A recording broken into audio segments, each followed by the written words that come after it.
All right, welcome to Cricket for Americans, and it is time. The Mac Daddy of them all, the tests. Test one, day one. I am so excited. We'll be checking the first several hours of this out before I got to go Betty by. And I got a special treat for all of you. I'm going to show you that special treat in just a second. I got a special guest with me today. Gabe is working. So he's not going to be with us right now. He's going to jump on later, but that's okay. I got a special guest. Let me bring him in right now. Everyone say hi to the man, the myth, the legend, Jehan. Are we saying that name correctly? Please let us know. Yeah, it's Jehan, yeah. Jehan. All right. This is Dr. Jehan to all of you who don't know. Jehan, say hi to the people. Hello, Cricket for American followers. Yeah, good to see you. I've had a lot of interactions with you guys over the I don't know, the last few months, I suppose. Yeah. Yeah, I love the hat. Looking very, very nice. If you don't mind, Jehan, just go ahead and just speak up a little bit louder. It's going to take some getting used to, but you'll get it. We already got 76 in the chat. We're just starting off here. First test, I missed the toss. Let me see. It looks like, okay, India's batting. Did they win the toss or did they lose the toss? I think they won the toss, actually, yeah. Because, and they chose to bat, when they, yeah. So I think I just caught it when they interviewed Tim Payne, and he seemed a bit disappointed about not being able to bat first. So I reckon he must have lost the toss, I think. Yeah, it says don't take my word for it. Won the toss. How is everyone doing? Jehan, let me know. Can you see the chat on the right side of your screen there? All the comments coming in. Can you see that? Yes, I can see them. Yeah. All right. So India won the toss. To respond to any questions you get on that. If you click on the comment, then it'll show it up right there on the screen. Let me know if you can do that. I'll take this one off. Go ahead and click on a comment. Let's make sure you have those powers, because sometimes it works, sometimes it doesn't for our guests. Sure.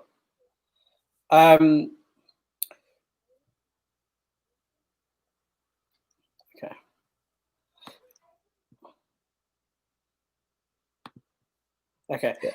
Before we start talking and stuff, I would just like to say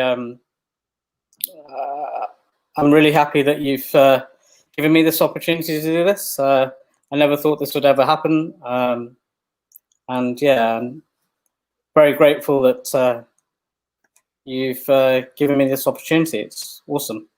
You are more than welcome, my friend. We appreciate, me and Gabe truly do. We appreciate not just the super chats, but of course those don't go unnoticed, but the comments, the support. You're watching all our videos. We love that so much. And if anyone, honestly, if anyone deserves to be on here, it's you, my friend. So thank you so much. Thanks for joining us. We got 86 people. Thank you. Here to start off with. Boomer says it's a beautiful pitch. Look at that. Does look picture perfect. Holy cow. What's up, Fonraj? What's up, Dat Simba Crazy? AJ, Boomer, Shatil, Legendary Assassin Hit, Blobby, Yusuf. There's too many names. Jody P's in the house. Muhammad, Lightning Blade, Kush, Gaurav, Sean, Rashab, Sahartha, Blobby, Gaurav, AKR, Legendary Assassin. I already said that. Sir Jones. Holy cow. How's everybody doing? Thanks for joining us. We're going to check this out. Here comes the first ball. Mitchell Stark. Oh, the pink ball. This is my first pink ball. Take that, Gabe. You haven't seen the pink ball live yet. I have.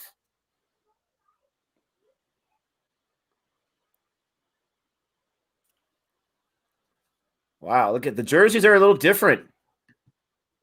Now, I'm assuming this is their more modern jersey, correct? Their kit? I mean, everyone wears white. You talking about India? You talking about Australia? Oh, India. In what way? So do they don't have a different kit for every test series, do they? Oh, you got to be kidding me. You got to be kidding me. Oh, my gosh. Mitchell Stark. There goes that man. Are you somebody out? Sorry, I am a bit behind. Yeah. Oh sorry. my gosh! What did I say about Prithvi Shaw? What did I say this morning? Come on, this guy! Oh my goodness gracious! So what did you say about Prithvi Shaw, Nick? Prithvi Shaw's gone. He's just out right there. Okay. Hit the ball at edge and hit the wicket, hit the stump. This guy, I was told that he replaced someone, right? They took off Pont and put Saha. They took out Gill and they put Prithvi Shaw. And this guy said in IPL, this guy gives away his wicket like there's nobody's business. He must be great in Test. He's done. He's done just like that. Oh gosh. Yeah, I just saw that, and he pretty much got cleaned up there, didn't he? That was goodness gracious. It was good. It was a good ball to be fair, but yeah, straight through his defenses. What do you think, Nick? No, it was a good ball. You're absolutely right. I don't want to take anything away from Stark, but yeah, I mean, how many good balls are you going to see in Tests? You're going to see quite a few of them, right? You got to protect that wicket. You got to protect. Oh my goodness gracious, that's just horrible. Not for Australia though.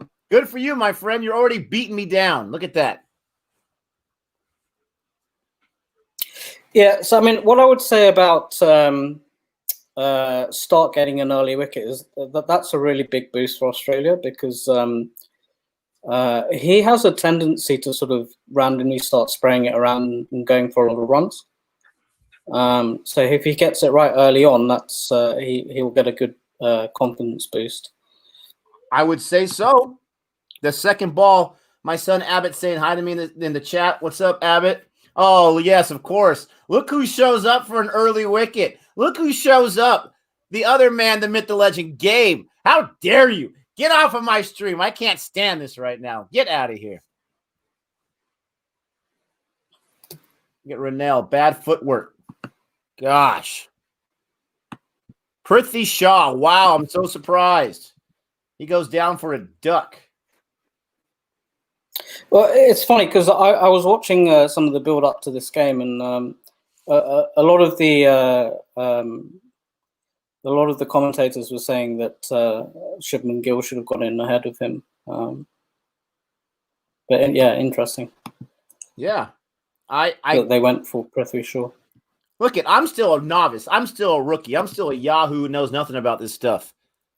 But even I knew you don't take Shaw over Gill. Come on. No offense at all, Mohit. This is the man, the myth, the legend. This is Jehan. This is Jehan, a patron, supporter of the channel, Australian fan, and he's loving life right now. He's very calm, I must say. He's very calm for loving life right now, but he's been there, done that. He's seen Australia get wickets many times before. That's true. What I would say is I have actually just finished a night shift. So I've been up since, well, I reckon I've been up for about almost 36 hours, I would have thought. Wow. Like oh, look at that. Was close too. 36 hours? Yeah. Put in like a double shift. I just did 2 night shifts in a row. Sorry, I didn't quite get that. What was that? I said you put it like a double shift in or something like that?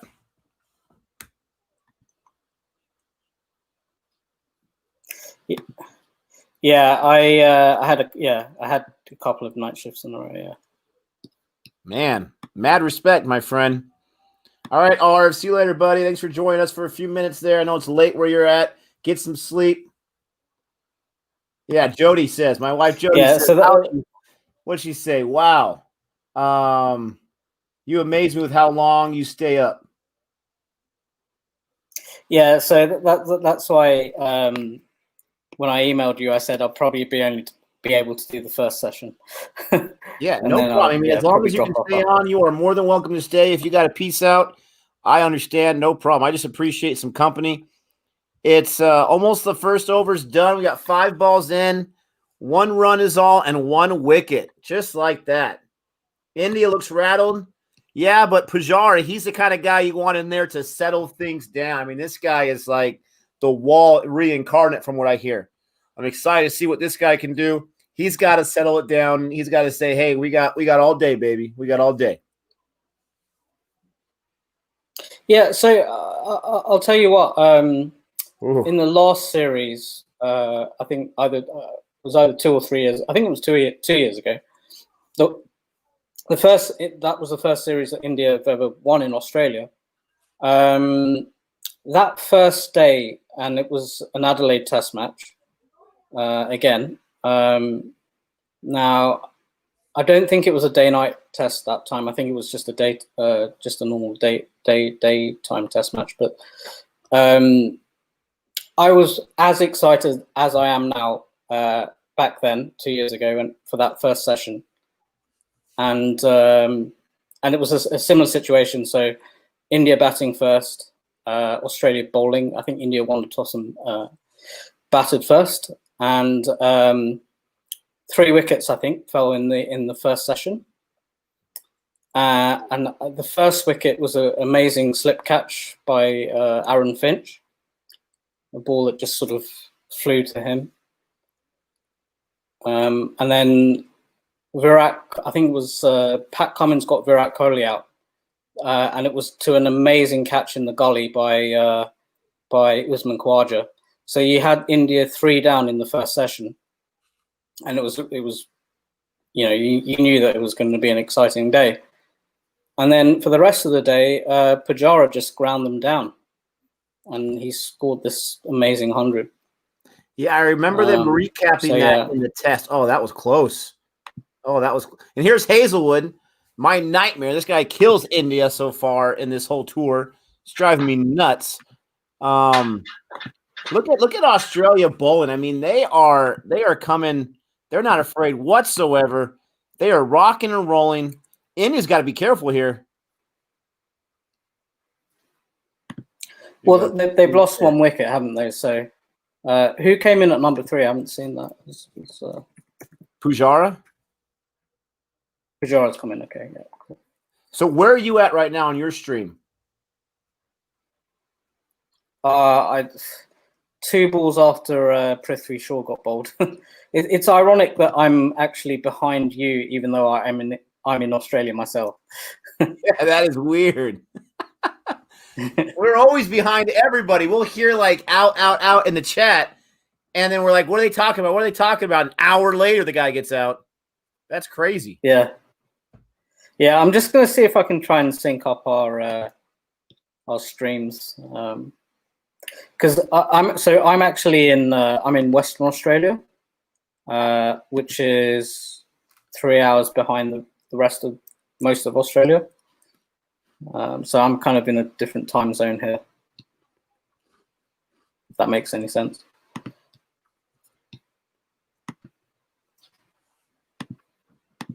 Everyone that's joined us, thank you so much for joining us. We are Cricket for Americans. My name's Nick.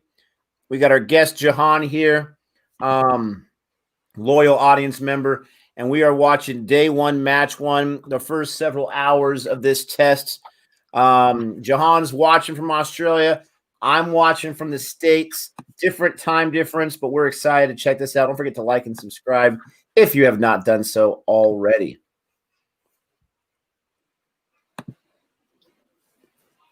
Who's playing? India and Australia. The 2 Mac Daddies. Or 2 of the Mac Daddies. This is the big one, isn't it? Yes. This is the big one. Man, I know I'm way ahead of you, but don't worry, Jehan. It's still 1. Let me see if I say this right. 1 loss for how is it? 1 for 1? How do the Australians give me the score when it's 1-1? 1 loss for 1? So what did you mean by that? When it's 1-1? What's the proper way to say? How do we say it over here? Okay, so I suppose 1-1 would be 1 for 1. Yeah. Just 1 for 1? You just say it like that? Yeah. Like you're hanging out with your boys, you're hanging out with your family. How do you guys say it amongst each other? You just say 1 for 1? Well, it's funny because I grew up in England, and we always, the way you talk about the score in England is you say the score first and then the number of wickets. So it'd be like, 100 for 3 or 115 for 2 or whatever, like, the number of runs for the number of wickets. But in Australia, it's the other way around. So you say like 1 for 100 or 1 for 50 or 2 for 70. So it's the opposite way around in Australia, and the reason for that is because we're in the southern hemisphere, I suppose. I don't know. It's a bit funny, actually. Yeah, I think Australia, from the few matches we've seen so far, I think Australia is the one place that says it and writes it differently than any other score we've seen so far, the way they write it. Yeah. What's crazy to me is how different the cricket is in this format. I mean, ODIs, T20, you just see him scoring like gangbusters compared to Test. But Test is just like, you got to protect that wicket at all costs. And so it doesn't matter about the score. It doesn't matter about the run rate. It just matters about surviving and getting your licks when you can. It's such a different world in a different format. Some of them are the same players.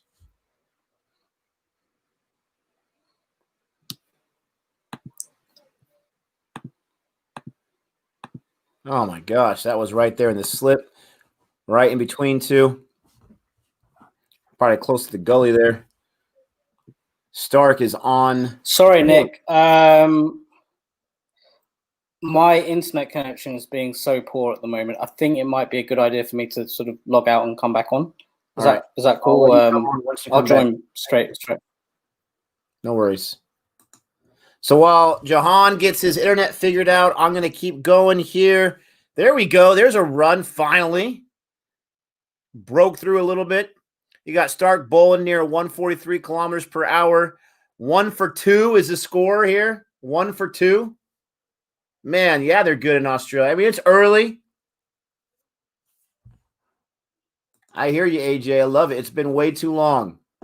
Way too long. Steve, it's the moving ball, Nick. Red ball swings. You have to play the ball later. Why does it swing more than the white ball? Different material? Is it lighter? Is it heavier? Let me know. 2 for 1. Shakespeare, how dare you? Win in Rome, my friend. Win in Rome. Jehan, give me the thumbs up when you're ready to rejoin.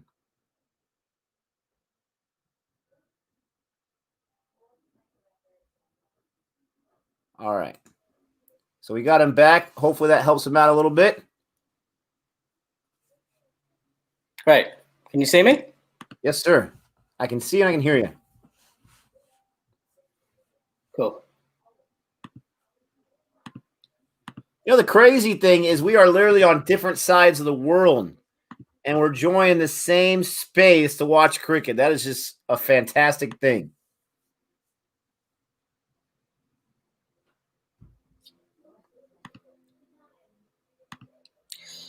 Yeah. Hold on. I might just get it on my phone because this is starting to get a bit frustrating now. I know how it is, man. Been there. Woo. You have no idea the kind of things I have to set up just to get a decent internet connection.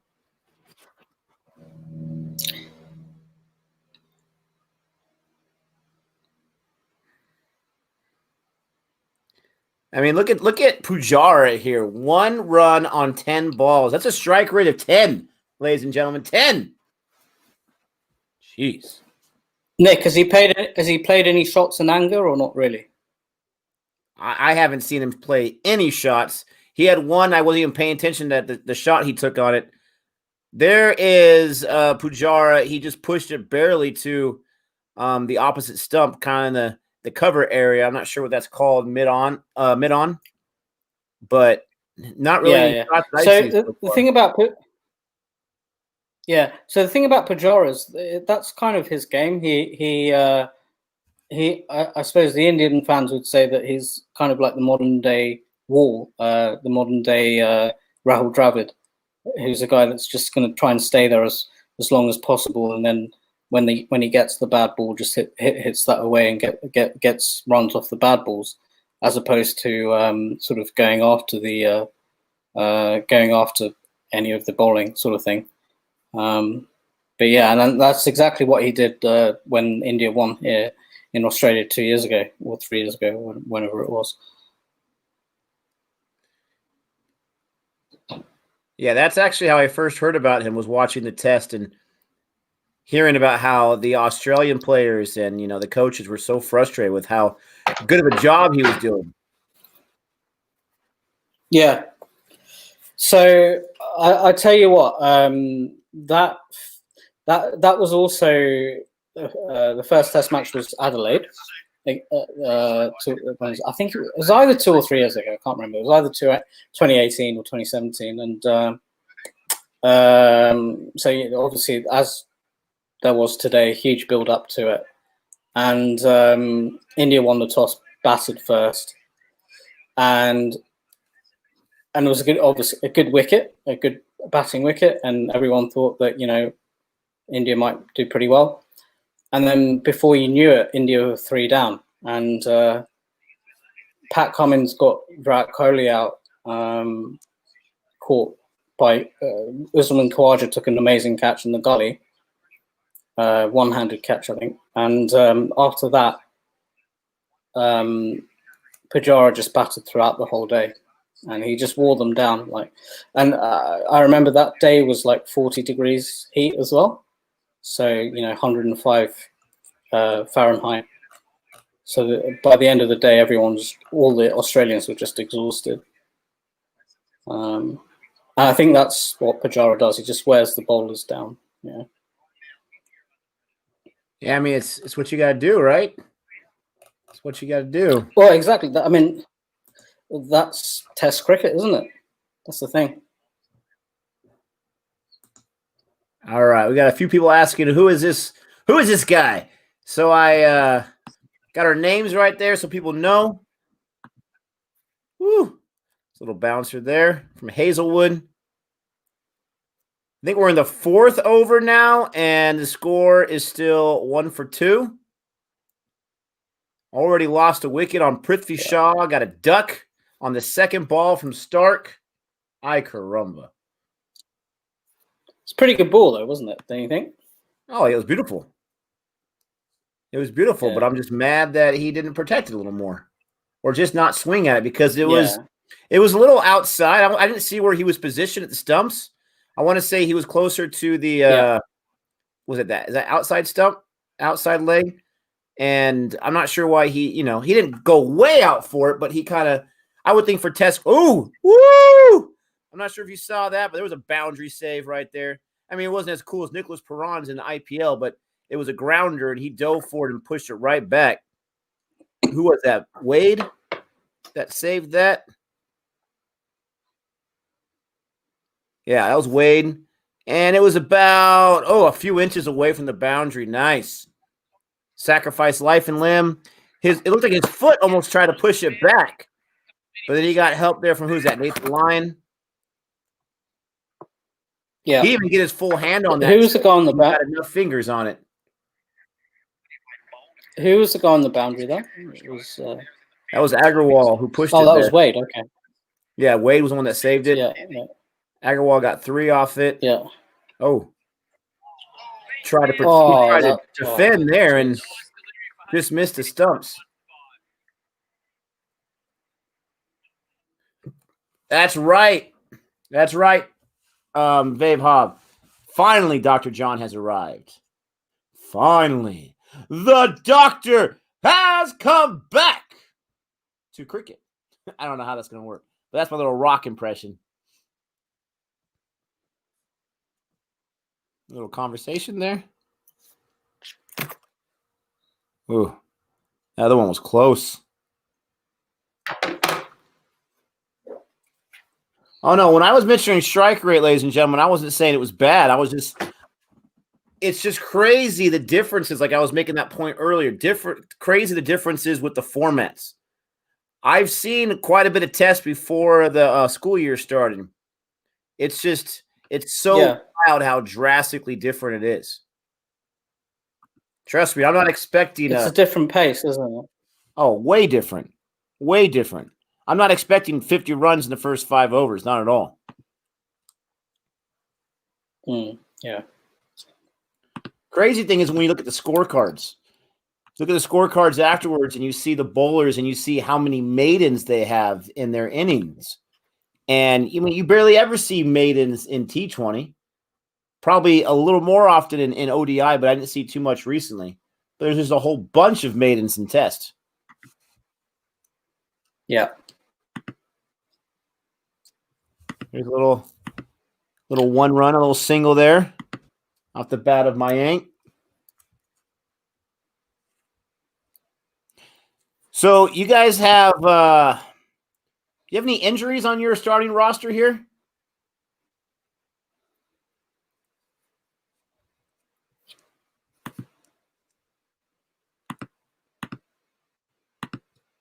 Can you hear me, Jehan?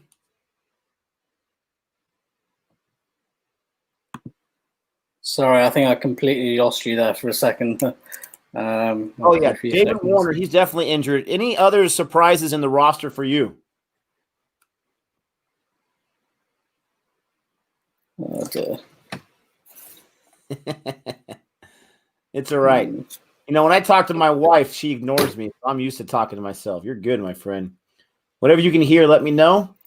David Warner's out.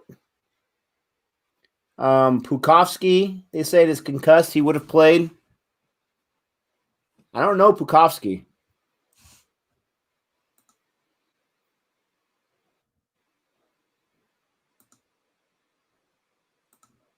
Let's see.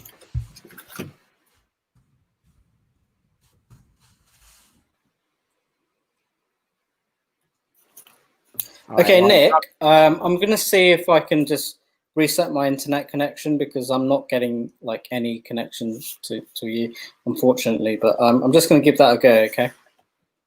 Sounds good, my friend. Just give me a thumbs up when you come back. All right, guys. Sorry about the technical difficulties there. Super excited to have Jehan with us, so we are going to we're going to get this straightened out as best we can. Everyone else is there besides Pukovsky, and of course, David Warner got injured in the ODI series. Yeah, I believe it was the ODI series. I don't think he played in the T20 series. Stark, oh, watch out. Stark's giving up 2 runs this over. He's falling apart now. Hulkbot, first of all, I love the name. Second of all, yeah, there's a little bit of that too on both sides. I can, I can get with that. Absolutely.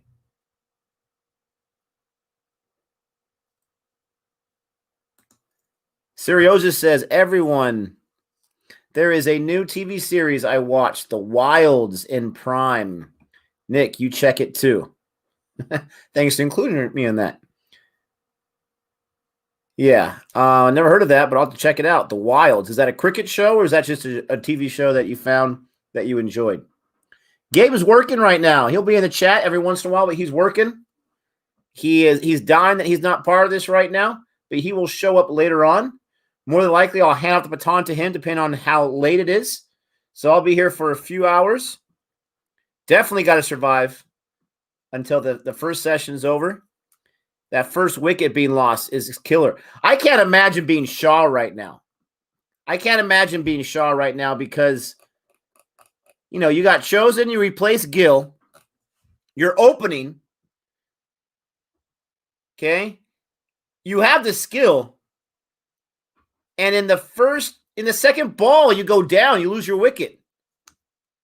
You lose your wicket in the second ball, and then you got to sit there for the next few days until you bat again. Jeez Louise. That's got to be a lonely couple of days.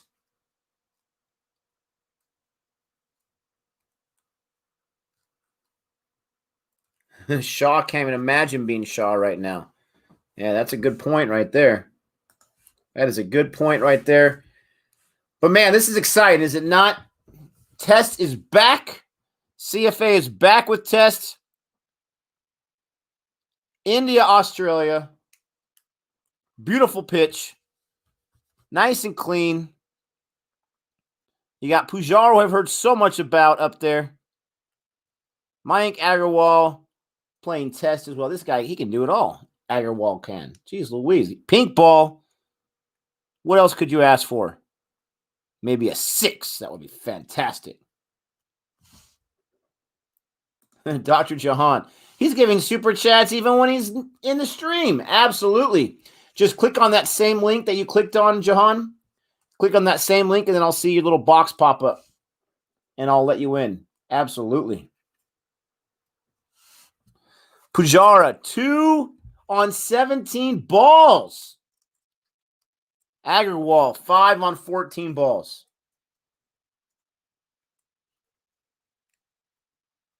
Jeez Louise.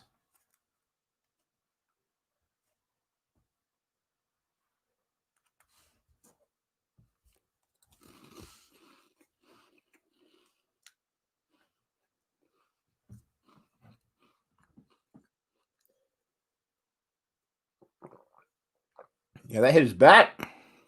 That grazed his back. Oh, no, his shoulder. Ooh, didn't graze it. Hit it. Yeah, they're breathing firemen off. Absolutely. Play sessions in Tests. Sessions. Got it.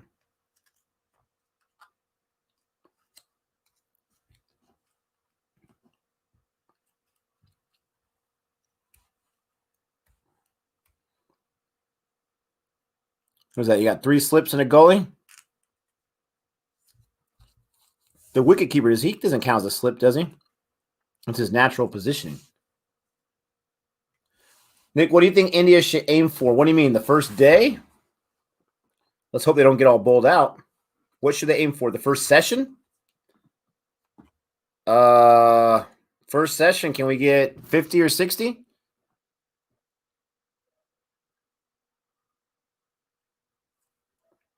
The first innings. Oh, the first innings. I think a good spot to aim for would be 280 or 300 in the first innings. I think that'd be great. Anything above that would be great for the first innings.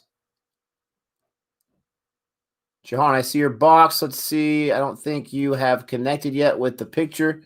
Once I see your camera in there, then you'll be good. 100 in the first session. All right. I'll take that too. 6 overs in the books. Let me put the score up here for the first time. 6 overs in the books. 1 for 7. This is India batting first. I wanted to see him bat first, so I got what I wanted. 6 overs.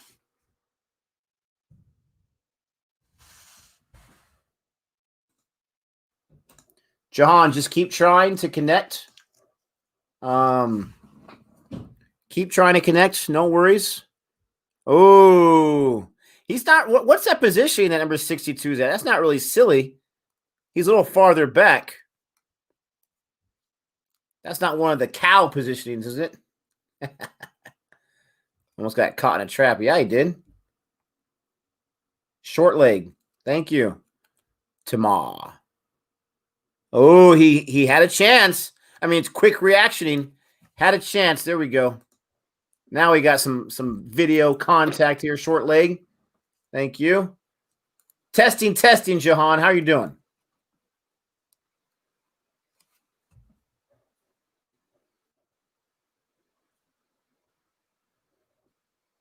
Jehan, can you hear me?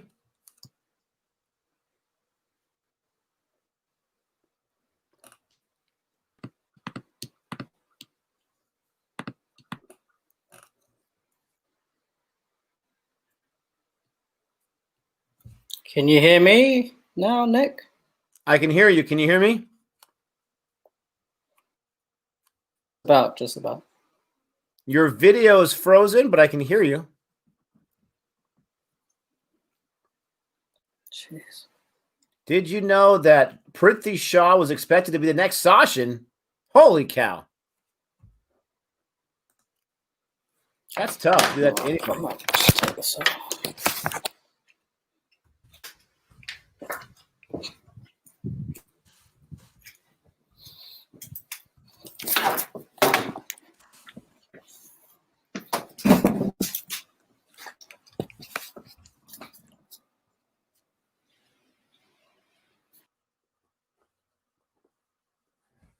It's all good, guys. It's all good. The internet is the internet. Starks in his 4th over. He's given up 4 runs. He's looking at an economy rate of 1 after this over. I know, Nick. That stuff doesn't matter at this point. I get it. What's up, Laughter Express? Thanks for joining. Ooh. When I see Tim Payne catch it like that, I'm like, oh, don't tell me it was an edge. I look away for a second. Don't tell me it was an edge.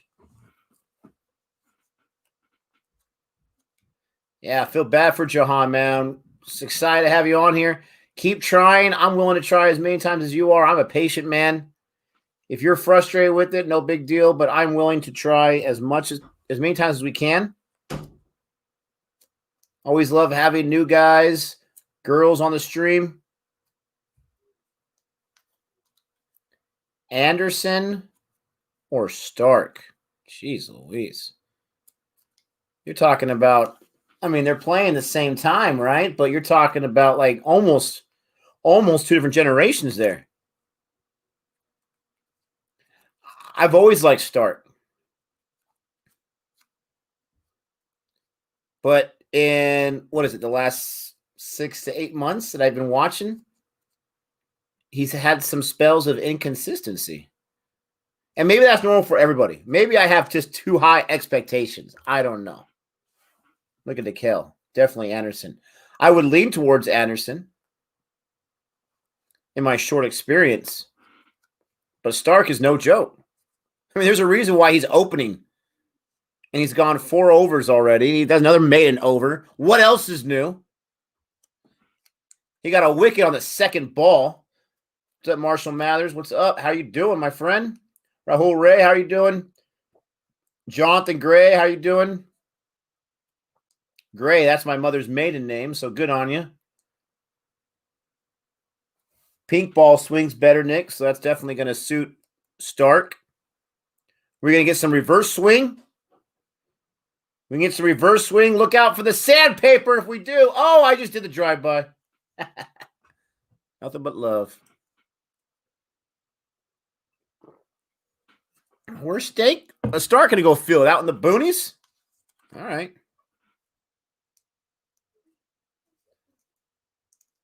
Here we go. Hazelwood back in there. When are we going to see some Nathan Lyon? Does he come in like after the 10th over, the 12th over? What? I can't remember now. How many times does the tandem go back and forth and they get a break? Is it like 5 overs each? 4, 5, 6 overs each? Reverse swing happens in the older balls. Okay. What's up, Aditya? How you doing, buddy? I'm doing great. Thanks for asking. I appreciate that. I am doing fantastic. How are you?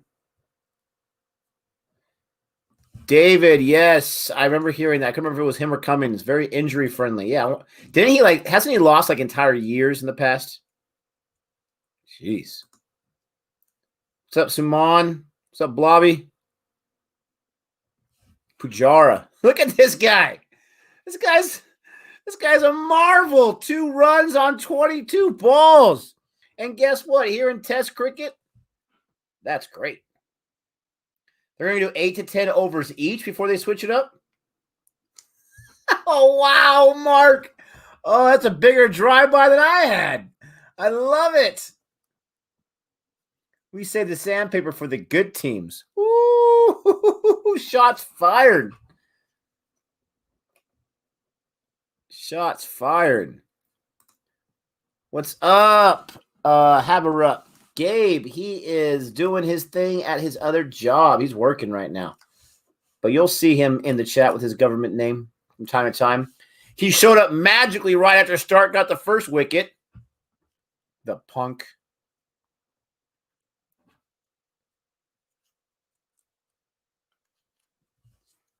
Hazelwood, the nightmare. This guy's been bowling really well here in Australia. Doesn't matter what the format is. He has been a nightmare. Oh,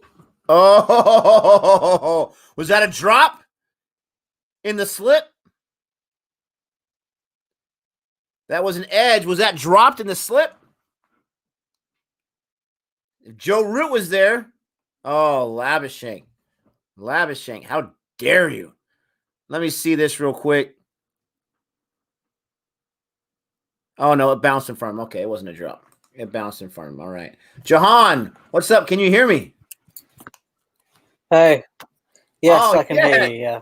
Sorry, my internet connection is really poor here. That's okay, You can hear me? Oh, yes, loud and clear. Yeah, that was definitely not a drop.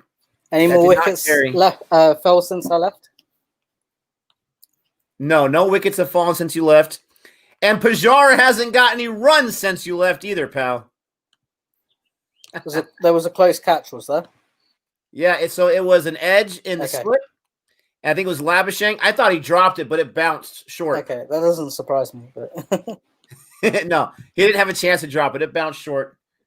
It was nigh uncatchable, but it was close. It was probably a good 6 inches to a foot in front of him. Oh, yeah. Yeah.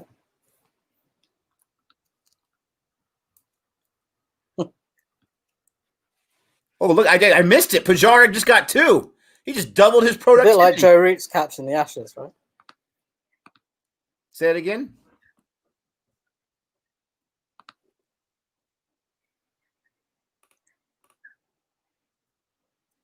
No, I was just saying, when you said it bounced in front of him, a little bit like Joe Root's catch in the Ashes when he apparently caught Labuschagne. Oh, I love it. Bring in the fire. It was a tongue-in-cheek joke. Don't worry, it's fine. No, that's what we're all about, my friend. All the time I'm going after Gabe. All the time he's going after me. It's all tongue-in-cheek. It's all nothing but love. Let's see. That's the 8th over. Hazelwood doing Hazelwood things. 1 for 10. Jeez Louise.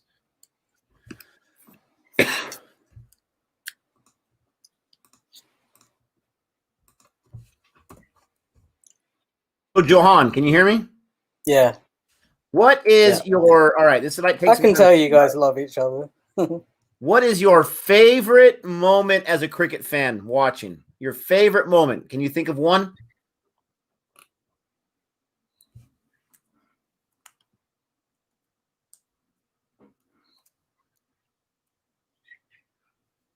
How many overs have gone now? I don't have the score in front of me. 8 overs. What is your favorite cricket moment as a fan?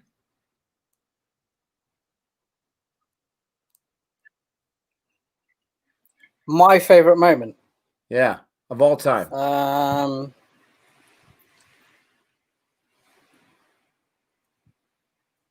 That's a very difficult question to answer. I'm trying to think about it.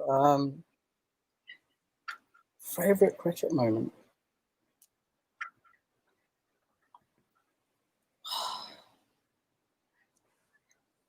You've caught me here because I actually don't really know. Yeah, I don't really know. I'll come up with one, but I will have to think about it.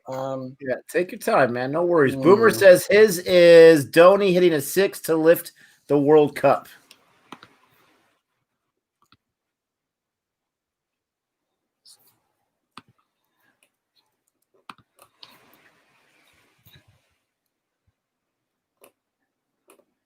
Yeah, I could imagine that it'd be a difficult thing to think of just one. Put you on the spot there. Yeah. I know now. Okay. So I don't. Nick, I don't know if you recall in that one-day series against India. Did you see that? That Smith scored the 200s against India, both off 62 balls. Correct. And I'm not sure. Did you watch those games? Yep. Yeah, I saw them. I saw them both. I streamed them both.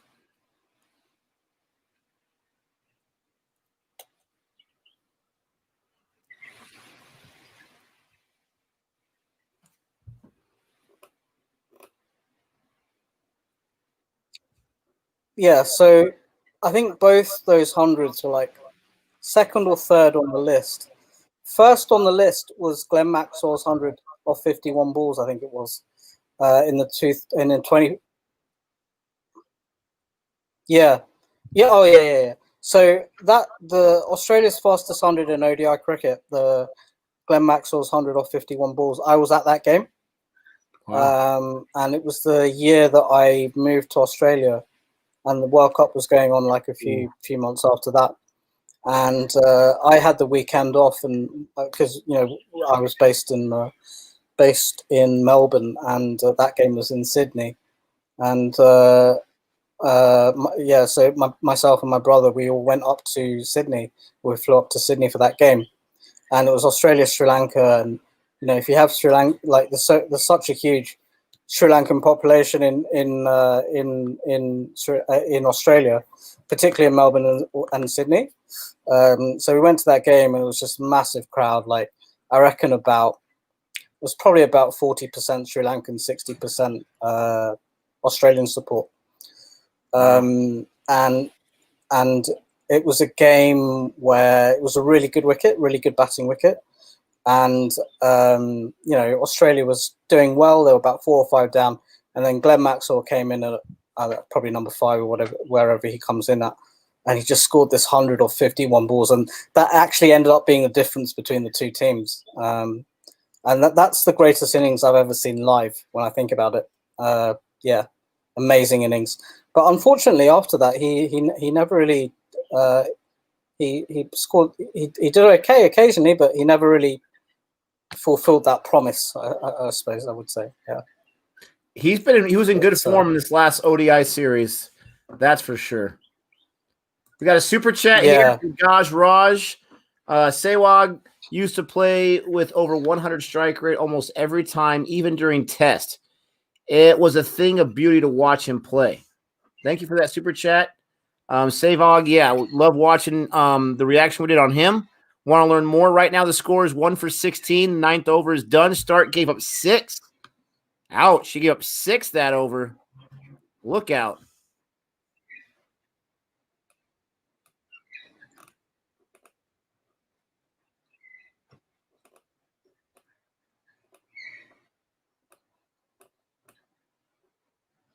So the first time I saw Sehwag batting was there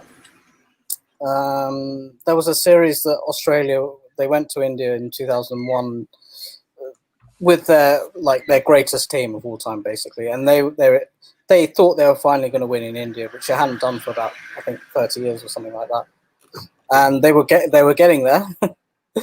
They won the first test really quite by quite a heavy margin, and then there was like a miracle in the second test, which I'm sure a lot of the Indian fans would tell you about, and they ended up losing that series, but they had a one-day series after that, and that's the first time I saw Sehwag playing. I never heard of him, and the first thing I thought when I watched him was his style was so similar to Tendulkar, just the way he set up and the way he and his shots. Not as technically correct as Tendulkar, obviously, but I must admit, when I first saw him, I thought he's going to be a one-day T20 sort of basher, but he ended up being a great test opener in the end. Yeah. Oh yeah, absolutely fantastic. Absolutely fantastic from what I've seen so far, at least. Yeah, they're showing some close calls here from the previous one, and then also the one at 2018 wasn't a close call. Very similar ball that was caught in 2018 series. Here's Hazelwood bowling his 5th over. He's getting up 7. 1 in this over on 3 balls. Pujara's got 10 Just off. looking at the score, they're 6 on 22. Go ahead. Scoring at like 1.5 and over or something. Yeah, it's pretty slow going. They're taking their time. That's for sure.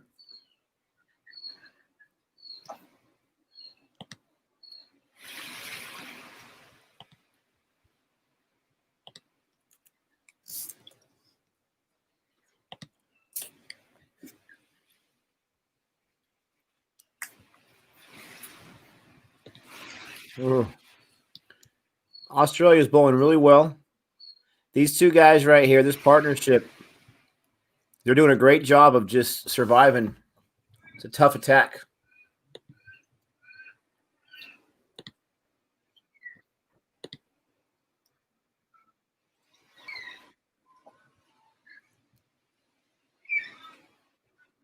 What do I think of the Adelaide Oval, an iconic ground?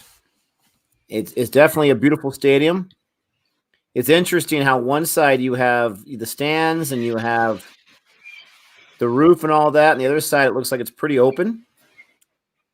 Got fans in the stands, so that's cool.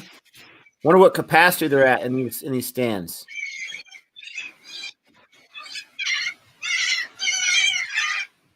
Are those some chickens right here?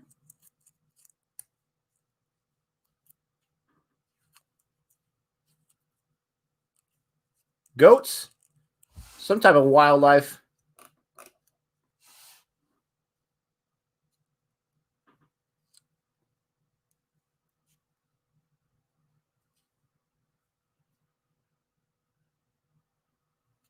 Oh, there's a shot by Agarwal. Go! Get that boundary! Get that boundary before he gets there. There you go. There's a boundary. I think it's our first boundary here for India. Way to go, Agarwal. There you go. Doing a great impression of Pujara here. He's got 10 runs on 25 balls.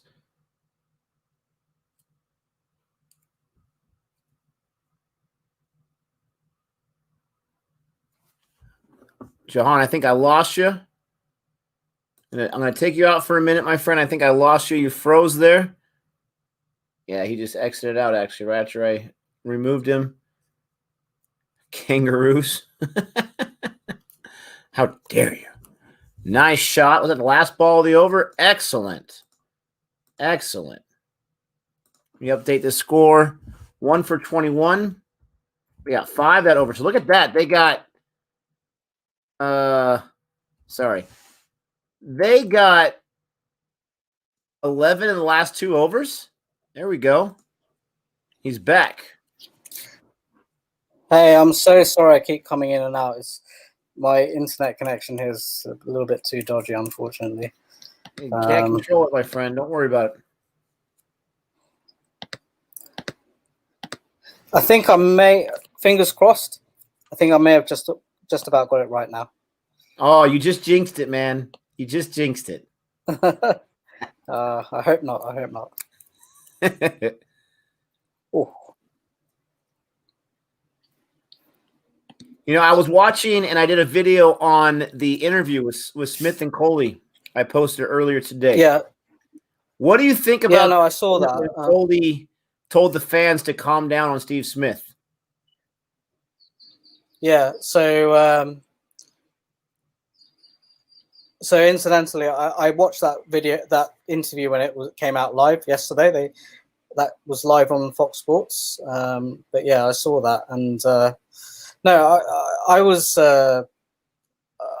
I watched that game when the crowds were booing Smith and Warner, and yeah, I thought it was the right thing to do, and I thought my respect for Kohli really went up when I saw that quite a bit. Yeah. Yeah, I bet.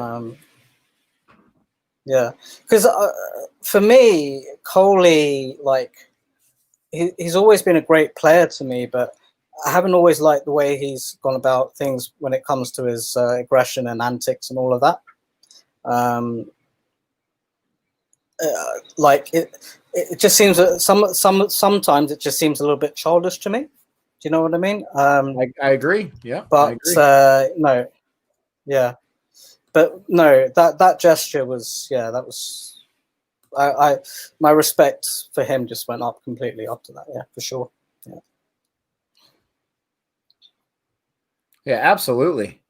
We got someone in the chat saying that he just did it for his image. Nikhil's saying he just did it for his image. What do you think about that? I'm not sure about that. I think a lot of the Indian players are pretty friendly with the Australian players from IPL, and you know, in the last few years they've played a lot of one-day series, and they know each other fairly well. Like, they have, you know, they get into their sort of, what's the word? They're not always like super friendly with each other, but they also know each other pretty well. So I think there's a respect between the Australian and Indian players that's really kind of pretty strong, which you know, may not be there between other countries. So I just think, you know, I think what happened there was Kohli obviously knows the Australian players really well, and he probably knows Steve Smith pretty well, you know, from playing the IPL and that. And then he saw this going on, and he just thought, no, this is not right. And you know, I have full respect for him for, you know, standing up to it and saying no. This doesn't make sense. You know, put an end to it. Ooh, Nathan Lyons warming up. We got Cummins in his first over here. He doesn't have as much pace as Stark. We got Nathan Lyons warming up. And, you know, I don't want to be that guy, right? I don't want to be that guy, but we're talking about athletes here, world-class athletes. Does it look like Nathan Lyons is maybe just put on a few pounds, like maybe a little out of shape from what he usually is? Is that maybe a COVID situation? Interesting that you would say that. I'm just looking at him right now. Maybe because he's always in really good shape. Yeah, actually, normally, sort of thing. Yeah, I've noticed that about him. Like, he always seems like someone that would never really put on weight. But no, I agree. He does seem to be packing on a few extra pounds there.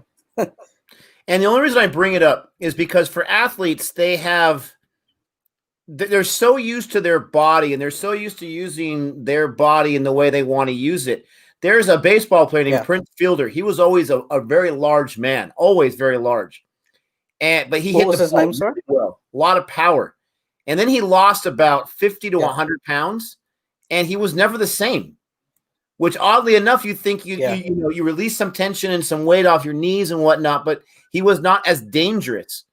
That's the only reason I mentioned. I wonder how it's going to affect, if at all, his bowling. Now, he's been bowling for a long time, so it probably won't affect it too much, but I'm just curious. Honestly, I don't think it would affect a spin bowler that much. But I think it probably would have an effect on the dynamics of a fast bowler for sure. Yeah. That's a good point. That's a good point. Well, I mean, if you think about it, like Shane Warne, if you've watched Shane Warne's weight over the years, it's like it's fluctuated a lot, and he's always been the same great bowler. So yeah, I was surprised when Steve Smith actually kind of made that joke when they were calling him the next day Shane Warne when he was younger, and he's like, yeah, you know, it's a little pudgy and had blonde hair, and I never thought of Shane Warne as pudgy, so that's interesting. We got a super chat here from Vabin. This is cricket at its best. Batsmen defending for their lives and bowlers on their mark. The strategy is to tire Aussie fast bowlers out. Yeah, I mean, you're absolutely right. Yeah, and thanks for that super chat. I have to agree with Vibin Mani there. This is what Test cricket's all about, and this is what watching Test cricket's all about as well. Batsmen trying to wear down the bowlers. Yeah. So I was thinking about this earlier as I was getting ready for this stream. For someone who's watched a lot of cricket in his life, would you say that Test cricket is like the snack time cricket? Because it's like there's not a whole lot of action, so you have time to get up, go to the fridge, get another snack, as opposed to T20 or ODI where they're kind of run scoring, you don't want to miss anything. Would you agree with that that's the snack time type of cricket? Yeah, I would agree with that. I'll tell you what. there are very few Test matches that I've watched the whole way through. Very few. But there's most ODIs I've watched. You know, the best ODIs I've watched all the way through, and same with T20s as well. So, Test cricket. You know, when I was a kid and when I was a teenager, if I was in the summer holidays or whatever, had nothing else to do, you know, and I wasn't seeing a girl or anything, then that's, you know, 5 days in the summer, I was more than happy to, you know, watch the TV for 6 hours a day and see what's going on in the Test match. Yeah, but that's rare. I mean, that's only if you have time, sort of thing. You know, generally, I suppose, you know, like if you're at school or uni or work or whatever, like if you can catch like an hour or two of a Test match every day, that's sort of like standard sort of basic thing. And there's always highlights at the end of the day, sort of thing. So you can always catch up.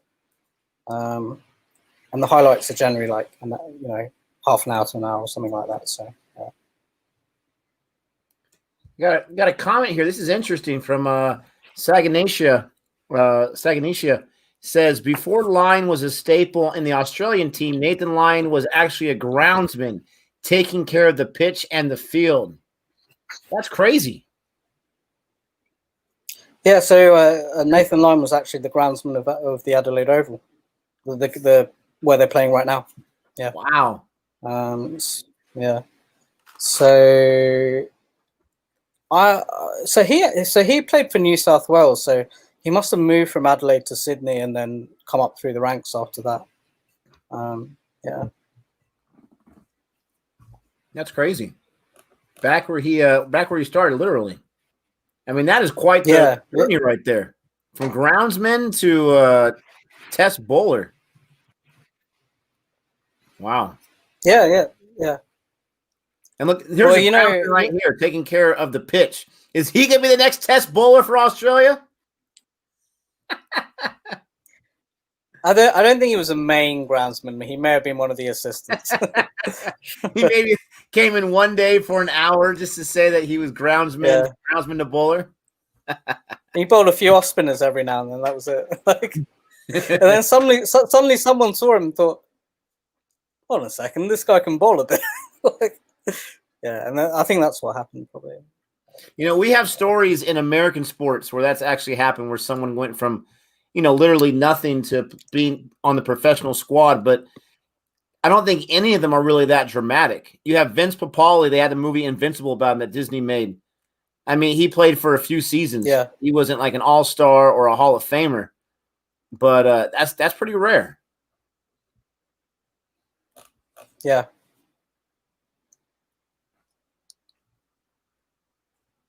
He was an apprentice greenkeeper. So what do you think about this? Pretty slow start, don't you think? Even for Test? Yeah, definitely slow even for Test, as you say. But I think India's probably thinking that, you know, we've lost an early wicket. To me, it doesn't seem like the ball's just moving around all over the place, and it doesn't seem like it's like really difficult for batting at the moment. But at the same time, India probably thinking we've lost a wicket. We need to just make sure we don't lose too many other wickets, and we're just going to, you know, we're not going to even think about scoring. We're just going to sort of make sure we don't get out, sort of thing. I don't know if that's what you were thinking as well. I mean, it just seems. Excuse me. I gotta say, I'm not the best at being able to determine whether it's a good ball or a bad ball that's bowled. I mean, I can determine whether it's a really bad ball or a really good ball, but in between, I have a tough time with that. But it does seem like excellent bowling. Yeah. I will say that the bowling does look top notch. But I'm curious, when they decide to go ultra conservative, is that just an instinct? Is that just a gut because they played it so many times, or does the captain, does Kohli actually tell them like, hey, just slow it down? I mean, do they actually have those conversations, or they just already know instinctively? No, I wouldn't have thought that was coming from the captain. That would be the batsman out in the middle. Yeah. Okay. So I think that what they're probably doing is just playing each ball on its merits and taking it as it is, sort of thing, as opposed to having some kind of predetermined plan. Yeah. Yeah, and the thing is, you know, if the bowlers are not giving you the balls to hit, then unless you try to force the issue, there's no way of, like, you know, scoring quickly. So I think that's maybe what's happening right now. But yeah, but sometimes that can work for the batting team. That can work against them because they're not taking the initiative, and then they sort of fall behind, and the pressure's always on them, sort of thing. So yeah, I mean, that's the beauty of Test cricket. I mean, these are the sort of the sort of things you don't think about in T20 cricket, or to some extent in ODI cricket as well. So yeah. Right, no, completely different animals. Yeah, yeah. So jeez. I know Gabe likes to have a lot of rants on this channel. Yep. Can I have my first rant? Yes, go for it. Yeah, I've got to say I just completely disagree with Australia's opening combination. Firstly, they're picking a guy who's averaging 7 this season, just out of some kind of loyalty to him. I just don't get it. And somehow they've suddenly realised that Matthew Wade is a Test opener because of some. Basically, I think that came about because Shane Warne started going on about it in commentary a few games ago, and there has been a precedent for the Australian selectors listening to Shane Warne just randomly talking garbage on commentary and listening to whatever he says, sort of thing. So yeah, I'm not happy about that. I was looking at the Shield runs. People who scored a lot in the Shield this season, and you've got Cameron Bancroft, Matthew Renshaw scored runs this season, and Usman Khawaja is the other one as well. So I thought one of those three could have done a job, but for some reason they've decided that Matthew Wade's suddenly an opener now. So yeah. So what's the deal with I'm Uzi? happy to be proven wrong. What's the deal with Uzi? Because I'm watching the test, and that was really like the beginning of my understanding of the game. It looked like he was the future. It looked like he was a superstar, and he had some good performances, and now he's not on any of the international squads. Yeah, so the thing about Uzi is Uzi's been the future since 2010. Okay. But he's never really done it. Yeah. It's unfair to say he's never really done it. He's played some really good innings every now and then. And then you think, oh, okay, yeah, we know how classy he is, but he's never done it consistently for a number of test matches or a number of years. So it's very easy for Australia to drop him. If they start like not doing that well and batsmen aren't scoring runs, he's always going to be the first guy to go because he's never consistent. So yeah, that's the deal with Uzi, and he's 30. He's my age now. He's like 32, and I think he's a wasted talent. I think he could have done a lot more with his talent, but unfortunately, bringing the fire. I love it. Yes. That is awesome to hear. You got the sledging almost, but not really. The bowling has even gotten even better. Look at that. We just had a maiden over by who was that? Start 1 for 25 is all in the first 13 overs. You're talking about less than a 2-run rate. Now you guys are going to kill me. Don't talk about the run rate, Nick. But I'm just saying. I'm just stating the facts. That's what we have in front of us.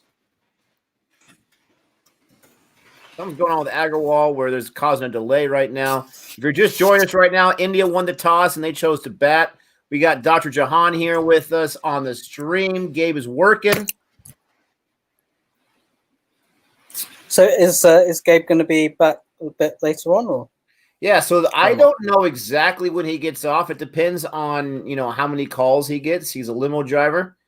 So it depends on how many calls he gets at the end of the night. And I think some nights they say, all right, man, we got nothing on the docket. You can go home.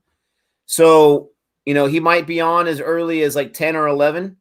And so my plan is once he comes on, I'll chat with him a little bit and then I'll take off and have him jump on. For some reason, the man hates sleep. I love it. So I'm going to hand the reins over to him, but he'll jump on for sure. He will not go to sleep until he jumps on for sure. I'm like you. I love sleep as well. So absolutely. So we got a question Nick, here.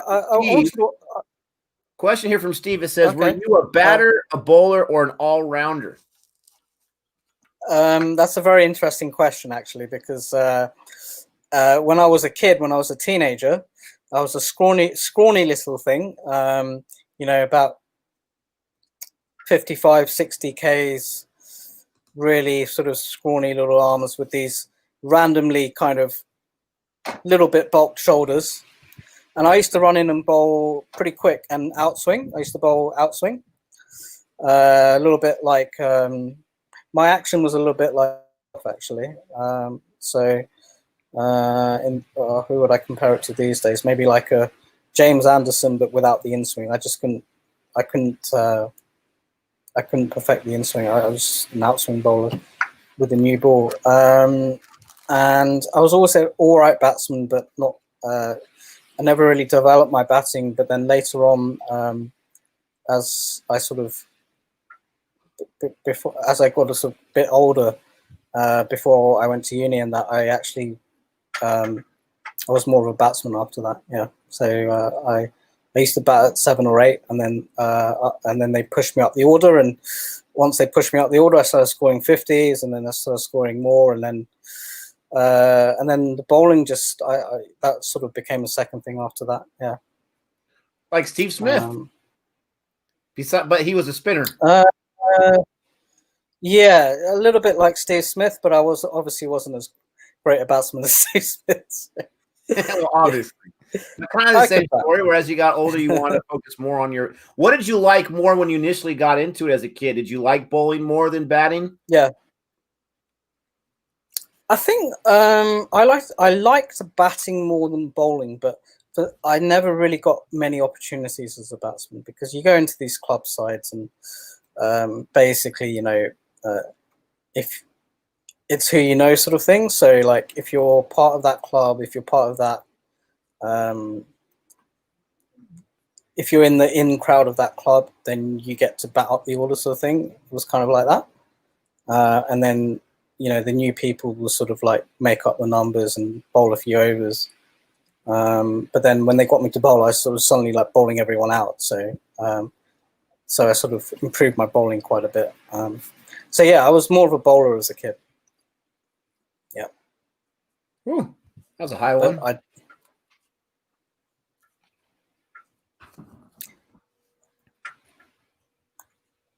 But actually, interesting thing. I don't know if you want to hear about this, but when I went to uni and when I was sort of going through my 20s, I suppose you make new friends in that when you go to uni, and one of the things we got into was just going to the gym a lot. And then, so when we were going to the gym, I got into a bit of sort of weightlifting and bulking and that. And I went from this like scrawny little sort of athletic kind of guy to pretty sort of bulky guy with big shoulders, big arms and that. And then I tried to go back and play cricket after that. And then I just lost all the pace in my bowling because I just lost that flexibility. So yeah, so ever since then, I've never really bowled a lot. Yeah. And that's kind of like the point I was mentioning with body type changing. When you're an athlete and you're used to your body being a certain way, you change that body style no matter what it is, and it just throws off your game. Yeah, that's right. So, I mean, if I go back and play right now, I can fit in quite well as a batsman. But if I try and bowl, I still got a bit of the outswing. I can swing it a bit, but I've lost all the pace I ever had. So, which is a bit frustrating, like, because when you think, like, when I was 15, I could bowl like twice as fast as I can right now. And I'm a hell of a lot older now. But, you know, it's one of those things, I suppose. So, guys, sorry, my chat, it froze for about 5 minutes. I just thought you guys were enjoying this talk so much you didn't add anything to the chat. And then it all came in. So I got a super chat here that I missed from Gajraj. He says, Jehan, you should explain to Nick about the good and bad line and length.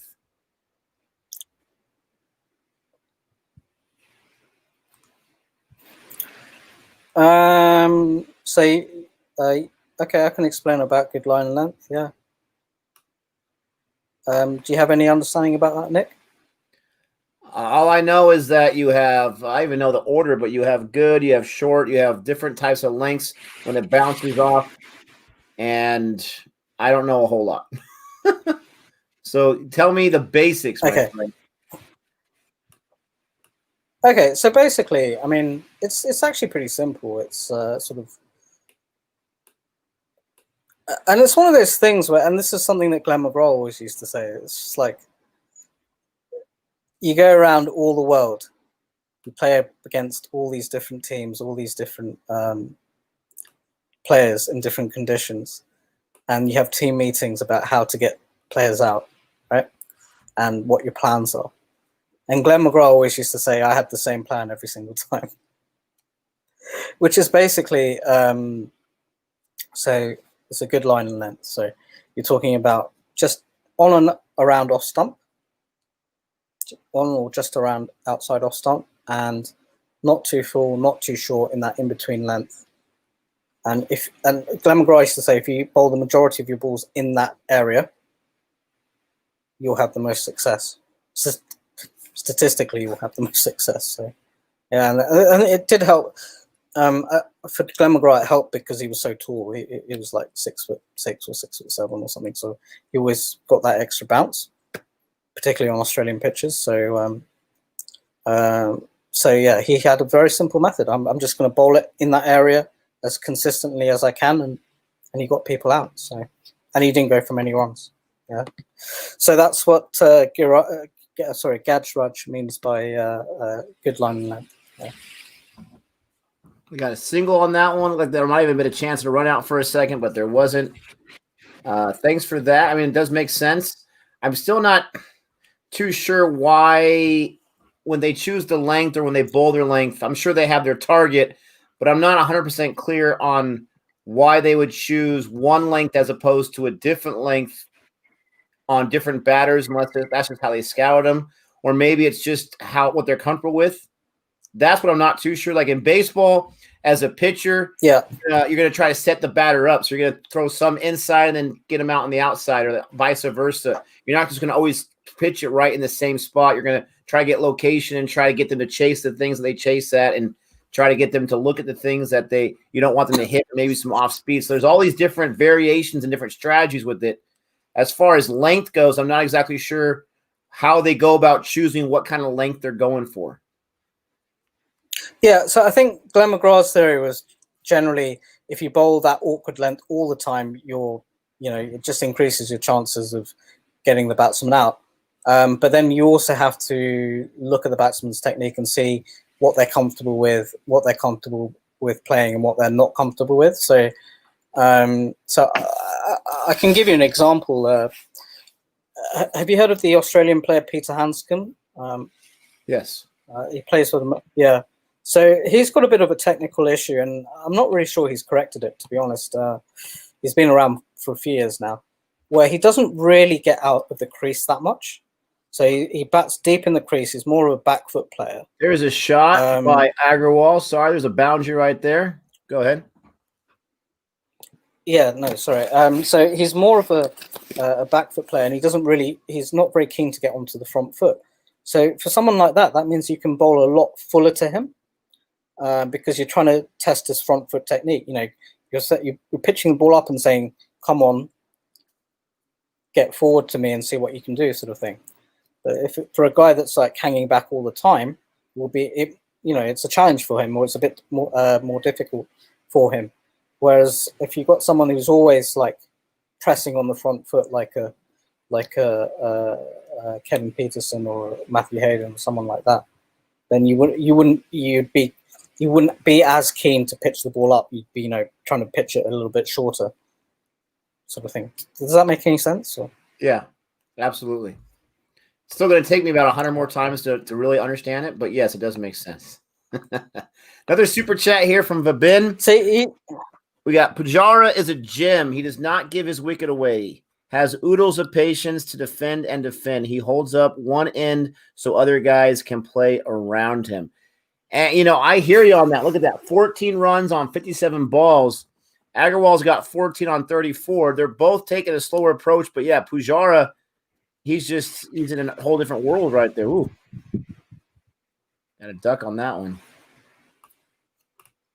So, I mean, I would say that Pujara is the sole reason they won the series 2 years ago. And obviously Kohli as well. But more than Kohli, I think it was Pujara that just sort of... So what Pujara did that 2 years ago was he negated the Australian bowlers. So he just said, you're not going to get me out. I'm going to hang around. The guys at the other end can score. I can score as well. But one thing you're not going to do is get me out. And he would just hang around for a long time. So that's sort of the role he plays in the Indian side. Is there any disadvantage, anything negative in Test about just eating up millions of balls and not really worried about how many runs you score? And I mean, like in the first innings, innings. Yeah. Okay. So a lot of people would say there isn't, but I disagree with that, because if you've got a batsman that's doing that all day, and then the next team comes in and scoring at 4 or 5 and over, then that batsman's completely negated. So it works if you're facing a really tough bowling lineup, and that's as well as you can do, sort of thing. Does that make sense? Mm-hmm. Whereas if you've got, okay, so say Pujara comes in and just blocks all day and he scores at 40 strike rate or something, right? And he gets a decent score, he gets 100 or something, but and they get to about reasonable score, but not a huge score because he hasn't scored that quickly, right? And then Australia or whoever they're playing comes in and scores at 4 or 5 runs and over. Then it really does, it completely negates the fact that he was there all day, because he was scoring so slowly. So I suppose it depends on who you're playing. Yeah. And I guess it depends on the situation. If you're playing against about was the draw, and you obviously don't want to play for the draw. You want to play for the win. But if we have a guy who you just cannot get out, and all we got to do at this point is just survive now, because we just got to, let's get this to a draw and let's not get bowled out. Let's not get an out. That's where I would see it would be a huge advantage, because, you just have that guy out there and, you're not going to get him out. Well, yeah. Well, this is the thing. Like, it's about, you don't want to get out, right? But It's still about scoring runs. You have to score runs to win the match, to win the test match, right? So you can't just be, scoring a double 100 and scoring at 1 run and over, because you're not going to win the test match doing that, right? So it's a bit of a balance. And I think, have you heard of Geoffrey Boycott, the old English opener? I think we may have talked about him once or twice. I don't know. So he was basically a blocker. Like, he didn't score that quickly, but he negated the West Indian fast bowlers. But he didn't score that quickly. He scored a double 100 one test match, right? He scored a double 100, and he got dropped after that. He didn't play the next test match. Why? Because he scored too slowly. So the selectors were like, you did nothing to try and forward our chances of winning that game. So, yeah, we've got other guys. So it's always a balance, yeah. I guess that's what I'm trying to say. Look at this. This guy looks pretty tall right here. Who is this guy? Which guy? They were just showing a guy, a blonde guy. Looks pretty tall. That's not Cameron Green, is it? I think Cameron Green's about 203 centimeters. So It probably is. Big guy, huh? Yeah. Jeez Louise. The funny thing about Cameron Green is I had never heard of him until this season, or last season maybe. He's just one of those guys that sort of progressed through the ranks pretty quickly.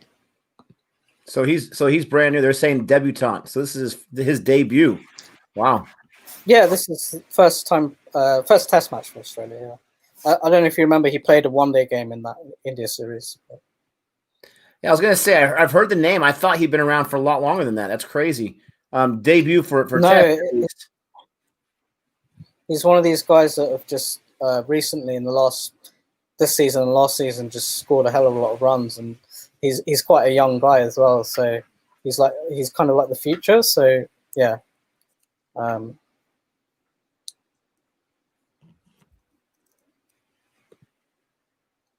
It's crazy how far back the slips is and the wicketkeeper. They are way far back. Oh, maybe not. It's just the angle. Geez, I didn't realize how far back they were. I thought they were a lot closer than that when you're on one angle of the camera side than the other. Jeez. Yeah, so generally they would be far back, and in Australia in particular. And so I think generally these days the quickest pitches in the world are Perth and Brisbane. So those are the pitches where the ball literally just fly through. It's like bowling on a trampoline sort of thing, like those pitches.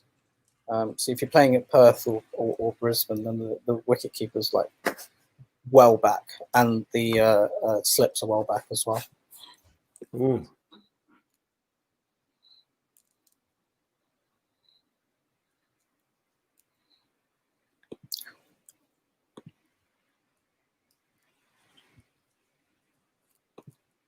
Cummins looking finally for got the stream to work properly. He's on his fourth. He's only given up one run. Cummins has. Jeez Louise. Cummins. This is his second over, isn't it? This is his fourth over. Oh my God! I'm way behind. Fourth over. Yeah. Is your stream that far behind, or you just didn't realize it was the fourth? No, it was literally that far behind. Sorry. My gosh. It's all right. I'm trying to catch up. No, you're fine. It's just a matter of needing to fast forward it. I think this is an indictment of broadband in Australia. The fact that some guys in America are like 10 minutes ahead of the guy that's like just a few hours away. It might be like 20 minutes ahead. Yeah. Jeez. Well, here in the future, he's still bowling well. Yeah. Yeah. So I'm in WA, so the time is 1:30 now. Sorry, they showed a wicket, but that was just a replay of the first over. I almost freaked out right there.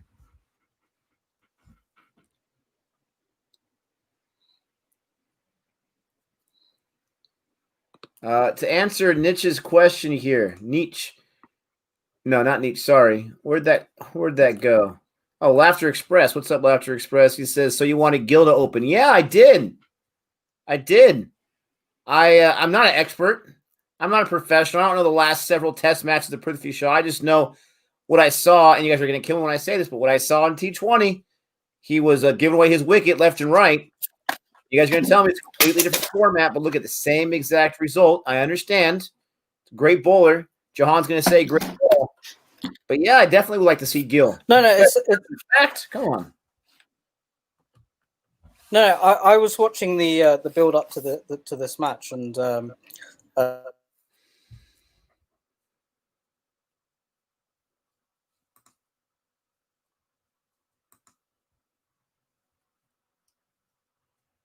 Jehan, I lost you for a second. I'm going to update the score after this over. I mean, look at that old score, 25 on 13 overs. They've only scored 7 more runs in the last, 4 overs? Jeez Louise. Yeah, Gill will come in place of Virat, Rohit in place of Shaw.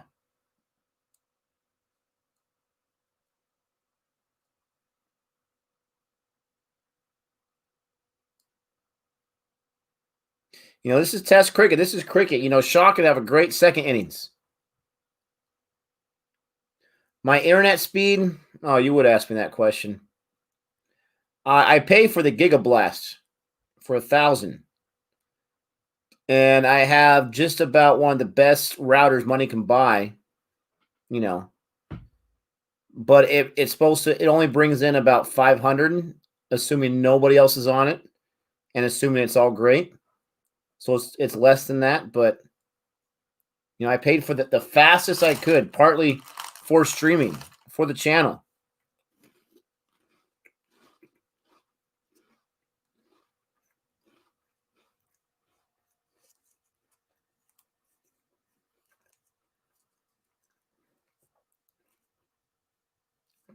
In test matches, 4.5 is a good run rate, like 8. Someone asked me earlier, because you guys hate when I bring up run rate in tests, which means I just want to keep bringing it up.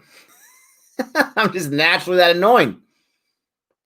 But I love numbers. And so I look at things through a numbers point of view. That's just how I see life. That's how I see things. Everything to me, for the most part, is a number. And in the very first test series that we watched, England, West Indies, in England, they had run rate right there on the scoreboard on the bottom of the screen in every single match. So to me, that told me, okay, run rate's got to be important. Like in baseball, we have certain stats they show right there. The ones they show have got to be the most important ones. So that's where my obsession began with run rate. But the reason why I like run rate is that I understand anything could happen. I understand different batsmen, different set of bowlers. I understand there's so many different variables where cricket is not constant. But it's a good reflection piece. It's a good judging tool to see. Oh, I think he had a ball that he liked. Was that full toss there? It's a good indicator to see how are we doing in these last overs, these last 10 overs, these last 20 overs, this match, whatever it is. That's why I like referring back to run rate. All right, so the score is 1 for 32. What do we get through? 18 overs now? Han is back. How you doing, buddy?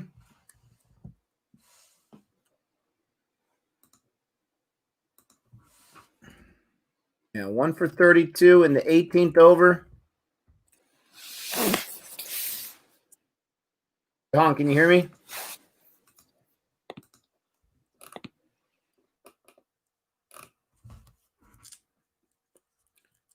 Got Agarwal at strike right now. Cummins bowling here in the 19th over.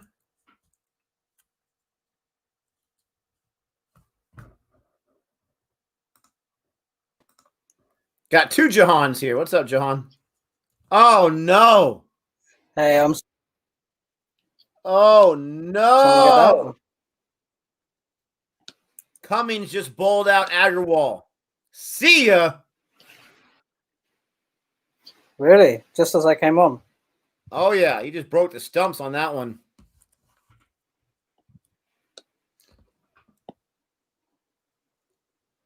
Oh, wow. Right at the top of the wickets, too.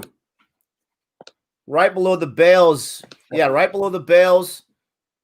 Wow. Now, I wish I knew about the seams and the swings, but that one definitely looked like it had some seam to it because it hit the pitch and then it curved. It was away from the stumps, curved towards the stumps. That was a beautiful ball. So generally, if you're hitting the top of the stumps, that means it's a really good ball. Yeah. No, that was beautiful. And it bounced not too far away from it, actually. It was a pretty full length. Yeah. Oh, so I've got a function right on Fox Sports. Patty Cummins, the best a man can be. Get out of here, Gabe. I hate he shows up every time. Oh man, so I have a function on Fox Sports where I can rewind it, and I put it back and just saw that. That was That was special. That was. That was unbelievable. It was good length. Well, it's like one of those. Yeah. Yeah. It's one of those ones where it looks like a perfect kind of. It wasn't perfect, but a good forward defense, but it's just got through somehow. Yeah. No, I mean the one with Prithvi Shaw again. That ball was outside. It was outside the stumps. It was away. Yeah, I get it. It's hindsight, you guys. I get it, but that one wasn't as clean cut. Now I'm sure it was all about deception, and it deceived him, and it got it wasn't out than he wanted it to be. Now we got wasn't a straight. Are you saying it wasn't as straight? Is that what you're trying to say? What I'm saying is it wasn't in line with the stumps, and so he had to reach out a little bit to try to defend that. Yeah. And so what I'm saying is, why not just leave it? Again, hindsight. Why not just leave it? And I'm talking about the first wicket, not the most recent. So I think with the Prithvi, yeah. So I think the thing with the Prithvi Shaw one was, I think Mitchell Starc did swing that in a little bit. So if he left it, it would have hit the stumps as well. I think he got. He was trying to defend it, but the ball was swung in. Because he edged it. I didn't quite get that. What was that? Stumps. I think it would have missed the stumps entirely. Like, did it come off the edge? Did it? Yeah, it came off the edge and it came back into the stumps. So it was a good. Okay. It was a good foot, 6 inches to a foot away. I'm not saying it was it wasn't a wide. It wasn't the farthest ball away. But I'm just saying if he like that one right there, like that one to Virat. I'm not sure if you're up to date right here. I don't think you are, but that one was actually closer to the stumps than what Prithvi Shaw had, and Virat, he left it. Yeah, sure. Yeah, so you're saying that he could have left it then.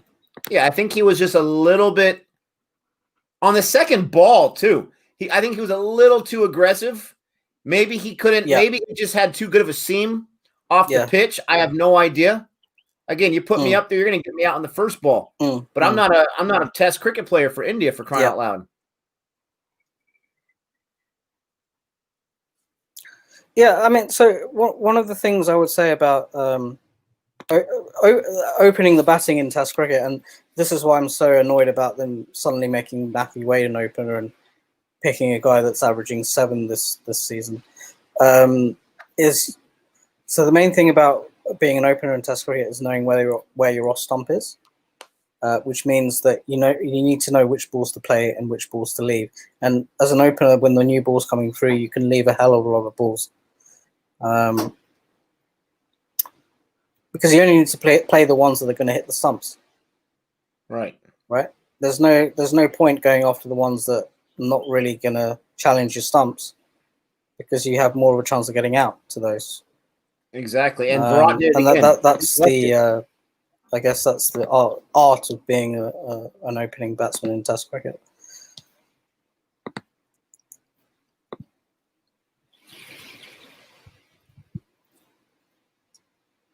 Yeah, that wouldn't have been a wide, but they're showing the replay right now. Yeah, I mean, yeah. It actually was a lot closer than I thought it was, but I still think he could have left. Generally, that's a trait of the opening batsman, leaving well. But the best batsmen do that as well. Yeah. Because you can't go playing everything if you're a good batsman, because you're going to get out if you do that. Yeah, Cummins, man, he's blowing fantastic right now. Hazelwood, he's given his economy is over 2. Yeah, over 2. So Cummins just had a maiden wicket right there. Is that how you call it? Maiden wicket over? So what's the score now? It must be the 2 down, right? 32 for 2. 32. Right? 2 for 32 in the 19th over. If you look at the bottom of our screen right here, I got it updated right there. It kind of ticker takes across. Look at Bond 75. Yeah. I think he's a fellow Australian there. He says, Kohli, you're going down.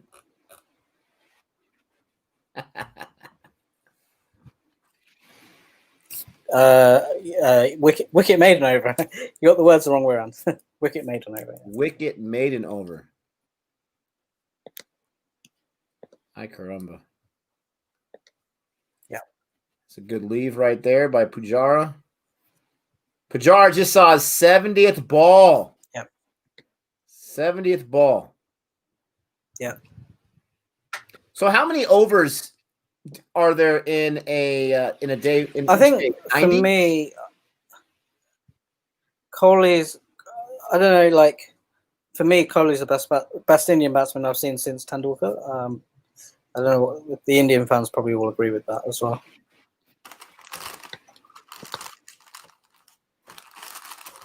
90 overs. Okay. Well, I have no problem with that whatsoever. I've never had a problem with Kohli's batting. It's more of his captaincy, but I want to see how he does in Test. Yeah, it's supposed to be 90. Yeah, so 30 per session. So, which means 15 an hour. The over rate is supposed to be 15 an hour. Yeah.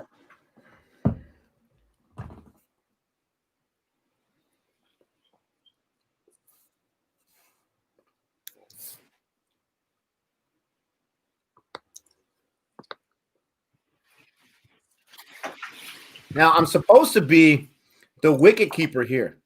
I'm supposed to be the one that prevents the wickets from falling. I've not been doing my job. Well, I think what we've got here is this is basically the key partnership, isn't it? If these two get out, then India's chances go down a lot. They go down a lot, but we've seen performances, some great performances from people you don't expect. After, the chips are down, you can't lose any more in this first session, that's for sure. But we got to stop these wickets from falling. Jeez. You're causing the wickets to fall.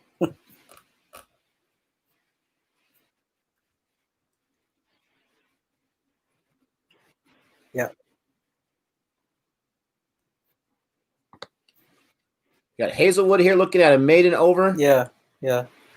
So I think when I think back to that Test match 2 years ago, they lost 3 wickets pretty early.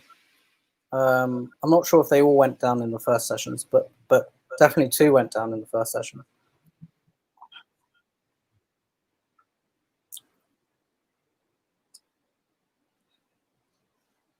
There it is. There's a T20 match for you. Super 32.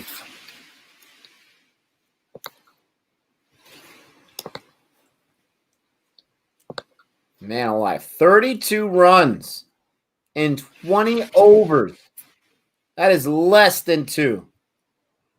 That's a little over 1.5 runs per over. Jeez. Definitely a different feel to the IPL and the BBL, isn't it? Oh, yeah. Way different. But that's okay. They're asking me Smith or Kohli. I mentioned this on my review, I believe, for the interview earlier today that I dropped. I would take Kohli over Smith. I would take Kohli over Smith. Or maybe I mentioned it on this screen. I don't know when I mentioned it, but I would take Kohli over Smith. But Smith's amazing. Speaking of Smith, he's right there in the shot with Kohli.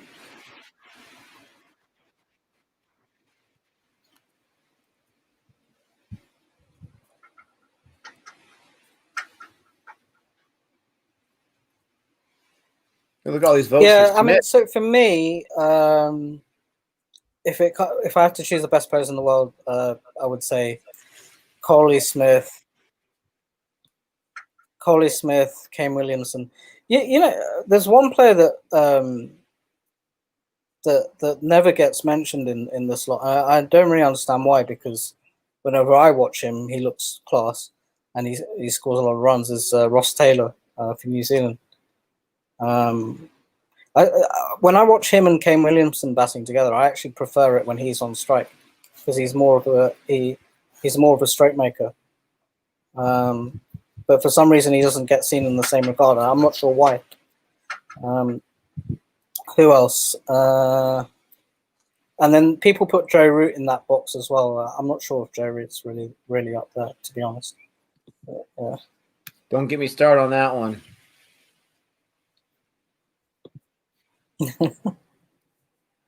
If he is, and I didn't see it in how many Test matches I watched him play, I didn't I think his highest score I think he got a 60 once. I think he did get a 60 once in one inning. Yeah. So I think with Joe Root, he's probably like the next level down. Like you've got all the great players, and he's probably just below them because he's fairly consistent. But I don't think he's quite as good as the really top players. I mean, he's got it. There it is. There's the run rate stat. Oh, they show on the screen for a second. Take that.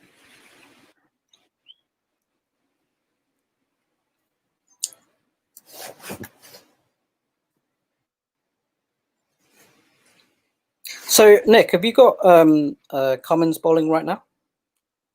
Yeah. Do you see him? Yeah, and it's the 21st over. Yes. There's one more ball left in the 21st over. Yeah, I think we finally caught up.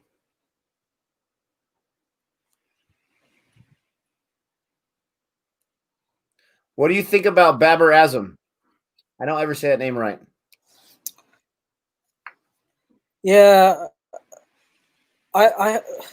he's one of those players that I've seen bat a few times, but I haven't seen. I know he's really good because of his statistics, but I haven't seen him enough. That's why I don't know if you remember when Asjad was on. I asked him, "Is he Pakistan's best player?" Because I just haven't seen enough of him. But if you look at his statistics, he obviously is, sort of thing. Yeah. Right. And he's super young. I think he's super young. Is he? I think he is. Still. Yeah. I mean, he might be below 25. So, I'm not sure. I gotta find this out. Yeah. So the thing generally with Pakistan is they really haven't produced a lot of good batsmen since the 2000s. They've always produced. They have an ongoing production of good fast bowlers. That's like a given. Like they can be at their worst period, they can be at the best period. They're always going to have good fast bowlers, right? But since the 2000s, they've never had. Yeah, they haven't had great batsmen. They've had, in the 2000s, they had Yunus Khan, Inzamam ul Haq, and Yusuf Yuhana. They were really good. But then after that, they haven't really produced a lot of great batsmen. And actually, Babar Azam is probably the next after that, or in recent times anyway. Yeah, I looked it up. He's 26. He's a young buck, 26 years old. Yeah, well, I mean, they used to say that if you combine India's batsmen with Pakistan's bowlers, that would be the greatest team in the world. Wow.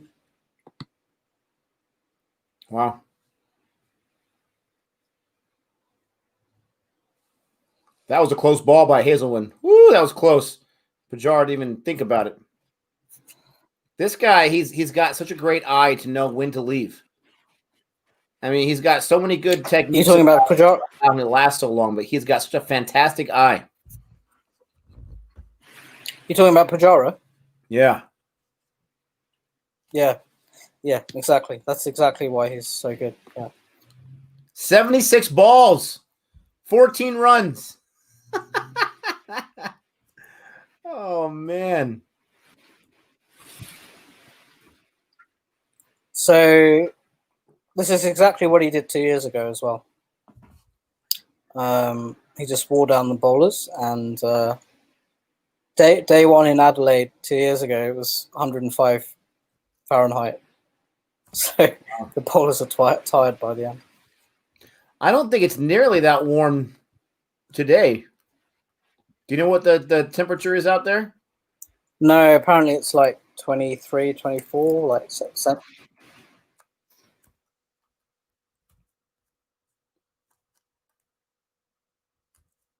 You got to speak Fahrenheit, man. That's my language. Remember, we crazy Americans, we don't use the metric system.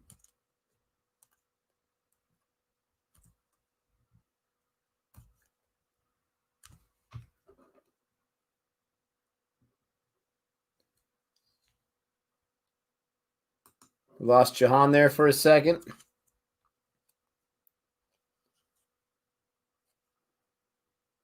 Hazelwood's bowling again. This guy, I mean, he's got tons of energy. He's in test form. He's given up more runs economy-wise than anyone else, but he's still bowling very, very well. That foot is close to being a no ball, in my opinion. Close to being a no ball. 75 degrees Fahrenheit. That is very nice. He picks up his foot. Right before he drops it to make his delivery, he picks up his foot quite a bit. That's crazy.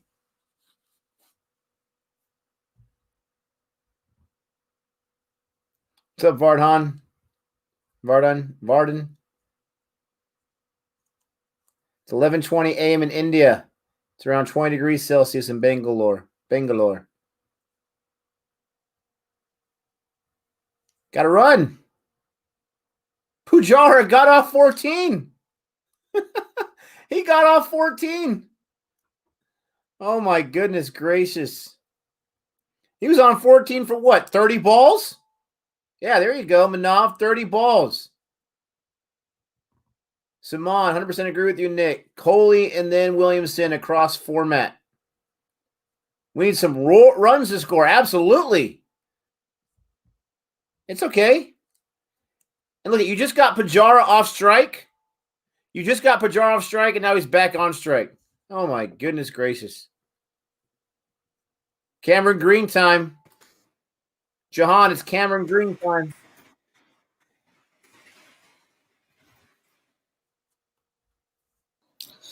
Sorry about that, Nick. Internet dying again. It's all good. Yeah, so it's only 20 degrees centigrade, which is like 68, 70 Fahrenheit. It's actually pretty pleasant. Yeah.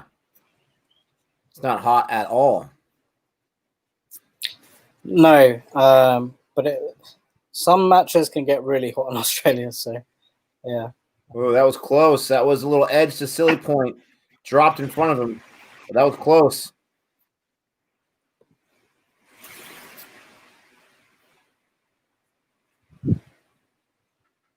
Cameron Green needs to cut his hair. He keeps playing with it. It's going to distract him.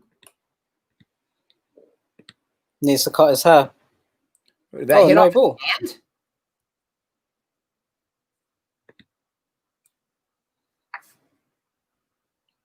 What is that? No ball? Yeah. Oh, they called no ball on Cameron Green. Is that his first ball? I think so, yeah. It's not the best aim, is it? The free hit in test is not like the free hit in T20. You got a super chat here from Ben. This is impeccable line and length bowling by the Aussies. Not a lot Agrawal could have done there. Get to lunch without losing a wicket, right? Jeez, Yeah. Please. Yeah, I agree with that, to be honest. He's right. Thanks for the super chat. Oh, that's a big no ball, isn't it? Yeah.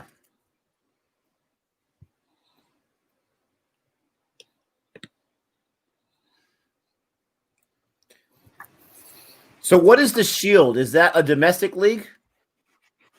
Yeah, so the Shield is basically the Australian long format competition. So it's like the 4-day league as opposed to Test cricket being 5 days, and it's between the different states. So people get picked for Test cricket based on what they do in Shield cricket. How many runs they score against each other state in the 4-day sort of thing. Yeah, 4-day competition. Yeah. Yeah, sorry about that. So guys. England have not silly point. That was short leg. My bad.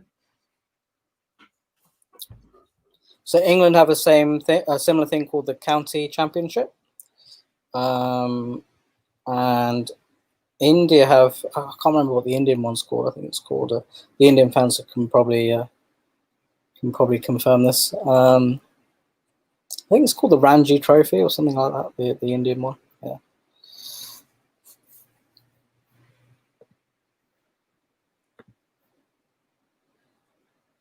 Yeah. He got his baggy green. Very, very nice hat.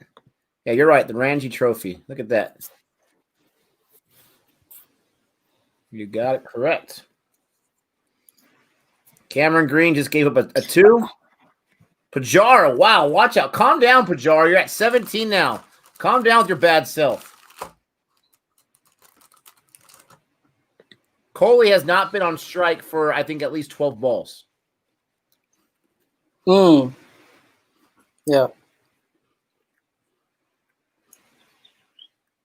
Ooh. Well, they just showed the shot in the practice match. So, interesting thing. Did you see where Pat Cummins fielded that ball then at mid-on? Yeah. So at the end of the first day 2 years ago, Pujara like got himself in blocked. Basically, he stayed there the whole day, got 100 after they lost 3 quick wickets early, and I think it was towards the end of the day. It was like I think it may have even been the last over. He knocked a single to Pat Cummins at mid-on. Pat Cummins has gone and run like a few 10, 15 meters, grabbed the ball, and they've gone for a run, and he's like thrown it whilst diving, and it just somehow hit the stumps, and he ran him out at the end of like a 105-degree day. Wow. Yeah.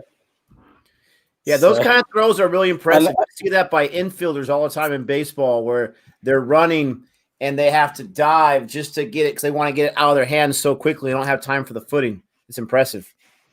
Yeah. So it was a really good play, and apparently he had the video of it on his phone, and he sent it all around the WhatsApp group, the team WhatsApp group at the end of the day. Like, look at this. Look how awesome I am. Yeah, exactly. You know I would do that. What you call bragging rights right there. Gabe calls it a humble brag. Nothing humble about it. You're just showing off.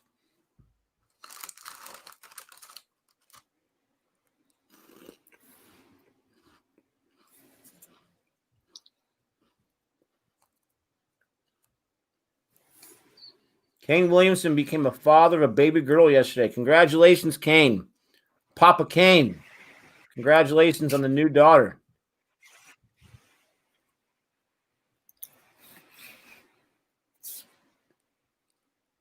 So, going back to your question about like how fast they're scoring, I suppose you have to balance it again. You have to balance keeping the Australian bowling attack down and grinding them down, and making sure you don't lose so many wickets so you can put on a big score, as opposed to like, are you wasting time? Are you reducing your chances of winning this game because you're wasting time, sort of thing. So that's the balance that they need to find here. Yeah, because they're scoring at less than 2 runs and over, right? Yeah, they're scoring at an amoebic pace right now. It's absolutely ridiculous. People in the chat are going to say, no, this is perfect. This is a chess match. This is what they're doing. Come on. Okay. So the thing is, if it comes down to the last day and they need 10 overs to get 3 wickets and they only manage to get 2, that's where, people will be saying, like, why were you wasting time on the first day, sort of thing. So, yeah. I mean, obviously, it's way too early. I'm not panicking whatsoever. I'm not panicking at all. It's way too early to be like, oh, this is, whatever. But I always try to think about if Australia's batting, would they be at 38 runs after 23, 24 overs? Right? I just can't imagine they would be scoring that slow, but maybe. I mean, who knows? Well, this is the thing. Okay, so at this stage, who would you say feels more in control of the game? Australia. Yeah, exactly. That's the thing, isn't it? So, if India sort of get on top of the bowling and start scoring quickly, then they're going to be in control. So Australia are always going to be happy, even if they're not taking a hell of a lot of wickets, whilst the scoring is like this. because they're not getting ahead of them in the game. Yeah, and I'm definitely answering the chat here. I'm definitely not saying or suggesting that they're losing the match in this session. Not at all. But I would imagine that with let's say they last all day and they get 3 sessions in at least. I would imagine you want all of your sessions to be productive sessions. I would imagine you want like close to 100 in each session. And as far as I know, a session's about 30 overs. So they're at 30. Yeah, or 23. Yeah. So I mean, counterpoint I suppose is India probably thinking, well, see off the new ball. They've seen off the new ball, but if they see off the energy from the Australian opening bowlers, then they can just tuck into the runs later on, like once the bowlers are all tired and once the part-timers come on and that sort of thing. So that's maybe what India are thinking, but at the moment they're not really pushing the game on, if you know what I mean. Yeah, I'm reading the chats, guys. I'm reading the chats. I think you guys might be quite possibly not really understanding exactly what I'm trying to say, what Jehan is trying to say. The sky is not falling. That's not what I'm saying whatsoever. But you can't tell me if you're a fan of India that you're happy with this score. Maybe you are. I don't know. 2 for 41 in the 25th over. Maybe you're happy with that score. Someone said there's 15 sessions in a test match. Yeah, but they're not all going to be from one side batting. I mean,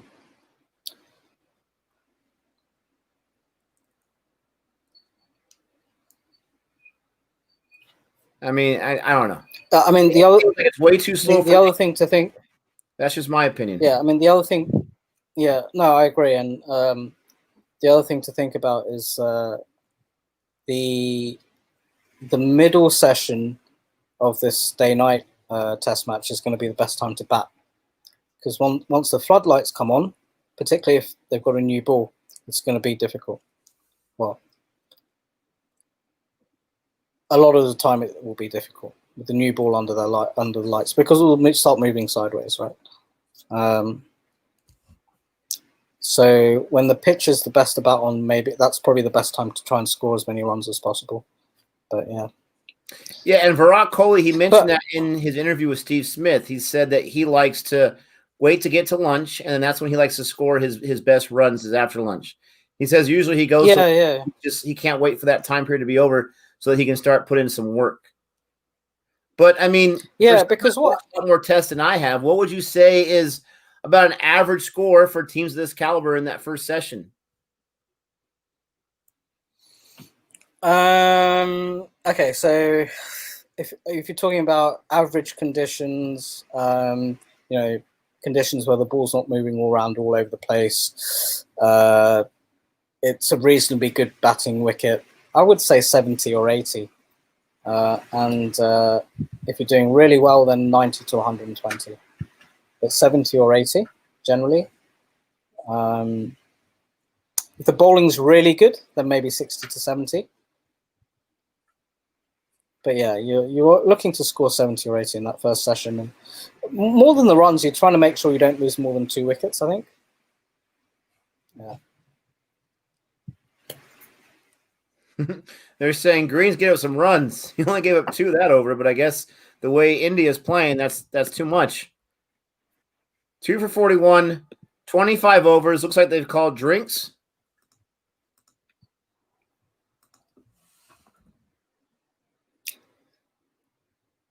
Tea time. So Nick, you know the philosophy my school coach always used to give us was, I want you to score as many runs as possible, as quickly as possible, but don't get out. Yeah, exactly. Okay, yeah, sure. No, I absolutely agree with that. The 2 wickets is not what you want to lose in the first session. It could be worse, I guess, but 2 wickets I can't imagine is too good. 20-minute tea time.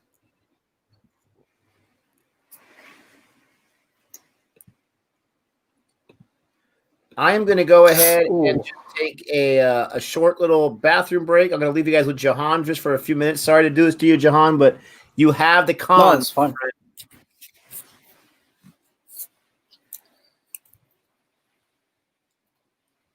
I can't actually see the. Oh, here you go. Comments. Oh, there you go. 40-minute dinner. Hmm.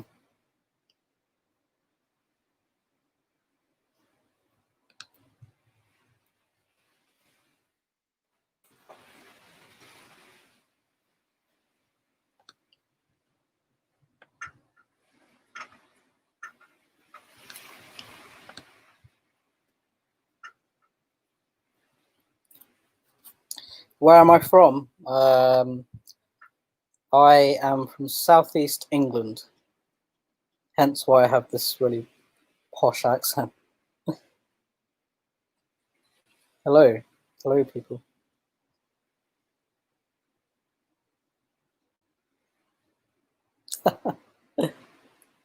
Yeah, no, my parents are Sri Lankan. Yeah.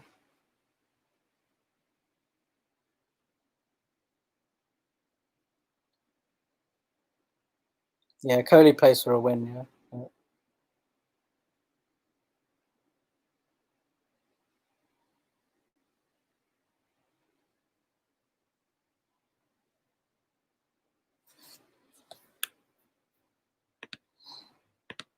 Okay, Indian fans, tell me who India's best bowler is.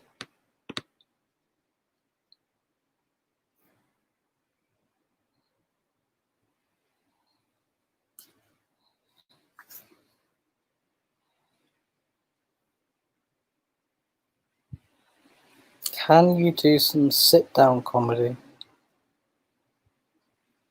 Shami Bumrah, Bumrah, Bumrah, Shami. Okay.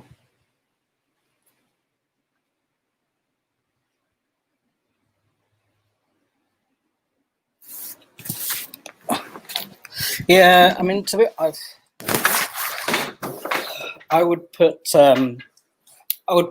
would say Bumrah, to be honest, because I saw Shami bowling some absolute rubbish in the IPL.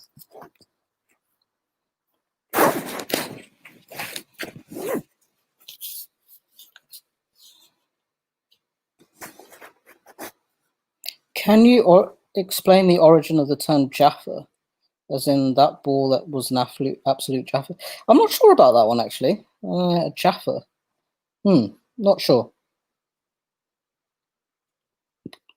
Am I a comedian or something? What's this do a bit about?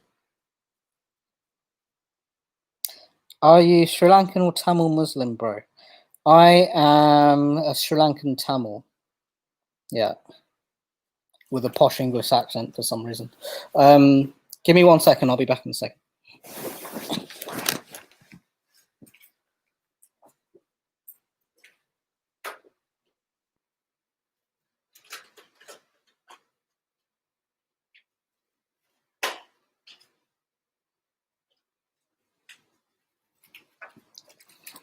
Oh, okay.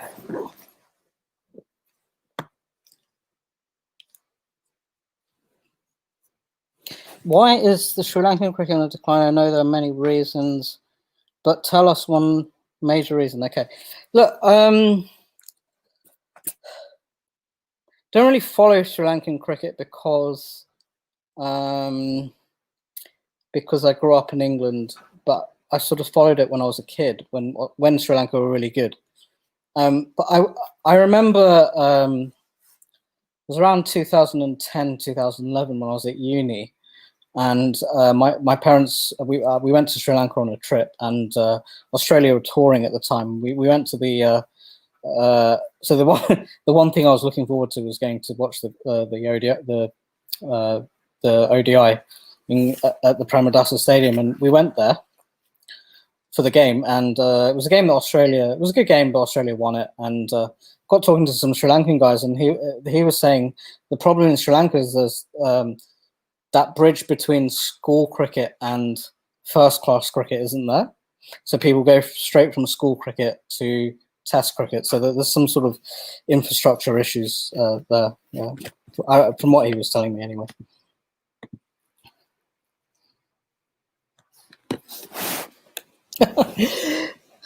Manav, I agree with you.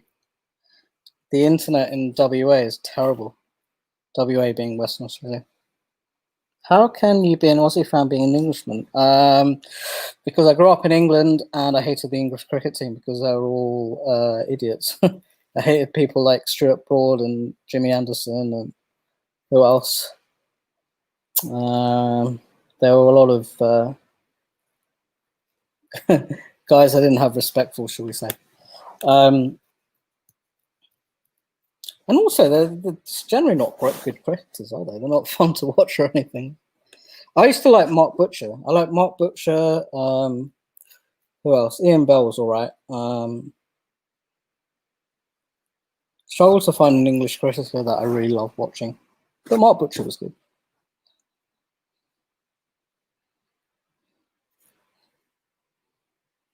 Test Championship final. I think Australia will be one of the teams. I think it'll be Australia and India, won't it? I don't think New Zealand are going to make it. The Australia and India, I reckon.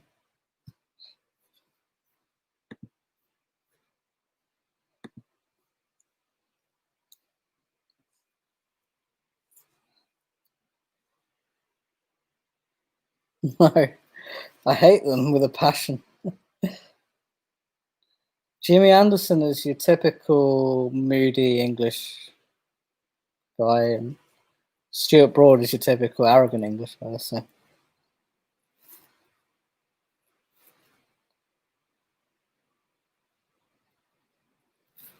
Is this guy Indian with this accent? Are you talking about me or what?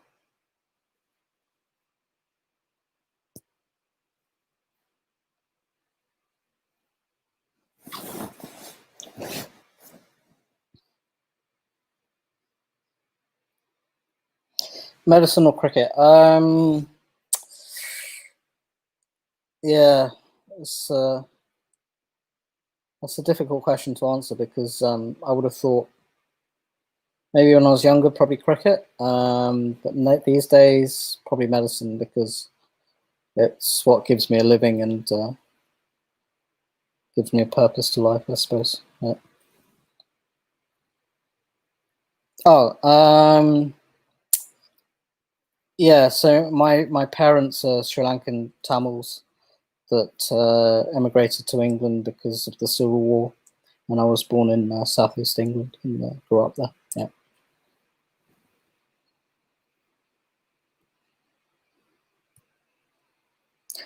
You consider yourself a Desi or Desi or whatever? Yeah. So I'm actually one of the worst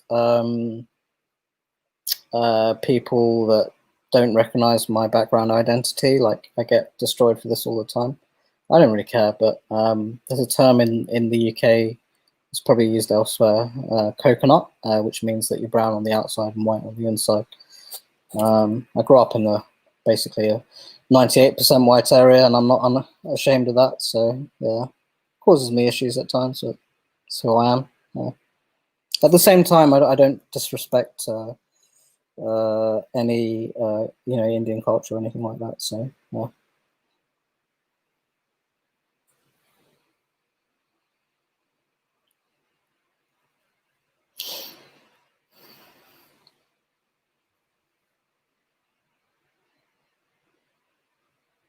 Funny thing was, when I went to uni, when I was at I went to uni and somebody asked me if I was a coconut, and I had no idea what it meant. So that was like a new thing for me.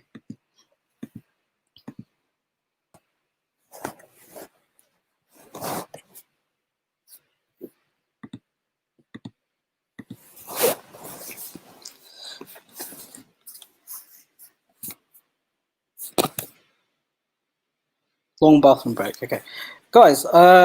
You're a lot of you obviously are Indian fans.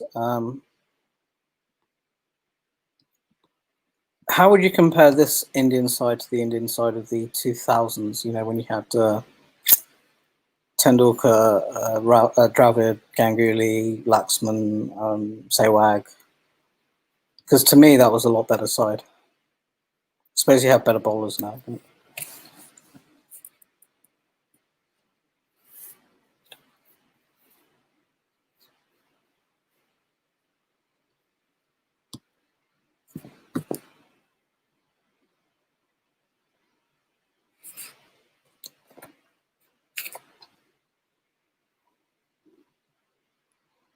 As a real Bari, look, if there's any English fans in here, I'm not trying to disrespect them or anything, but it was tough for me growing up in England. I'll be honest. 4, I would say, in rural England, 4, which is where I grew up, and Australia's great, which is actually not the way that Australia's perceived, but it's completely incorrect.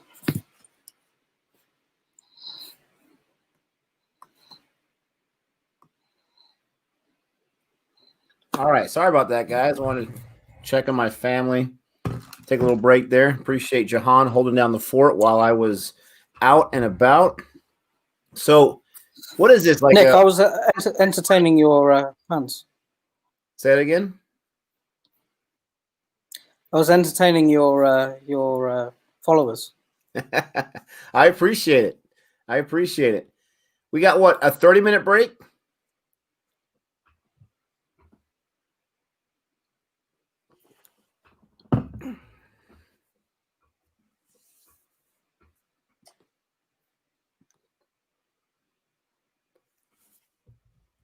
A little bit of a lag here between me and Jehan. Nick, Jehan did a stand-up comedy. You missed, Nick.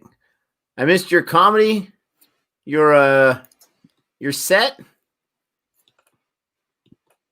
I don't know about that. I think they just think I'm naturally funny for some reason. But you know, most people just think I'm no. It was. It wasn't purposeful comedy. I think. Nice. So, I mean, so far, again, I don't want to keep beating a dead horse, but so far the match is I mean, this first session did not go the way I wanted it to go with the drinks break and whatnot happening right now at the 25th over, 41 runs. You know, it is what it is. I was hoping for a little more than that in the first 25 overs, but a lot of people in the chat are talking about how, you know, they're fine with it. They don't like the wickets being lost, but they're fine with the low runs. So, I mean, we'll see. Well, is this the slowest you've seen batting in Test cricket, Nick? Yes, I would say this is, what is this? The 5th or 6th Test? No, like, maybe I've watched 6 or 7 Test matches. Yeah, I mean, 8th or 9th. And this is the lowest scoring first session that I can remember. Yeah. So I think this is pretty much as slow as you're going to get in Test cricket. I can't remember the last time the scoring was this slow, to be honest, thinking about it. But the intensity has been, it's been a battle, hasn't it? You know, India have, it's one of those things where India they've lost 2 wickets, but they haven't like collapsed. Whereas Australia kept the pressure on, but they haven't managed to, they've only got 2 wickets. So right. It's a bit of a stalemate. If you understand, you know. I hear what you're saying, because, you know, it could be a lot worse with the wickets being taken. I mean, who knows? Maybe Australia is bowling just so amazingly right now that India's done the best they can to only lose 2 wickets. I don't know. Yeah, I mean, yeah, but at the same time, they haven't really tried to put the onus back onto the Australian bowlers, have they? But and that's not something really that Pujara's going to do anyway. So, because his game is to try and wear out the bowlers. If you can do me a favor, Jehan, and just kind of center that camera a little more. Oh yeah. I mean, you can lay down. That's fine. I lay back in my chair all the time, but just there you go. Yeah, I was just sitting on the old couch here. So tell me about yourself, Jehan. What kind of doctor are you? Sorry, I didn't quite hear that. What was that? What kind of doctor are you? What type of doctor are you? Oh, so I'm training in cardiology.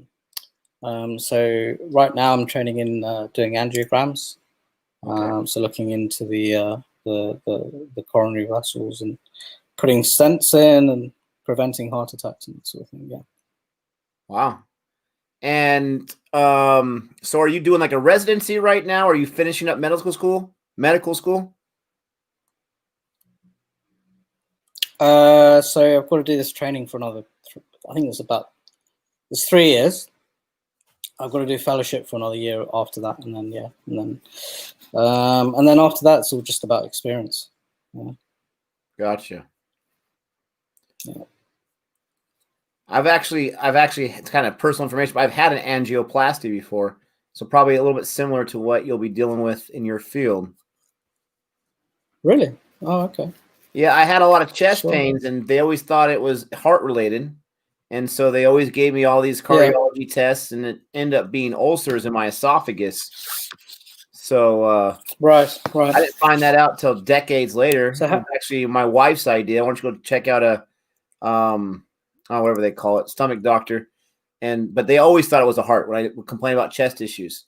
So I had all kinds of tests; they all came out negative. So that's that. Okay, so it wasn't a heart problem then. No, that's right. Jehan's saving people for sure. Yeah. So yeah, I mean that's what I'm doing at the moment. Look, my job is it can get pretty stressful at times, which is one of my ways of getting away from all of that is watching you guys on Cricket for Americans and just generally watching cricket in general. So, yeah. Well, that means a lot. Thanks for saying so. I always find it amazing that, and it's not me having self-deprecation or anything like that, but I just find it amazing that people are interested in listening to us talk. Like I understand to a certain degree about watching people get into the sport for the first time, but we love it. We absolutely love it. Yeah. I kind of I felt like you guys have understood everything about cricket really quickly. Like you've caught on really quickly. Like it's taken you a few months to like basically know the sport pretty well. Like, and you always hear stories about Americans always. So if you grew up in England, it's like Americans always say, "Oh, how can you have a sport that lasts for 5 days and it ends up in a draw?" And you always hear these stories about cricket doesn't make any sense, and what the hell is cricket? Some British thing that doesn't make any sense, right? But I've never really understood why it's so difficult to understand, sort of thing. And I always felt that if you give someone a chance to actually try to understand it over a period of time, they would. And that's obviously what's happened with you guys. So. Yeah, let me tell you from my perspective. So having a sports background, as far as me watching, I'm not an athlete. Gabe was an athlete growing up, and as a young adult and as an adult. Yeah, I was never that. I played high school football. I played Little League baseball, but that was about that.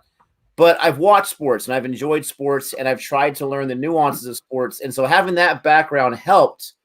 But for us, it's a very unique situation with YouTube to where we would react to something, and then I always read the comments for the most part. I would say I probably read about 90% of all the comments. And there's so many teachers in the comments saying about this, saying that. And it took a while, at least for me, all of us have pride to a certain degree and ego and whatnot. It took a while for me to realize that, they're just teaching me about the game. So just to read it and learn from it. So that helped out a considerable amount. We'd watch a video about bowling, and we get all these comments about how this is and that is.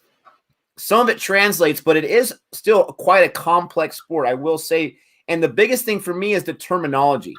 The terminology, it was so hard to get over bowling as opposed to pitch the ball or through the ball. I always want to say swing, that, but it's shot because you have swing in the bowling. So the terminology, and then you just find out, I keep learning more.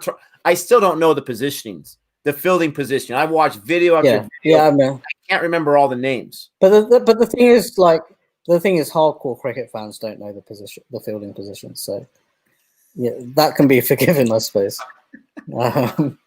I guess I just, I'm glad that people feel that we've been learning a lot. That makes us feel good. But I feel like, you know, I mean, learn. From your guys, I mean, it's kind of like baseball, though, isn't it? Like the actual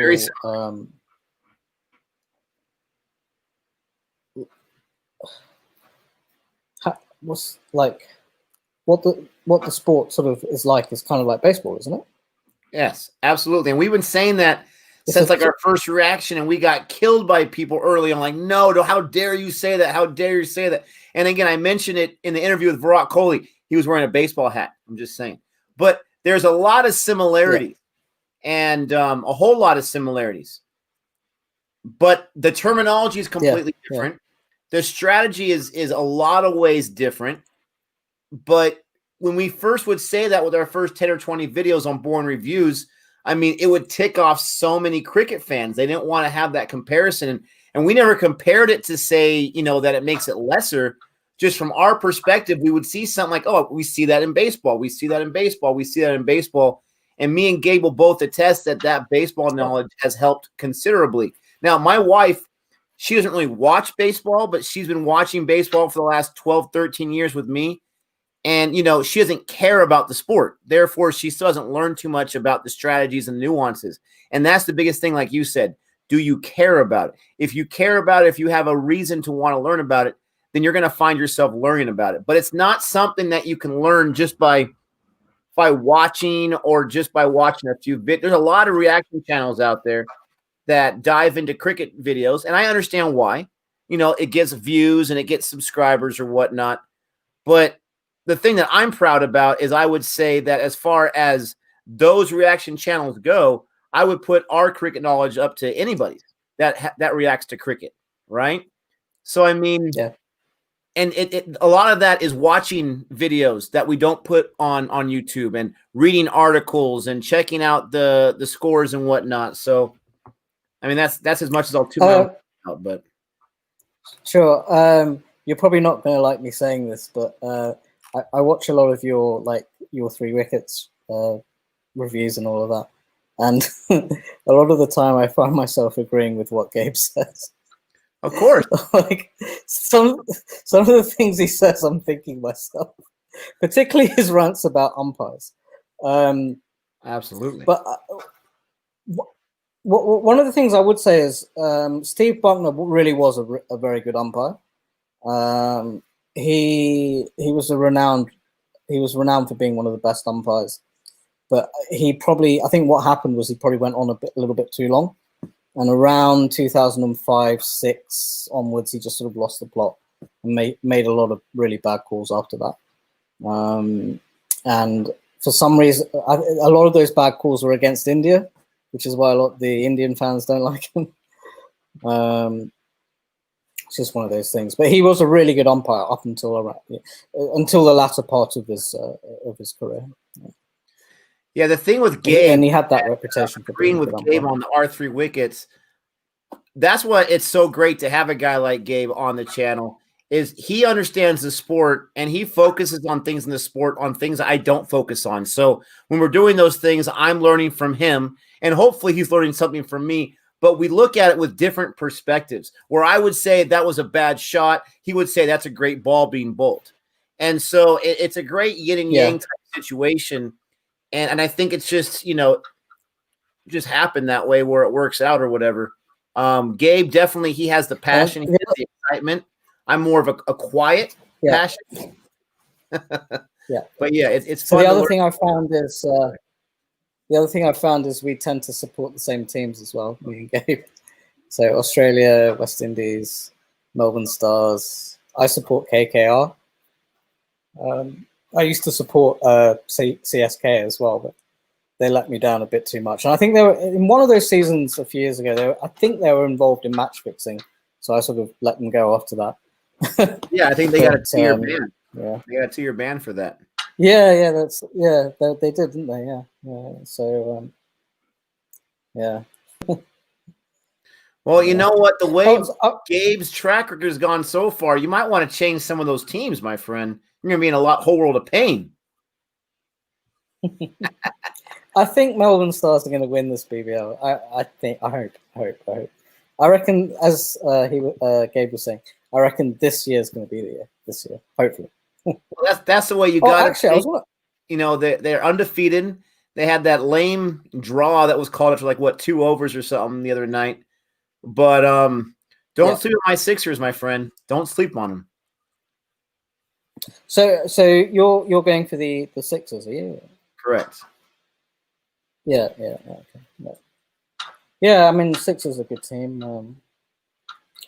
I was going to ask you, like, I know you guys love the IPL, but what do you think of the BBL?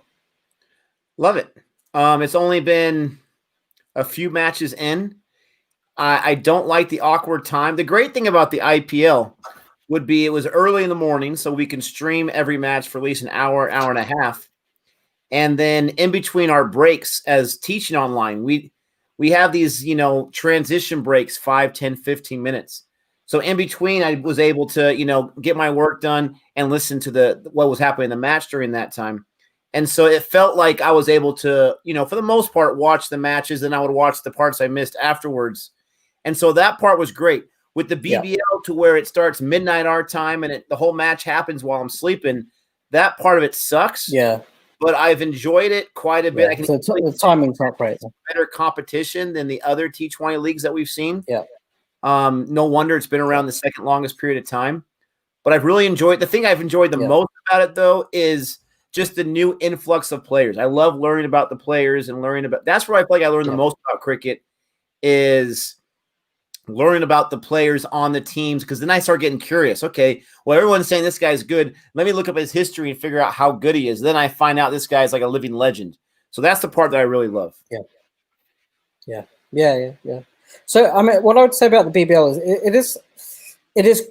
There's a few things that's different about it this year, and mainly because of COVID. So all the games are like concentrated over only 1 or 2 venues, so that you don't have the concept of home games and away games and that. A lot of the overseas players are pulled out. So normally you get a lot of really good overseas players, like from the West Indies, England, South Africa. A lot of those guys are pulled out, and like it's not as they don't have as many as what it usually is.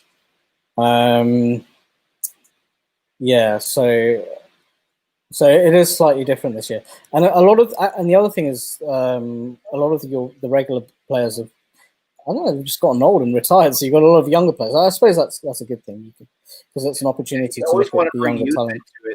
You've also lost a lot of the stars because of, you know, the tour, the Indian tour of Australia, probably COVID, maybe it's too much cricket. Obviously, they're going to choose international over BBL. So you have a lot of different situations, but what that allows is opportunity for these other players, these other teams to see, okay, we lost to Steve Smith. We lost to this person or that person. So let's see what we can do with these other guys. So that brings up my biggest complaint, and we've mentioned it many times already, is the DSR. There's no DSR. I mean, how, in my opinion, this is not a knock, but how can you consider yourself a serious professional T20 league and not have DSR? No, I agree. I don't know how that's happened, to be honest. I swear they must have had it in previous editions. I can't remember, but it doesn't make sense to me that they don't have it right now.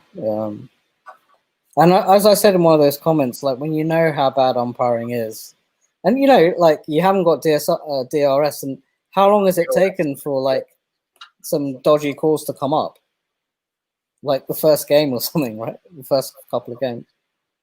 So yeah, absolutely. Sorry, DRS. I don't know what Shatil is asking about the subs on Tuesday, but we got a question here from Azareel. Hey, Nick, when can we expect a video on you guys tasting Indian food? Got me excited after your poll from Boring Reviews. Okay, so update on that, right? Breaking news on that. Me, Gabe, my wife, and his wife, we actually recorded us trying Indian food for the first time last night. We did that in my home. I have the recording on my phone, and I'm working on editing that. It's going to be a big editing job. I'm hoping that I'll be able to post the first part of that tomorrow night. And the reason why I'm doing that in parts is for several reasons, but I can edit one section of that much faster than the entire thing. So for all those that are excited, we'll definitely be able to post one part of that tomorrow. We tried starters, we tried vegetarian, we tried meat, we tried desserts. So definitely lots to show you guys and excited for you guys to see it. I've been eating some leftovers today for lunch, and I won't give anything else away. That's why I'll just leave it right at that.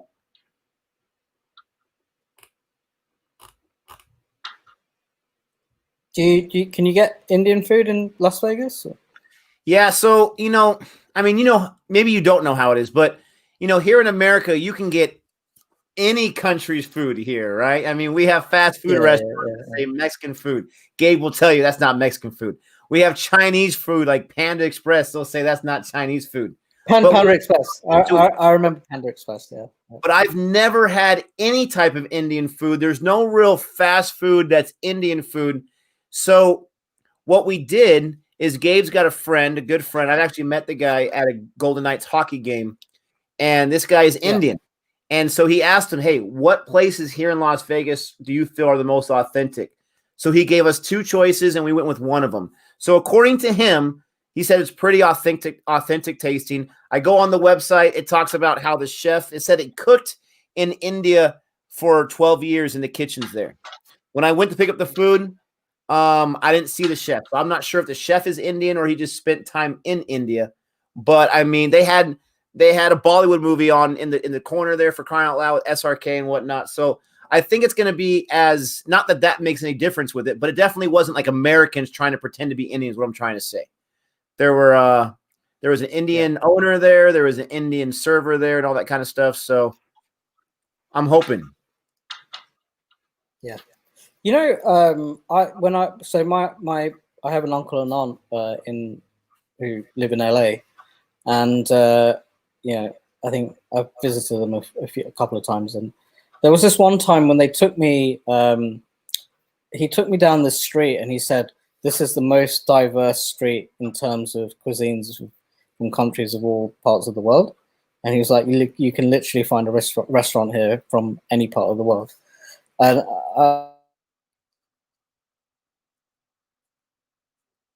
oh no! Don't freeze on us now. You were cooking. No pun intended.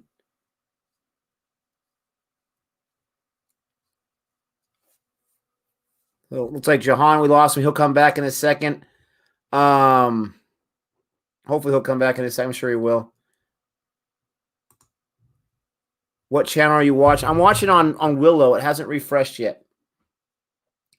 As far as the Indian food goes, I see right here, Himanshu, the food abroad is neutralized for a foreigner taste bud. I absolutely agree with that.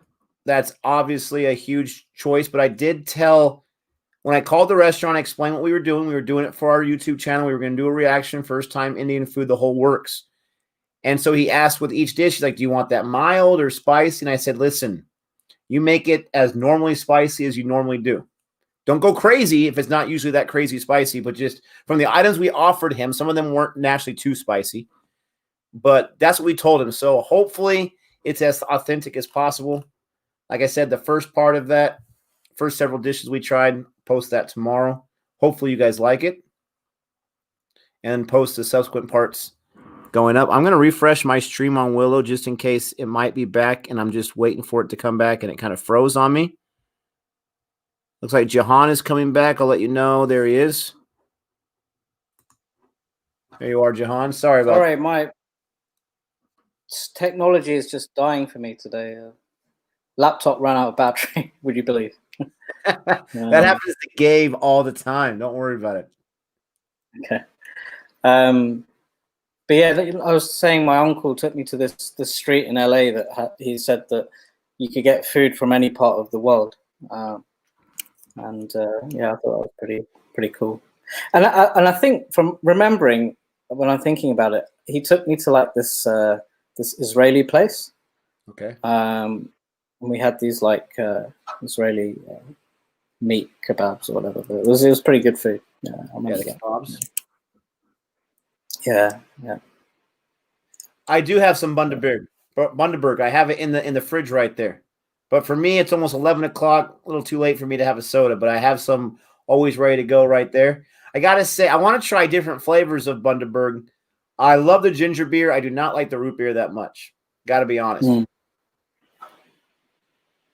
Yeah, so I think we get like a guava one here as well. Guava Bundaberg and wow, like a basically a lemonade full of sugar and a ginger beer, and yeah, probably someone get all the same. sent me a picture on Instagram. It made me crack up.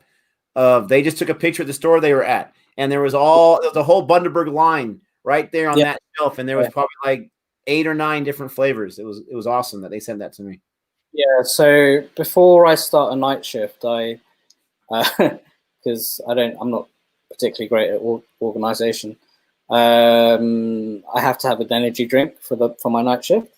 Right. And instead of like going to the supermarket and buying like a 4-pack or 6-pack, whatever, I get into this routine of as I'm driving into work, going to the petrol station, the shop, and getting one every single night, like as opposed to like just getting in bulk.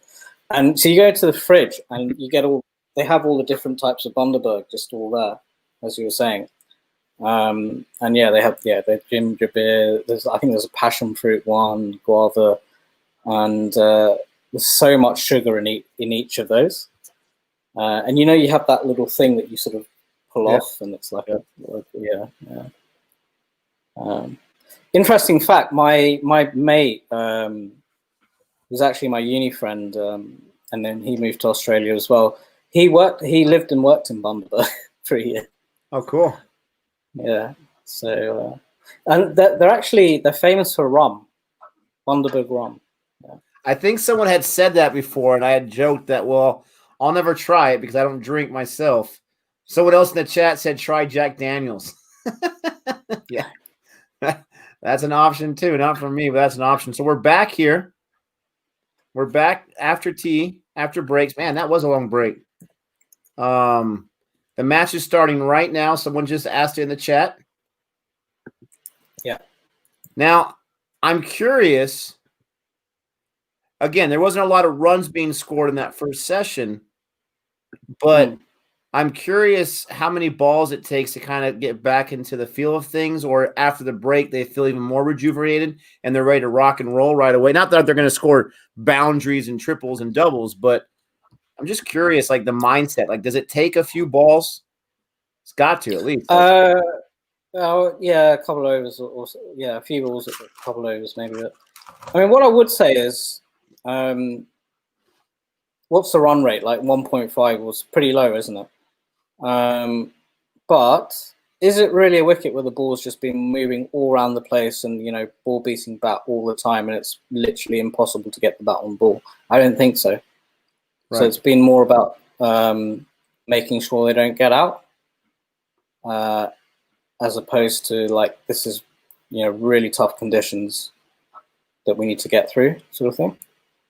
So are you saying, sorry to cut you off there, are you saying that you feel like Australia is not overpowering them, so India is kind of underperforming? Is that what you're saying? I think so, yeah. I mean, I would understand this sort of score if it was like,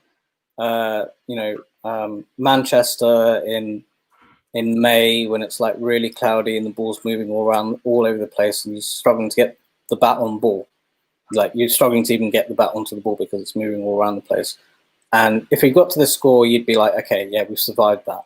Wait till the suns come out. But I don't really think it's been like that in this game. So for now, I think Australia are on top, even though they've only got 2 wickets. India haven't got away from them, so I think they'd be happy about that. Does that make sense? Yeah, absolutely. Yeah. Now, it's funny because you say, does that make sense? The Gabeism for that is, know what I mean? Yeah. Yeah. It's funny. Our first few live streams, I'd see that comment all the time. Yeah, we know what you mean, Gabe. Now everyone's gotten used to it. Yeah.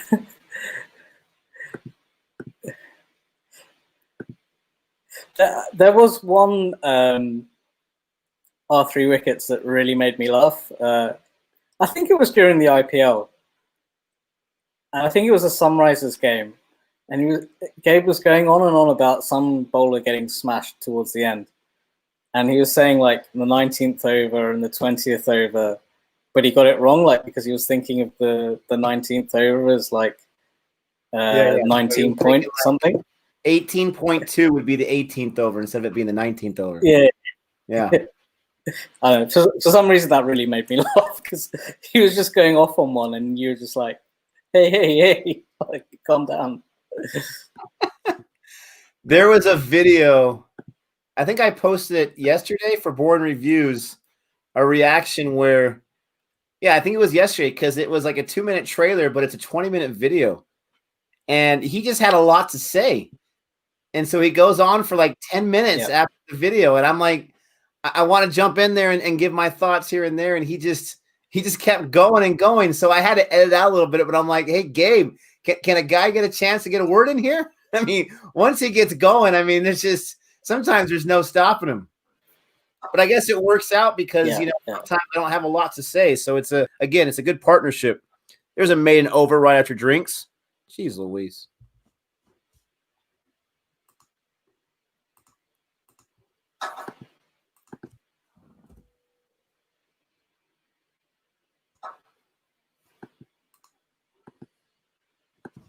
What's up, Sean? What's up, Nikhil? Hey, clue. I heard these experts say that look at the exact score. Add 2 wickets to it. If it looks nad, it's bad. If it looks nad. I don't get it.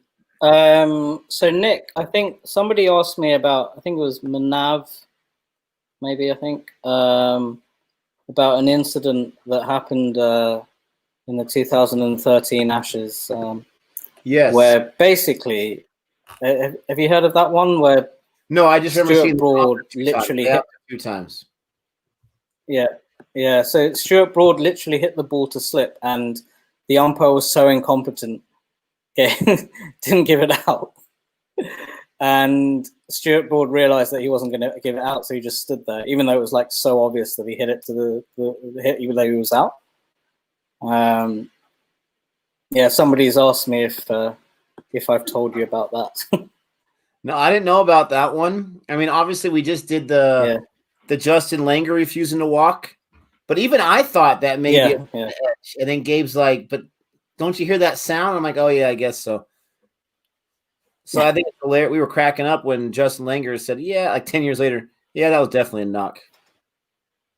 See, the interesting thing about that game was a game that Australia would have lost. Well, they should have lost, actually. If that was given out, they would have lost. But I think they were chasing in the last innings 350 or something, and they were 5 down for 100, or like they're on their way to losing. And then Justin Langer and Adam Gilchrist put on this massive partnership to win the game. And that was the start of a 16 Test match win streak, which is, I think, still to this day a record. So that was like that was the start of like a really amazing run for Australia.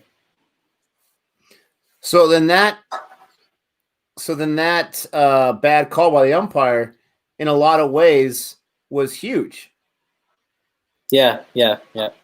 And even, can you remember the Pakistan one you were watching against the West Indies?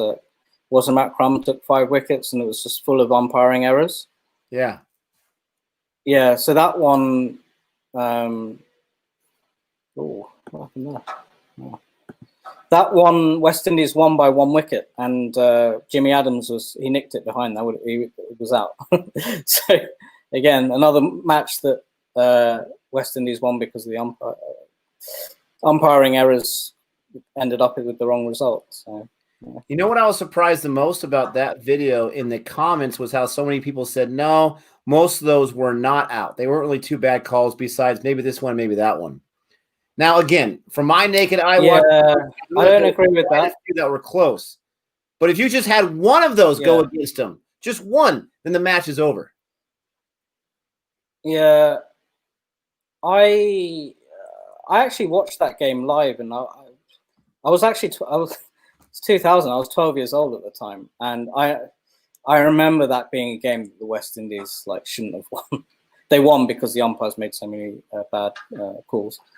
But just looking at that video again, I think maybe you could probably say maybe two or three of those appeals, the umpire made the right decision, but 6 or 7 of them, they made the wrong call. It seemed like there was quite a few, and I'm sure, like after I saw it, the first few, I was like, all right, these are all out, but it looked like quite a few. I would say the majority of the comments said about 2 or 3 should have been out.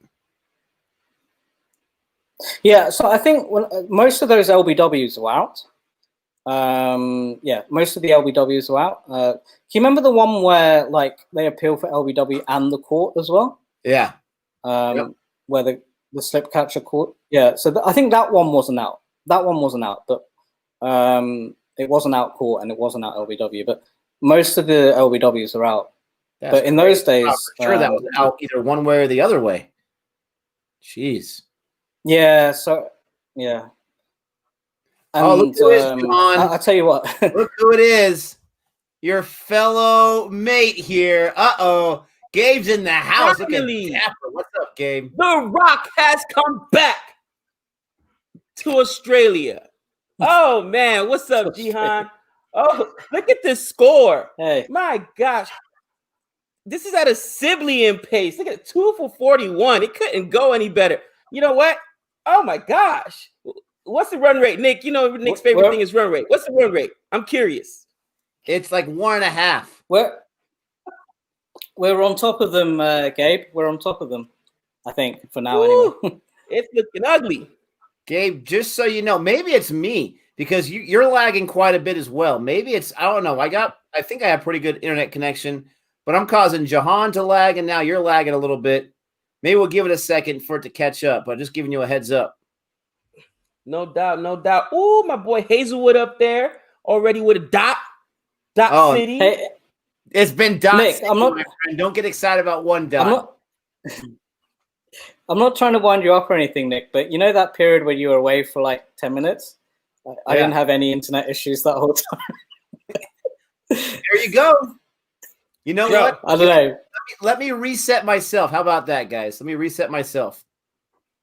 What's going on, Dr. Jehan? I checked in a little bit while I was at work on a break. I saw that you had already worked like a 36-hour shift, man. You're crazier than I am. Oh, I love it. I love it. Commitment. How was the shift, brother? It was busy-ish. It was okay, but I've got a few days off now, so, you know. That's nice. I'm quite happy to be watching the test match. Oh, yeah. You and me both. What's up, Marshall? It's just a different vibe when I come on. Listen, because I'm always on the winning side. No, I'm not on the winning side all the time. I got to say, you got to be kidding me. But it's all good.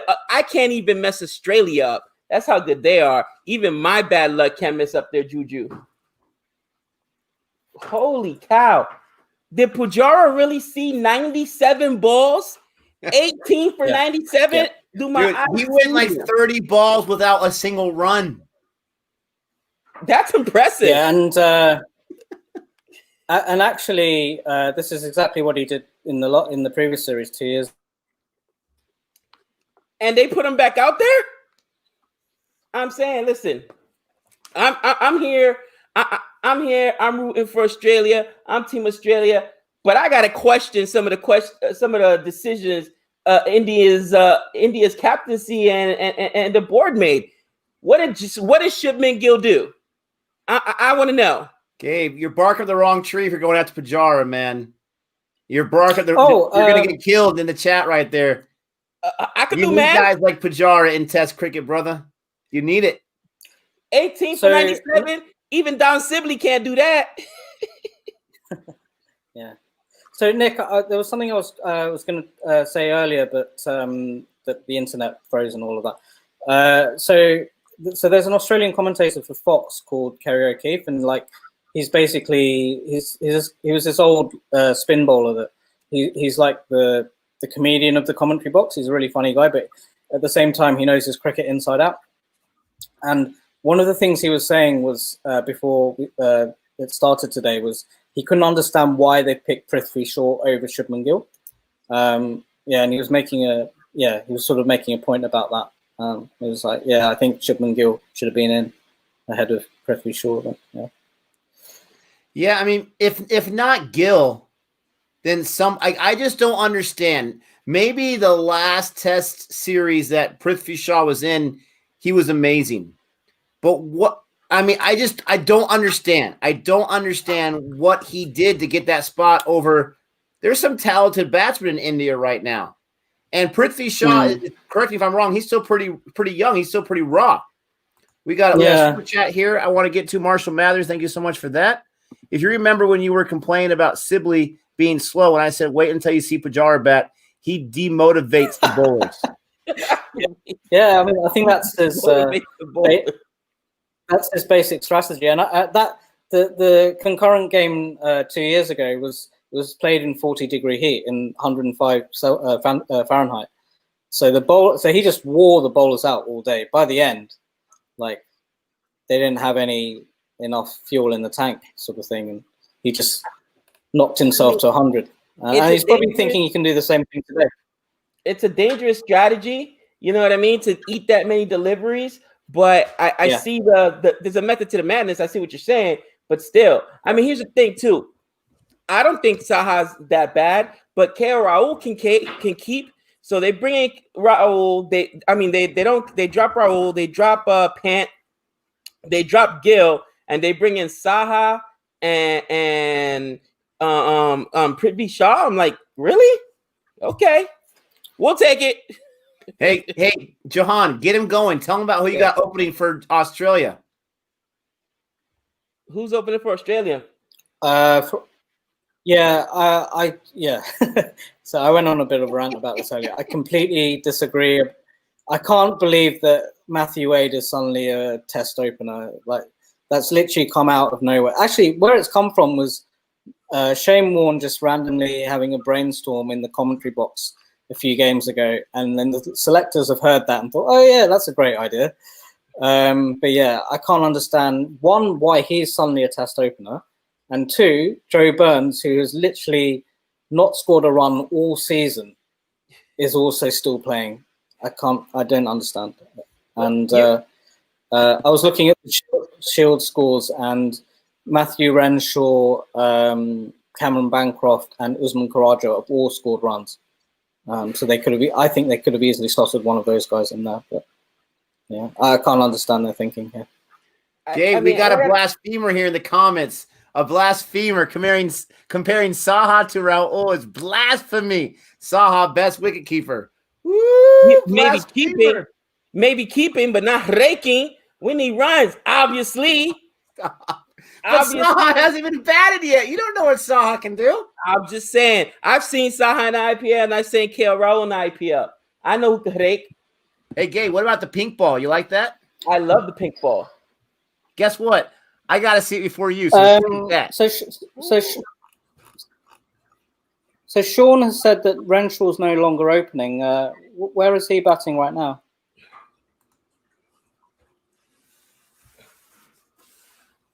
That is a good question.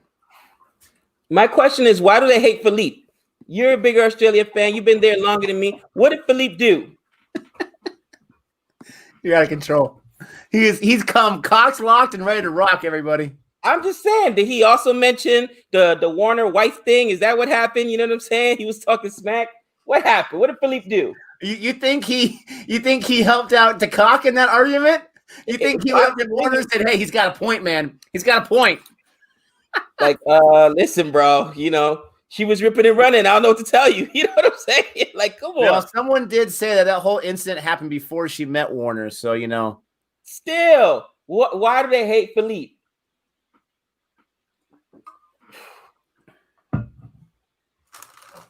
Whew. You know, maybe it's my and Dr. Jehan, maybe you can help us out here. Maybe it's my lack of knowledge when it comes to cricket, right? But maybe we just dropped it. But Nick, help me out here. you know, we say names like Philippe, guys that we've seen perform, KO Raul, guys we've seen perform. They're not test players. Right now in the chat, they're not test players. I'm glad Dr. Jehan's back in here with us. I see guys who say, "Oh, I'll mention somebody like Padicle. He's not a test player." Oh, no, I'm serious. You know, I'm just cracking up at the chat, man. The chat is cracking me up right now. I'll say Philippe. Oh, he's not a test player. I'll say give me another one of the guys I love, Nick. That they say, oh, he's too young. Oh, KO Raul, he's not a test player. Padicle. But then when I say, oh, you know what? I'm sorry, Campbell sucks, and they're like, oh, but he's really. I'll take any of those guys over John Campbell. He's a test player, but those guys aren't. Explain. Somebody tell me. Listen, Gabe loves to rant so much that it just comes naturally.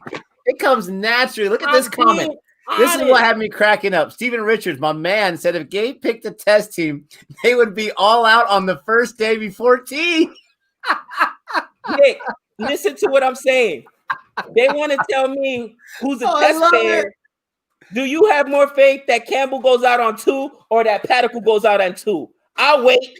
Wait. The choices are Campbell, who plays for the West Indies, or Padicle, that hasn't even played international ball yet for India? Nobody says to me Campbell's not a test player. What do they always say? These other guys aren't test players, right? Philippe's not a test player, right? Oh, Padicle's not a test player. Shubin not a test player. But Campbell is. You're comparing a T20 player that we've seen so far, Padicle. That's all we've seen him is T20. You're comparing him to a test player in John Campbell that's been there and done that. Do you see John Campbell on the IPL roster? Is he a T20 player? I think John Campbell scored 68 the other day. Yeah. In the second innings, I think he scored 68. Gabe erases that from the memory. He erased it. What'd he do right after that? I'll wait. 2 runs. Stop. Just say it. Stop it. Oh, it's just like, how does a guy? I'll tell you what. How does one become a test player? The one thing, are you like anointed? Are you knighted? Like when you're born, they're like, you know what? I dubbed D a test player. No, you're a T20 player. No, you're an ODI player. Let them try before you say they're not that. You know what I mean? No, I agree. Yeah, I mean, you shouldn't pigeonhole people before they've been given the chance. I agree with that. Yeah. Who would you rather see, Jehan, right now for Australia? Would you rather see Philippe or would you rather see Joe Burns? I would prefer anyone to Joe Burns opening right now. So yeah, probably Philippe. But Philippe's not an opener though. I don't think so. For me, I would have either brought back Usman Khawaja or what's his name, Cameron Bancroft, because they both scored runs this series, this Australian season. So yeah, is that gonna go for a boundary? Oh my gosh, we've only seen one boundary. Well, look at Hazelwood. Look at Hazelwood. He gave up 6 this over. Ooh, take that, Australia! Finally, the Rockets came back. Holy cow! That's considered an expensive over 6 runs. That's considered an Udacat right there. That's considered a hootie right there. I still can't get over it. 21 for 140. Wow. But if he's standing at the end and he's got a century on 200, you know, even if the strike rate is at 50, you still got a century out of it. I'll take it. Gabe, if I told you there was an all-class cricketer that you know very well by name who got 43 runs on 297 balls, who do you think that was? 40. I said it right. You guessed it right. Hold on. Don Sibley? Nope. Not a Sibley in place. All right. Give me a hint. Sibley, he scores pretty slowly, doesn't he? Yeah, he does. But 43 on 297. This guy makes Jahara look like freaking Steve Smith, for crying out loud. I got to ask, who is it? A.B. de Villiers. The alien. You want to drop him after that performance? I don't think so. Yeah, negative. Oh, Patty Cummins. Patty Cummins. Changing the topic so fast. Patty Cummins has been disgusting. He's been absolutely disgusting. Look at Virat Kohli, 10 for 38. Pujara, look at that. I said Pahara. Sorry about that. Pujara, 21 on 104. The best he's like the living personification of Gabe's all weight. He's the personification of that. I'll wait till I get a good ball. Oh my gosh. I gotta say though, I missed the test. Sometimes it moves too quickly in T20. You know what I mean? I missed the test page. Yeah, absolutely. Look at that.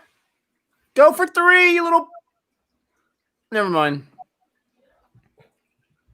Look at Cummins. Dude, watch out, guys. They've got 14 runs in the last 5 overs. Patty Cummins just gave up, what is that, 2, 4 in the 1 over? Listen, if India gets a few more boundaries, they might declare they're scoring so many runs. They might declare they've got too many runs.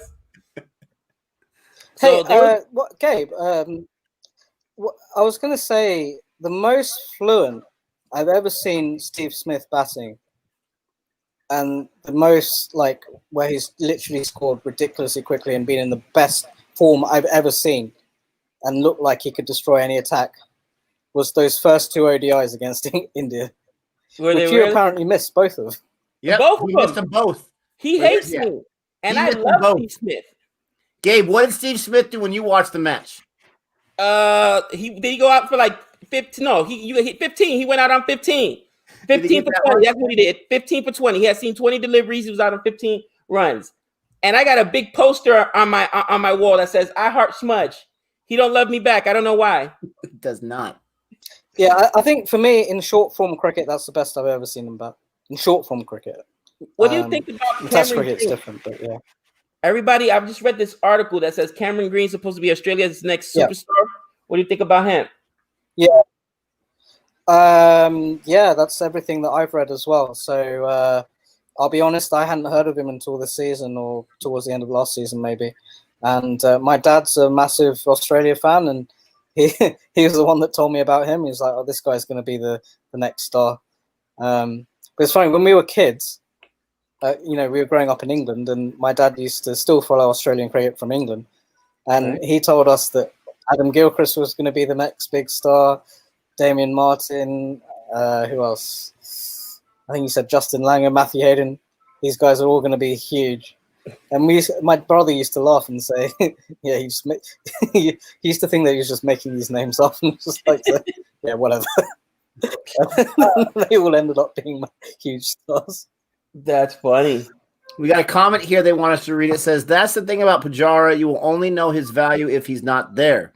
The thing is, even if Pujara gets out now and scores only 30 on, he's tired the bowlers out so much." Ooh, Nathan Lyon. A Nathan Lyon sighting.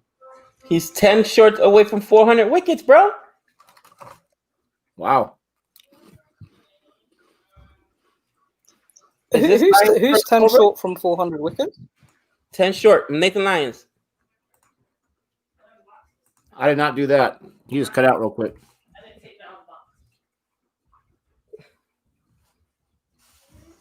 Okay, they said that Nathan Lyon used to be a groundskeeper on this field before he became a Test cricketer.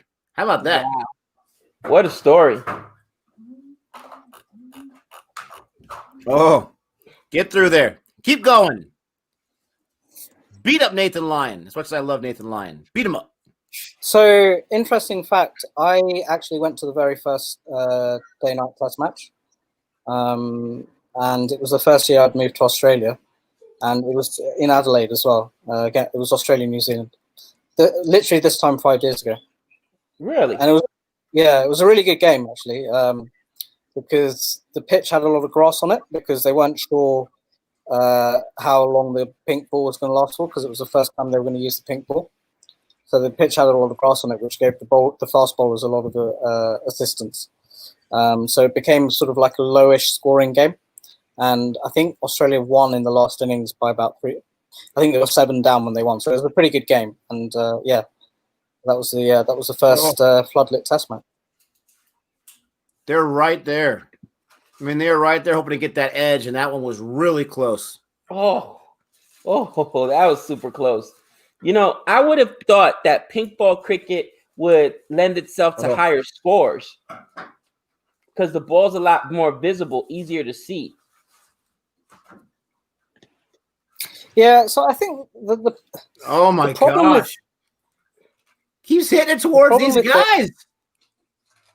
Now, what do you call that, Jehan, when you have two guys that are basically silly point on both sides? Are they both silly point, or do they have different names for their positioning? So one might be short leg, actually. Yeah. So silly point means they're on the offside, and then if they're the leg side one would be the short leg. Yeah. All right. So actually there they've got a short leg and it's kind of like a leg slip or a leg gully, maybe I would call it. Yeah. A leg slip? Yeah, leg Not slip. Short leg? Yeah. Well, there's a short leg as well. So the one that's really close to him is the short leg. Okay. And the one that's sort of on that 45-degree angle is what you call a leg slip, I suppose. Yeah. Leg slip. And okay. and I think that's a deliberate plan for Pujara because they found he's a little bit uncomfortable around his armpit. That I was just thinking it'd be uncomfortable regardless to have these guys just surrounding you like that. I mean, they're just all right there. Now, I want to say it because I'm hoping it's going to happen for India's favor.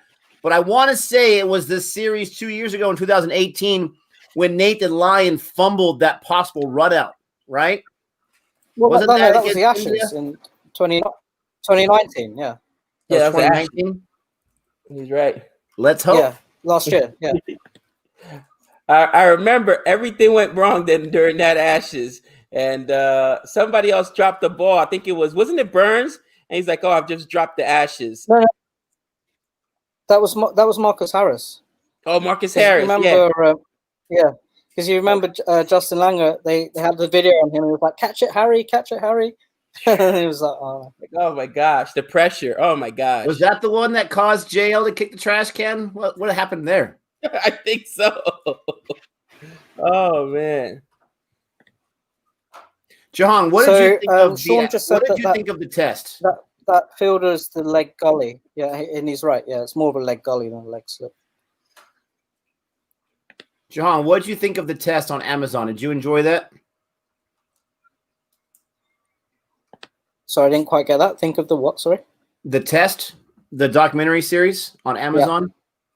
What did you think of that? Yeah, it's a great series. I reckon I've watched that about 4 or 5 times. Nick watched it twice. It's a good series. Yeah. Did you? Okay. Yeah. He watched it. I watched it once. I did a review on Boring Reviews, and I try to keep it not too long. And then I kept telling Gabe about it, and so he watched the review. He's like, "All right, let's check this out." And so then I didn't think people would want more reviews of it, but it turned out really good for our channel. So, and it was just as fun watching it the second time. See you watched it twice. Yeah. Sometimes some of the episodes 3 times because I would watch it a second time, but then we couldn't get our recording schedule together, so I'd watch it again to make sure I didn't miss something. Yeah. Man, that grounds are beautiful. Those grounds are beautiful, right? We have not watched The Edge. I want to check out Beyond the Boundary since we reacted to that trailer, and it's just like 50 minutes or so. Is The Edge? Oh, what do you think? What do you think of crossing the line? Oh, fantastic! Oh, fantastic! Yeah, fantastic. Very honest. Like I said, Nick and I had a little bit of a debate. I just don't see American media like we hold our athletes at such a high esteem. They're going to tell you about who was out drinking and who was out, partying and who was caught doing drugs or whatever, but they're not going to talk about a cheating scandal. They act like they don't want to know about it. And it to me, it's frustrating. Like the Bill Belichick thing It's like, Nick, they give him they slap him with a little bit of fine, and it's nothing. Nobody talks about it again. It's just frustrating. He's gotten caught twice cheating. But Gabe, this is what I think. Okay, and I think we talked about this already, but I've been thinking about this a lot. This is what I think. You can't give too much credit, and I know I'm saying this to Australian fans. You can't give too much credit to Australia's cricket, because when you have sometimes, like, let's say it's a scandal in America for sports, if you can do without the video evidence, then you can try to sweep it under the rug and just forget about it. Like, I don't know what you guys like. If you don't make it a big deal and there's no video evidence, then you'll make it a big deal. But with that one, Cameron Bancroft, I mean, there was video evidence.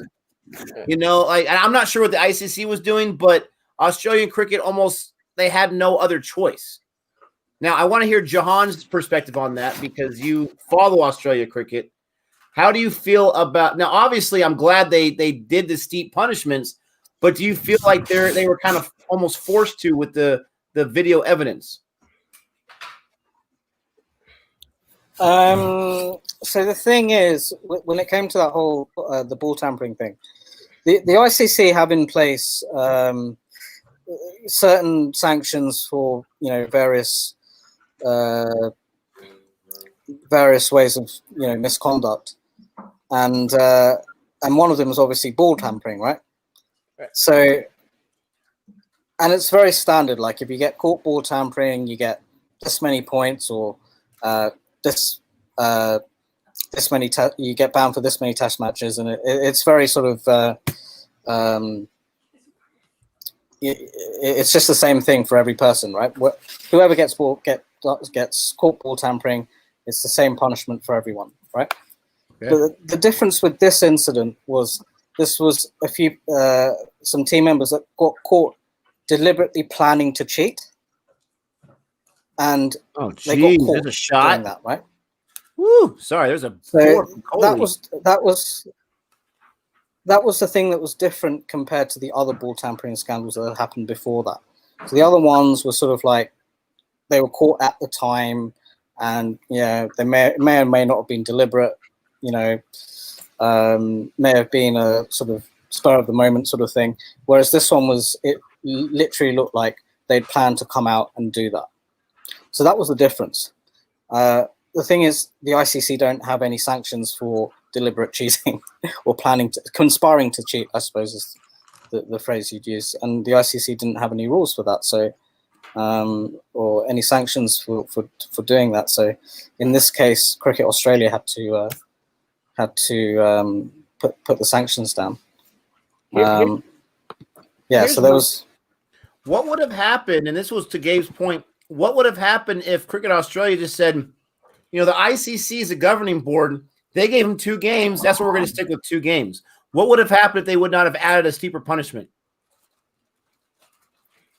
I don't think anything would have happened. It would have just gone on. The problem was that there was so much pressure coming from the public, from the Australian public, and the politicians, and it was coming down from the Prime Minister, and there was a lot of public pressure to punish them for what they did.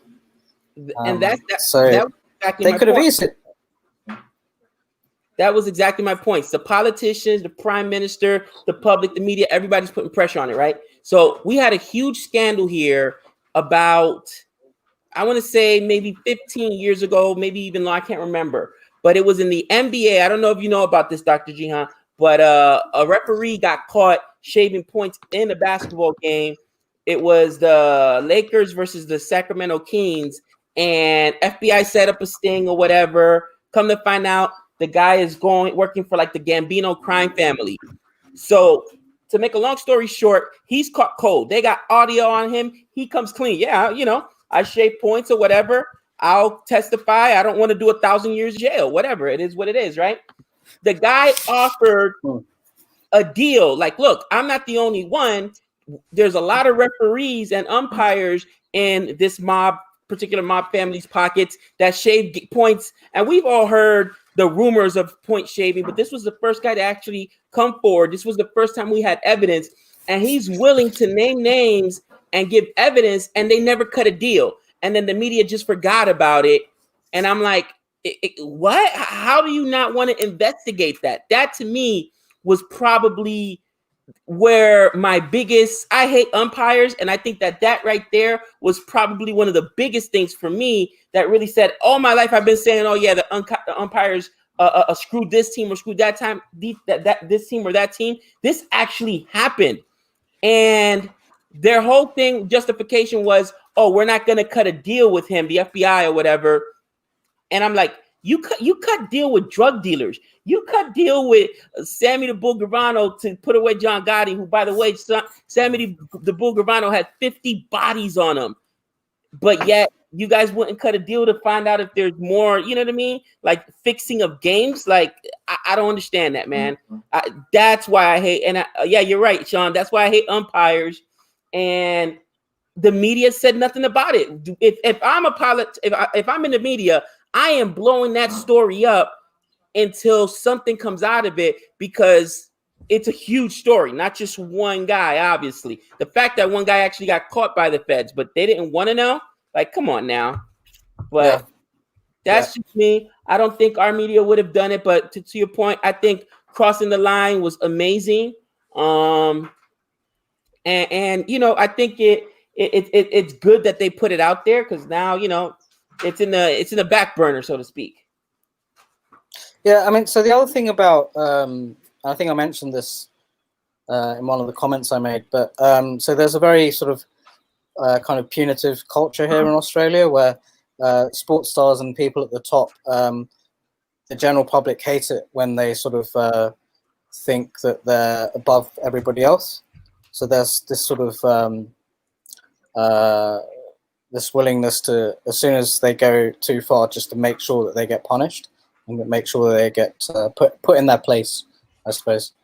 So that was one of the reasons. And I was here when that happened, and I was living in Melbourne at the time, and it was just all over the news, all over the radio, and you know, the Australian cricket team was made out to be like the worst thing ever, kind of thing, you know. It's pretty bad, actually, when I think about it.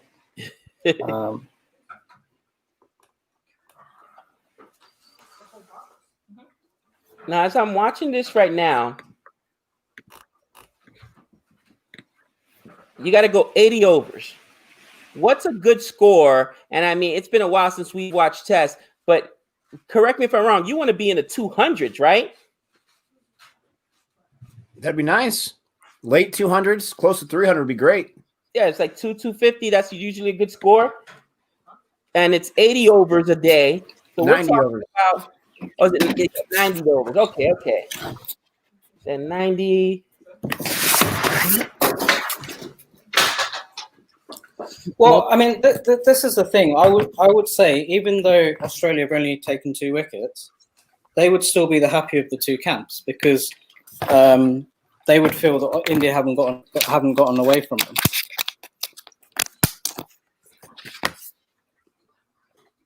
Now, I will say they have increased the run rate. I know you guys are going to say, who cares? But they've increased the run rate to almost 2, from 1.5 to almost 2 in the last 10 overs. Okay, so they at least are scoring at a higher clip. Now, that's supposed to be expected with this second session here. But, yeah, they're definitely – it's still – I've been saying this the entire time. It's a slow score. It's a low score. And the most important thing is they haven't lost that 3rd wicket yet. Losing that 3rd wicket early on here, still, it would be detrimental. Now, yeah, I mean, what I would in the commentary, he's talking about Pujara, and he's saying people say a lot about his style, but he's close to 6,000 test runs. So Harsha Bogle's saying, why would anyone complain? I mean, he scores himself some runs. 6,000 test runs? Holy cow. Oh, my stream on my phone is just dying right now, and it's funny because everyone's asleep. No one's using the internet but me. Ooh, I'll tell you what. Where I am right now, it's really hot.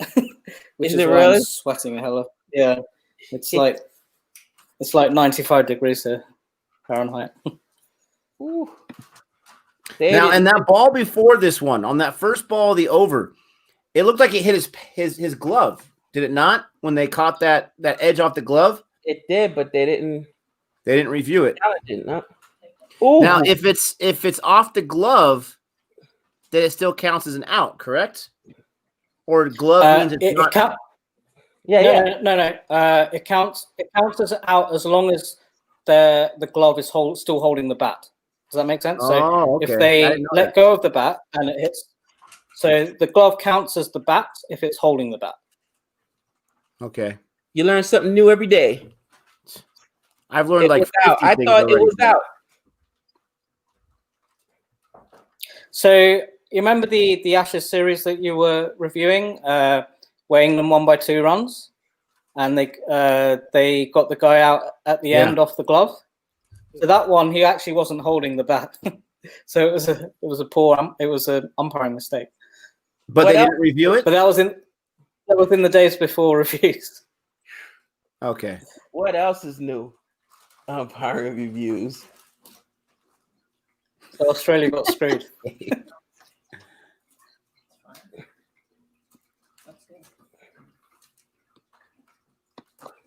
They're saying there was a hot spot. Yeah, my stream just died at that point. When it looked like a hot spot to me. Look at Nathan Lyon going for a maiden over. Yeah, don't allow it to happen. I jinxed him. It should have been a wicket maiden over.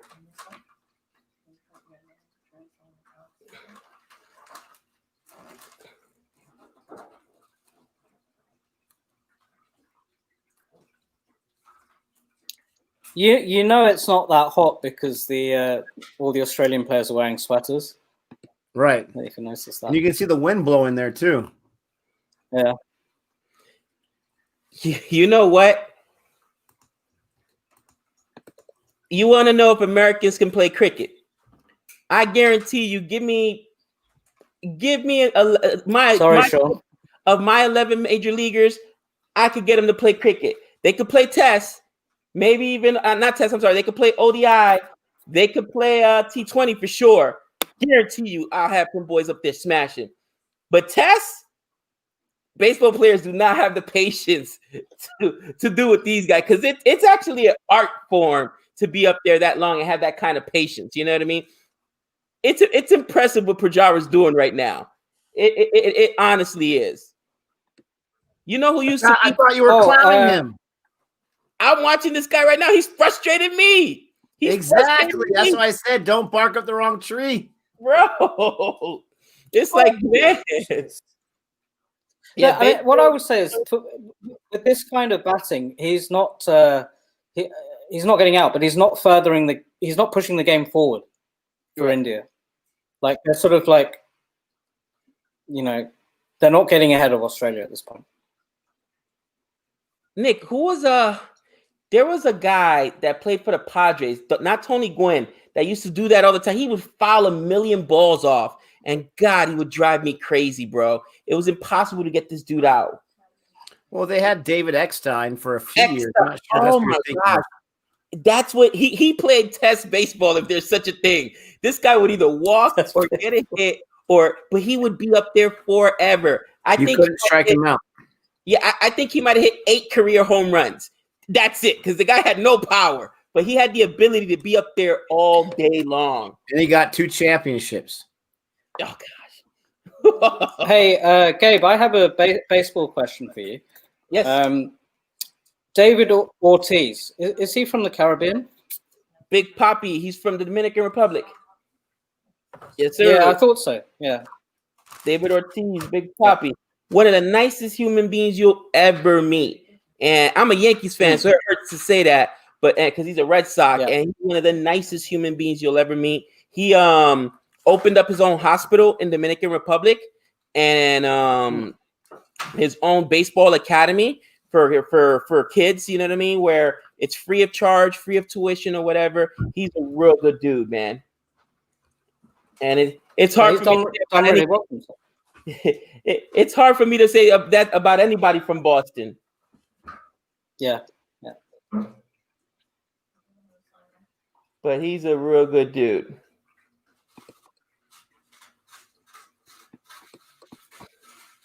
That's a way to kill that low ball there. I'm just thinking, this is probably the slowest day of Test cricket you guys have watched, isn't it? Oh, in terms sure. of run rate and that. By far. Yeah. By far. I gotta say the bowling is a thing of beauty. Yeah. But you don't ever see it like in the ODI. It's like they don't even care. Like right now, they're throwing their top guns at you. A little Cummins, a little Stark, a little Hazelwood. Yeah. You know what I mean? Like, look at the names, Lion. When you might get one or two of them when it's ODI, but you never see like their main horses. You got all those guys besides Lion that was in the ODI series. Who was? Oh, yeah, Lion was missing though, right? Yeah, but the other three guys were there, causing frustrations. What they need right now is a little bit of Sean Abbott. How dare you? Why are you trying to set me off? Not, how dare you? You're not cat, right? Udacat. Udacat. Oh my gosh. Gabe's favorite.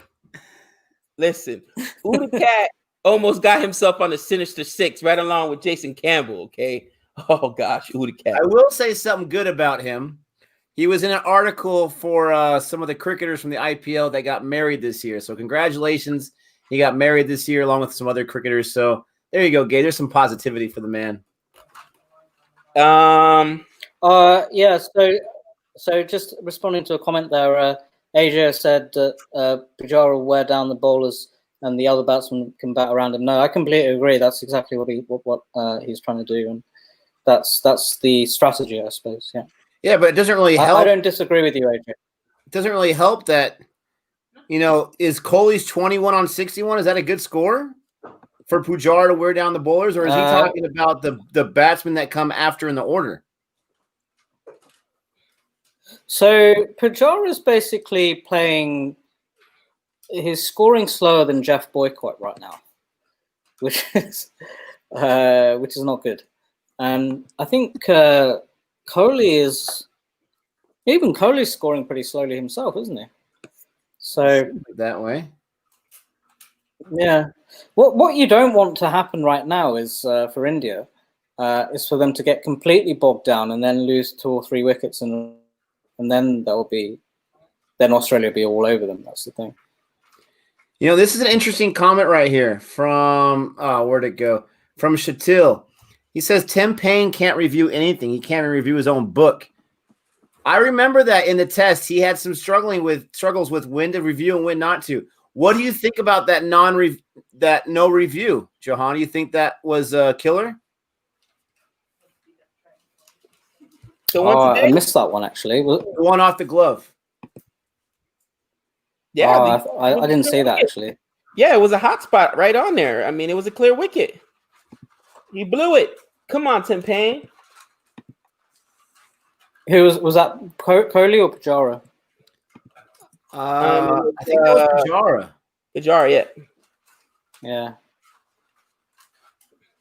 Yeah, I missed that actually. Let's see if I can find it. Nathan Lyon. Yeah, that's like 10 dots in a row for this guy. He's got to be so frustrating to hit because it comes so slow at you and you think I'm going to destroy this thing. And then the angles are just, you know what I mean? It's just brutal. They're saying it was Kohli. Oh, was it Kohli? Okay. And they're saying that he's right there. He's right there because it's a spin bowler, so he's right behind him, and he should have heard it.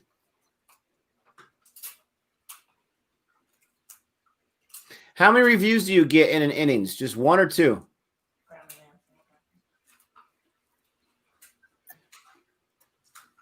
In test, it should be 2, right? Per innings? I believe so. 3 now? You get 3 now? And you're not going to use 1? Hey, up to 3? Ooh, daddy. You're not going to use 1? Jeez.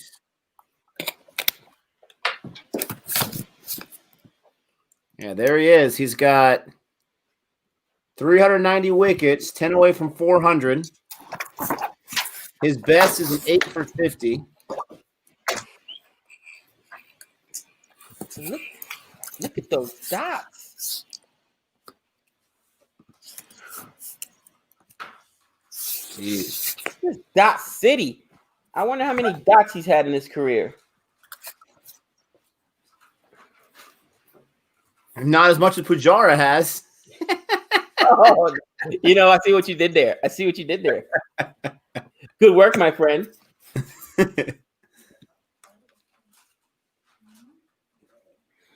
3 reviews. You know what my dad used to say when dad used to say when the opposition like this, he used to say, "I think they're playing for a draw." Yeah, they're not even bothering to try and win. Wait a minute. Nathan Lyon has more test wickets than Brett Lee. Brett Lee, did you see that? He only had 310. Nathan Lyon's at 390. Are you kidding me? Only 310? Bro, I'm saying. Brett Lee, wouldn't you think that he's up at 400 or 500? Just saying. 400, 500 what? Test wickets. Yeah, so the thing about Brett Lee was his one-day record was amazing, but his test record was good, but it wasn't great. It wasn't like the best Australian bowlers of all time. The good thing about him is he didn't have a huge amount of injuries, so he'd still managed to play for a long time, which is why he got over 300 wickets. But if you look at his average, it's like 30 or something. But, yeah, no, I'm just looking at right now. Which is okay, but there've been better bowlers. Nick, Shane Warren on that same graphic, 753. Good Lord. Not too shabby. Ooh. Oh, man. He must have had a very good relationship with all the umpires. You know what I'm saying? Send them lobsters to their house. Hey, this was imported from Maine, my friend. Have a good match. So Chatil said that Brett Lee wasn't a great test bowler, and yeah, I agree with him. Yeah, he averaged 30, which is good. It's pretty good, but it's not great. So Lee's the ODI GOAT. My apologies. It was 708, not 758. My apologies. Oh, hey, Gabe, giving some extra numbers to the bowlers. What else is new? Oh! Bowling all day long. They give all the advantages go to the batsman anyway. Jeez. Not true, my friend. Not true. Remember those Big Bash rules? We realized that they actually do help the bowlers. What do you follow the Big Bash League too, Jehan? Yeah, I have been following it. Yeah. What do you think about those new rules? So I think I just don't understand why they have to change the rules, and those new rules they brought in to me are just gimmicks, really. The 10 over bonus point thing, I get that, that's fine, but the rest of it's just it's unnecessary. I think that it's one of the very few rules. It's actually intended to help the batsman, but it's hurting the batsman because it shortens your power play in the beginning, and then when you bring it in, these guys are swinging out of their shoes and they get themselves out. Yeah, and it's funny you say that because comments are awesome. It's funny you say that because they found exactly the same thing when they started bringing these new power play rules in for the one-day games about 10 years ago maybe, where they used to have a batting power play, which is where the batting side decides that they're going to bring in they're going to choose a power play, and they found that they would whenever they chose the power play to try and score more boundaries and hit more runs, they used to lose more wickets. Yep. So it's a very similar thing, I think. That's what I've noticed in the Big Bash. I just think it's their wickets. Yeah. Yeah, I absolutely hate the power play rule. Absolutely hate it. These comments are fantastic. Gus Drive in Australia says we've got an oversupply of lobster here because China's angry at us. I love it. Oh my God. We've got all of China's lobsters, do we?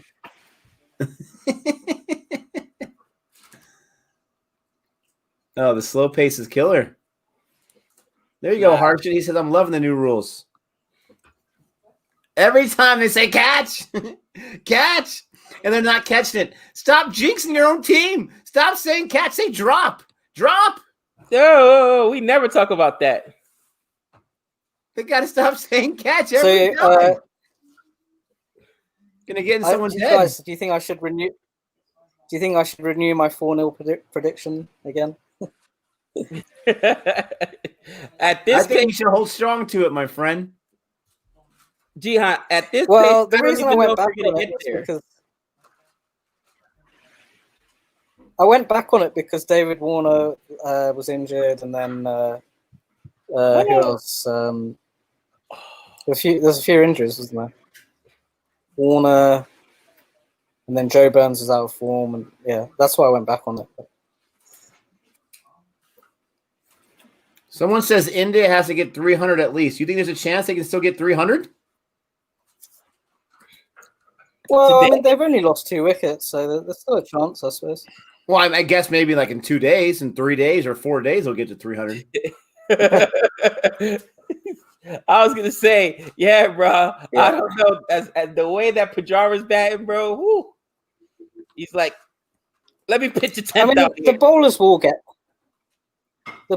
get tired, and they will start bowling more balls that they can hit. So, if they get tired, Dude, I gotta so say, it's what I'm saying is the scoring rate. I mean, if you get Pujar's wicket, you better keep that stump. Put it on your wall because, I mean, that's just not happening. It's just super impressive what this guy can do. But at the same time, for a person like me who loves to see runs scored, like he's killing me right now. He's absolutely killing me right now. You know what? I'm enjoying the bowling though. Another maiden over for your man Lion. He's an artist. All right, ladies and gentlemen, I'm going to go ahead and sign off. Almost got 4 hours in, but I'm going to sign off, get myself some sleep so I can come back on tomorrow and start again at 8. Guys, thank you so much. Jahan, appreciate it, my friend. You outlasted me. Good on you, Jahan. You outlasted me. Gabe, hold down the fort as always. Guys, thank you so much for joining us. Appreciate it. A lot of fun. Don't worry, Gabe. He's had some issues in the internet, so he'll be back. But Gabe, appreciate it. Do you want to take a little break real quick to change before I leave? Yeah. 5-minute break? Yeah, let me get like a 5 so I can go ahead. As you can see, I just came in and sat down, brother. I'll be right back. You're all about it. No problem, man. No problem. So I'll give him 5 minutes or whatever he needs. Knowing Gabe, he'll probably need a few, but we'll make sure he gets himself some food too. Because I think if I know Gabe well enough, he doesn't eat his dinner until he gets home from work. But so it'll just be an extended goodbye. But again, thanks again, guys, for hanging out. I will be back tomorrow. And hopefully when I come back on tomorrow, I would have posted the first part of our food reaction on Boring Reviews. So look out for that. Had I seen Lion Bowl before today? Only in highlights and only on the test, not live. My thoughts on Pujara, like I said, he's wearing down the bowlers, which is great, and I'm learning about how that's a good thing and all this kind of stuff.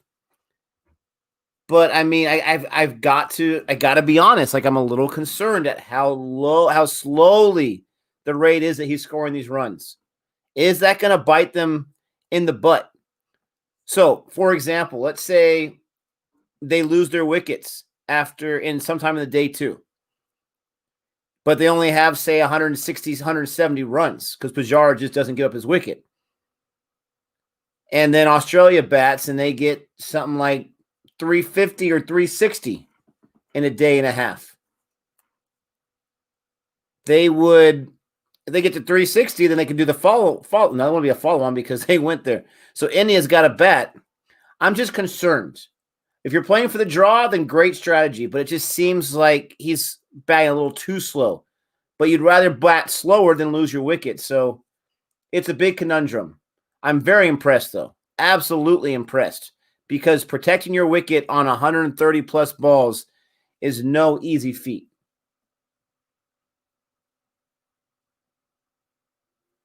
Nick, stay as well. Where you going to church? Tell you, man, I like my sleep. It's almost midnight here. I got to work tomorrow. Gabe's the monster, not me. Gabe is the monster.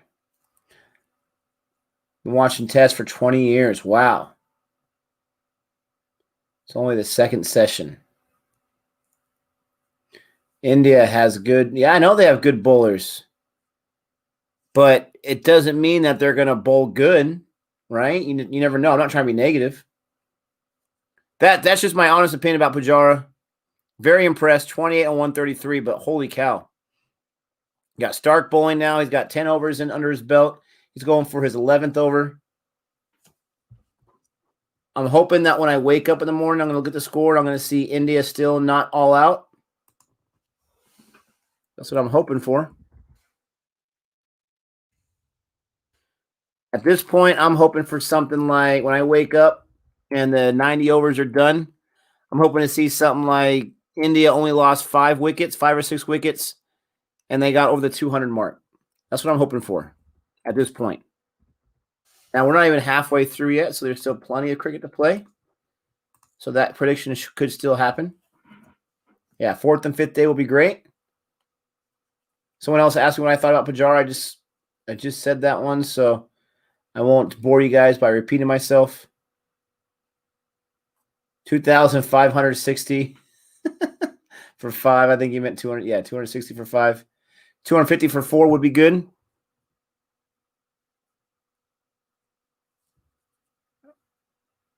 I'll let Gabe bring himself in when he's ready. I don't want to push him too early. Kohli's got 22 for 68. They got 72 for 72. Stark is bowling. He's already given up 1 run this over, so that's nice. I think he gave it 1 run on the first ball. Gabe, your mic is off, my friend. I'm cracking up that you're excited about 1 run. You're like, Stark's bowling this over. He's giving up 1 run. You're acting like pumped. Look at the scoreboard. Look at all the maiden overs on the scorecard. It's unbelievable. Good Lord. Look at that. Yeah. Later. I will. Just leave it out. Thank you. Anyway, brother, I appreciate you holding down the fort. So I just knew I wanted to go up and change real quick. Get comfortable. I'm comfortable now. So, you know what I'm saying? Whenever you're ready. All right. Yeah, I'll leave after this over. I just want to say what's up, drummer boy. What's up, my friend? Everyone, appreciate it once again. Always a pleasure. Jehan, I don't know. I think maybe he might have gotten frustrated with his stream. I know he said that he put like a 36-hour straight hours without sleep, and he was going to be on for the first few hours. So he definitely surpassed his own goal. But I'm thinking he might be back, or you might see him in the chat. But I really appreciate what Jehan did. Jehan, if you're listening, I really appreciate it, man. Much love. You held down the fort big time. Absolutely. We had internet issues there early on. Speaking of the devil, there he is. But I just want to say thanks a lot, Jehan. Appreciate all your efforts. Appreciate you helping me out and making it not a one-man show. Thank you so much, my friend. Absolutely, Nick. I'll see you in the AM, brother. Oh, yeah. Ooh. Man, watching this right now, man, I'm telling you, the bowling is just a strength for Australia.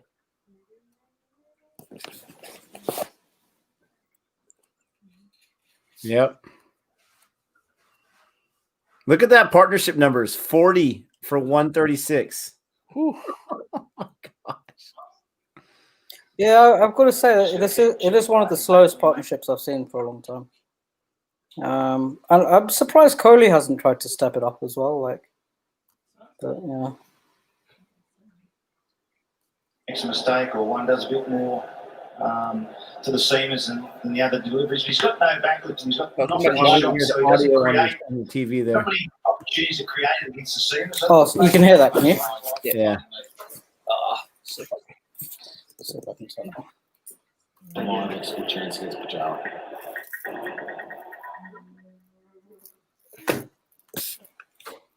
Ooh. Of course, you leave it on a dot. You get a run in the first ball. That's what I'm saying. Guess why I got so excited for that first ball run? My goodness gracious. All right. Last time. Thank you, guys. Have a good night. I'll see you next time. And until next time, adios. Later, brother. See you, Nick.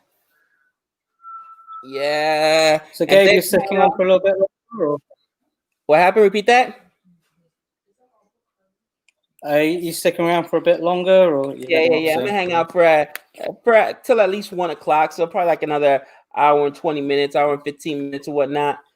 try to make it to the 50th over, Okay. 60th over. If you Cool. can, if not, it's all good, brother. Yeah.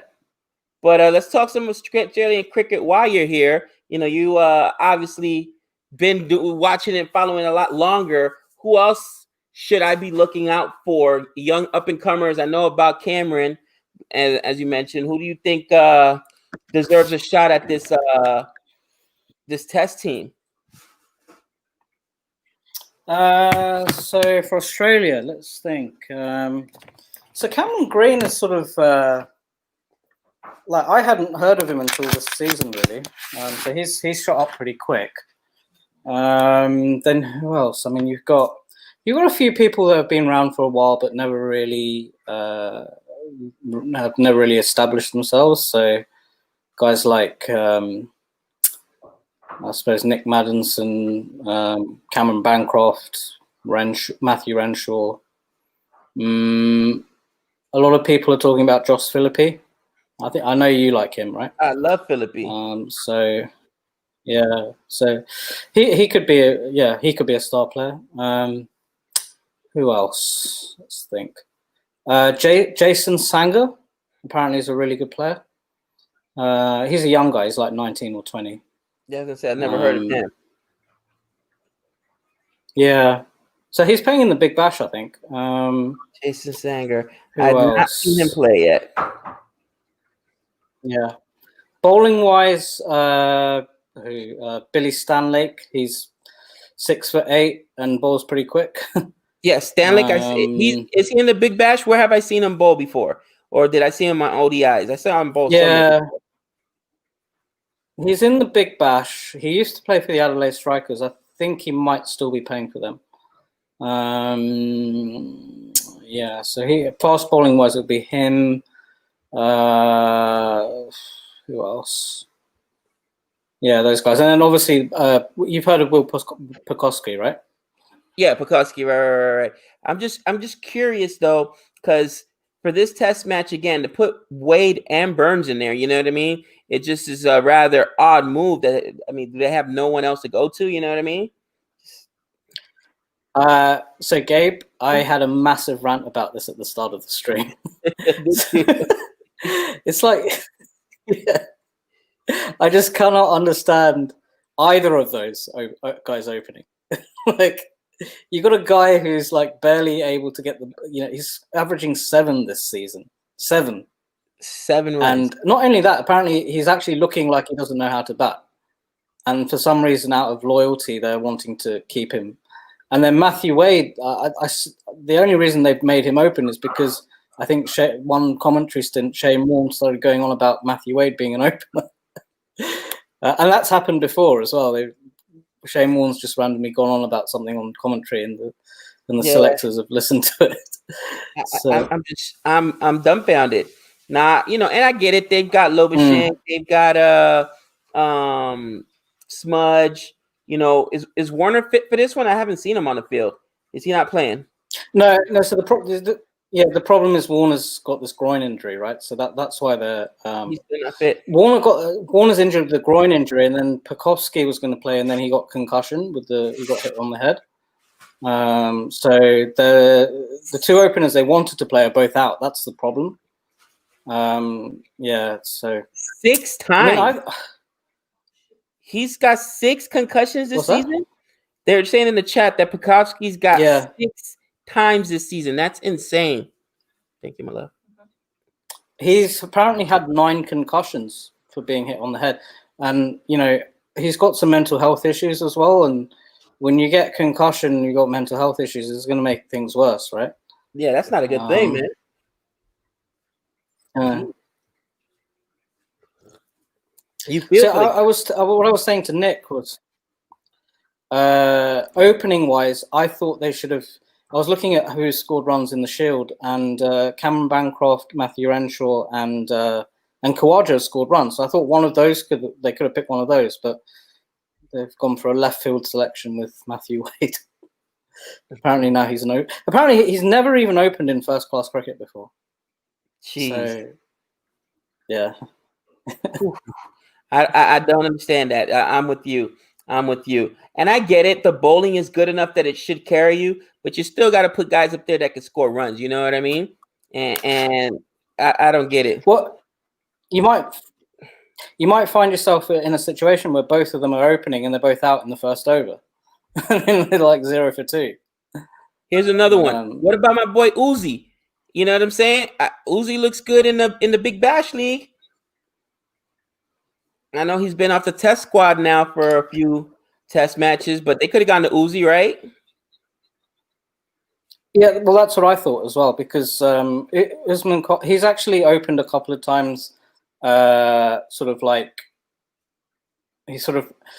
they've needed like an emergency opener, he's come in, and every time he's done that, he's done well and scored 100. So he can do it. He can do the job. And not just that, he's got the experience, right? He's played for a number of years, so I thought he would be a good option. And if they really wanted to go for a specialist open, I thought maybe Bancroft or Matthew Renshaw, but they just listened to Shane Warne's nutty idea on commentary, basically. Listen, that you may not be far off. You may not be far off. Let me tell you something. Nick made a comment the other day, right? Or not the other day. Actually, I think he made it earlier today in the stream, but he's made this comment a lot. We come on, we watch sports, we'll critique and stuff, but ultimately it's a tough decision. And these guys have so many people, at least in American sports. They've got all these, I just lost them there for a second, but at least here in American sports, guys, we use so much sabermetrics. It's not even one person's choice anymore, right? They've got these, guys with their computers and their pocket protectors, looking at stats and looking at, matchups and looking at wind and, what's the moon cycle and everything. So many things go into this, into making these decisions. It's not like you can just go with your stomach anymore. You feel me?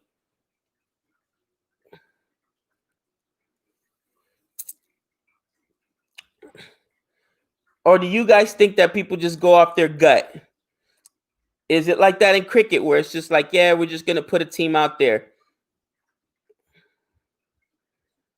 Jehan looks like he's having some internet connections. But what do you guys think? They just put people out there. It's money. All the Yankees is... So you think Virat Kohli makes all the decisions by himself? No way. No way. I guarantee you there's other people that are part of those decisions. It's too much responsibility for one player. This test will be a draw or a win for India. Interesting.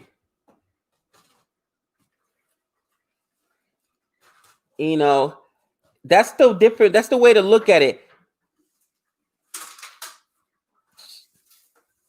That's an interesting way to look at it, right? You could look at it like, yeah, definitely maybe a draw.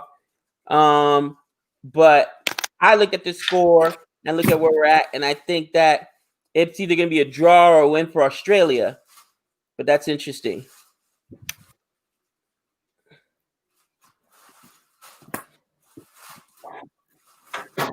But Jehan, do you think that these captains make these decisions on their own? You're talking about selection decisions? Yeah, selection decisions. Yeah. So I think they have, rather than captains, they actually have selectors that do that job. Yeah, particularly if they're playing home series, they have a set of selectors that actually make the calls. I think they may include the captain in that, but it's mainly maybe 2 or 3 main selectors that do it. Gotcha. Yeah, I mean, like I was saying, it's too much responsibility, and I don't think that it's not a JL's decision, because somebody said, oh, JL hates Uzi. I guarantee you he's not the only one to make that decision. There's all kinds of at least in American sports, there's sabermetricians and 3 different coaches and this person and that person, making decisions. It may even be better if they leave it up to one person. Yeah, I mean, there's always been controversy about captains and coaches being part of selection, because if, for example, say Joe Burns is batting in the nets and he's really struggling, and he's got a lot of problems, and he goes to the coach and says, you know, I'm really struggling, I need some help with this, and this. The coach can help him, but then he could be like, oh, okay, he's divulged all these different problems he's had, so we can't select him, sort of things. But there's always sort of a conflict of interest there, which is why they should probably just have selectors that aren't part of the management group. I agree with that. But yeah, it's always been an issue. I agree with that. And you know, it's again, hindsight's always 20/20, right?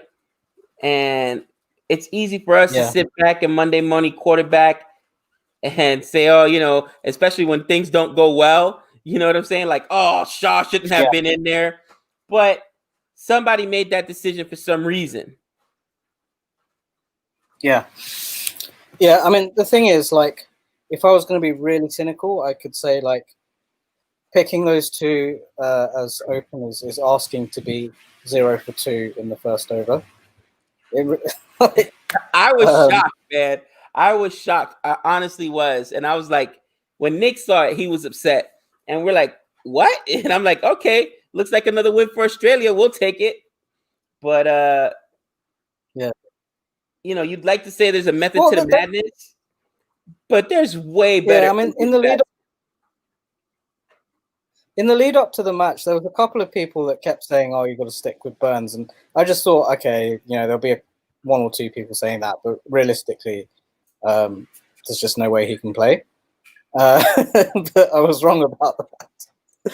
And then, and Marcus Harris has actually done okay. I mean, he's in the squad, but for some reason they've just ignored him as well. So interesting. And it's like, and it's not like Matthew Wade has set the world on alight in the Shield this season either. I mean, he's scored a lot of runs, to be fair, in the last few years, but not as an opener. He's not an opener. Right. But anyway. No. I mean, this is very interesting. I like getting different perspective as somebody who's watched a lot more cricket than we have, and you know, who can bring a different viewpoint of things. Because we will say, here's the thing: we're just coming in, and this is a small sample size for us. You know what I mean? So even though it's been almost a year of us watching cricket, this is still a small sample size. Some of these guys have careers that's spanned a long time. But all right, for instance, MS Dhoni. I was so excited to see MS Dhoni play. He was average at best, and that's being kind. You know what I mean, for CSK. If you're being candid, you know what I mean. And people are like, oh, who was? I was killing somebody in the IPL, and they were like, and then he turned it on in the second part of the season. It's like, you know, that's just class and form. You know what I mean? You could go out of form, but class is something that you have. So it's, again, one of those things where you could at least say, I'll take it from you saying, I could say, hey, Joe Burns is trash. I've only seen him play twice before this, but you've been watching a lot longer than I've been watching. So if you're saying it, I feel better about my assessment. Ooh, here's Cameron Green. I want to watch this kid. Yeah, I mean, the simple thing about Joe Burns getting selected is you don't pick someone who looks like he can't even get one run at the moment. Like, it's brutal. And that's what's going on. They're only selecting him out of some kind of weird loyalty, which I can understand if they've had one or two bad scores. But if you're consistently not doing anything, and not only that, just looking like you can't even buy a run, I just don't get it. That's brutal. Anyway, I might be proven wrong. We'll see. Now, Pujara is very interesting with the way he defends some of the balls where he sticks his leg way out and knocks it down with his knee. Like, it's got to be frustrating to bowl against this guy. You know what I mean? Yeah, so this is exactly what he did 2 years ago. He just frustrated the Australian bowlers, and they didn't know how to get him out. And he didn't play a shot in anger, so it was difficult to get him out. And I just saw, yeah. So I mean, one of the reasons that that I haven't acknowledged is one of the reasons they've moved Wade up is to accommodate Cameron Green to bat at number 6. So yeah, Sean has a point there. Yeah. And he's right. Burns is a decent player, but yeah, he's just completely out of form at the moment. Copy that. And guys, when I say that they're trash, I'm talking about their play. Obviously, not the person in general. That's just my vernacular. But their form is trash, is what I mean. So Marcus said, "I cannot wait for Aussies to be 0 for 200 tomorrow," and I completely agree with him. I hope they will be, but we'll see. We'll see. Yeah, I mean... So, Mark, 0 for 200, how many overs is that going to be off? Whew. 50. 50 overs. They might be able to get there within that 50 overs. That's what I'm saying. The test matches that we've watched, I mean, we've seen the West Indies get out at 140, 150, bad scores. But normally they're pushing 200 up into 220s. I've seen them score 300. Like, this is a low scoring match. The bowling's just been unbelievable.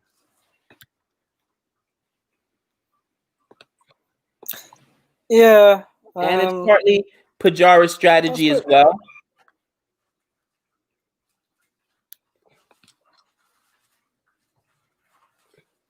Well, normally in this situation, if you've got somebody like... normally in this situation, if you have someone that's batting the way Pujara is, the guy at the other end pushes the score along. But I think even Kohli's, he doesn't want to, at the moment, he doesn't want to push it too far in case he gets out.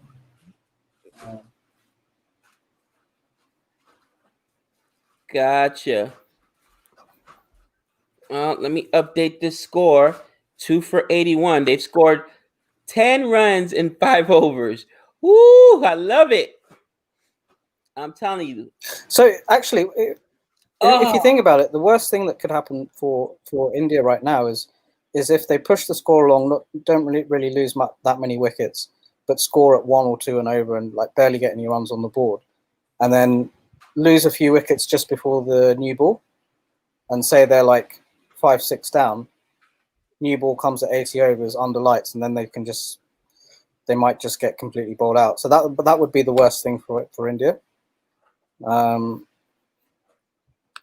the best batting conditions are going to be right now, which means, they might want to cash in on the runs. Yeah, no, definitely. They get that new ball at the 80th over, right? Yeah, and it's going to be under lights, right? So the ball might move around. The Pujara versus Lion battle. I tell you what, man, it's super interesting. The way he defends is very, very. You can see how late he plays balls.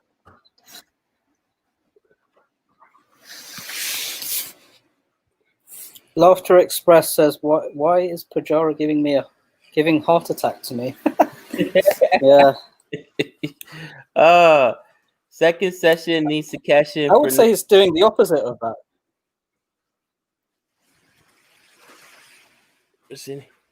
Ooh.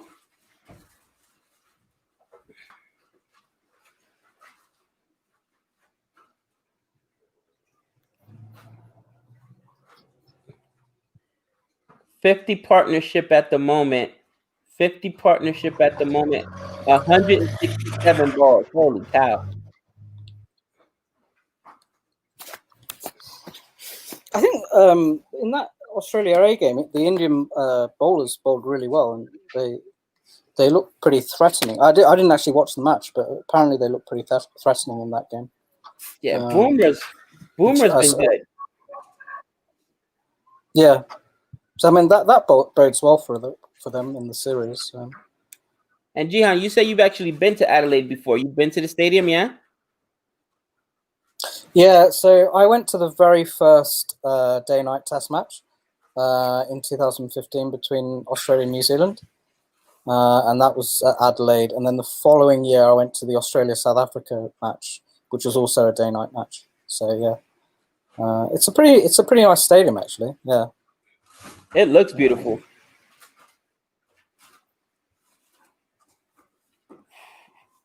Ooh.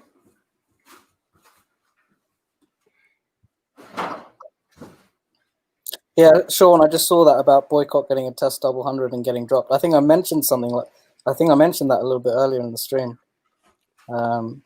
Mentioned what? I'm sorry. So there was an opening batsman for England called. Oh, you must have heard of Jeffrey Boycott. He's a commentator now, right? Yeah. So he got dropped. He got dropped after scoring a double 100 because he scored too slowly. Because he scored too slowly and they couldn't win the match. That is hilarious. So he scored a double century and got dropped because they still didn't win the match because he batted too slowly. That's brutal. Because he was taking the mickey, basically. He just ruined any chance of them winning the game. So apparently the selectors got annoyed and were like, okay, yeah, there's no point picking. You know what? And that's one of the most interesting things about cricket, especially Test cricket. You know, a draw. You know what I'm saying? Playing for that draw, and it's so interesting. I remember the West Indies almost had a draw against England, and they had won the first match. So of the Test series.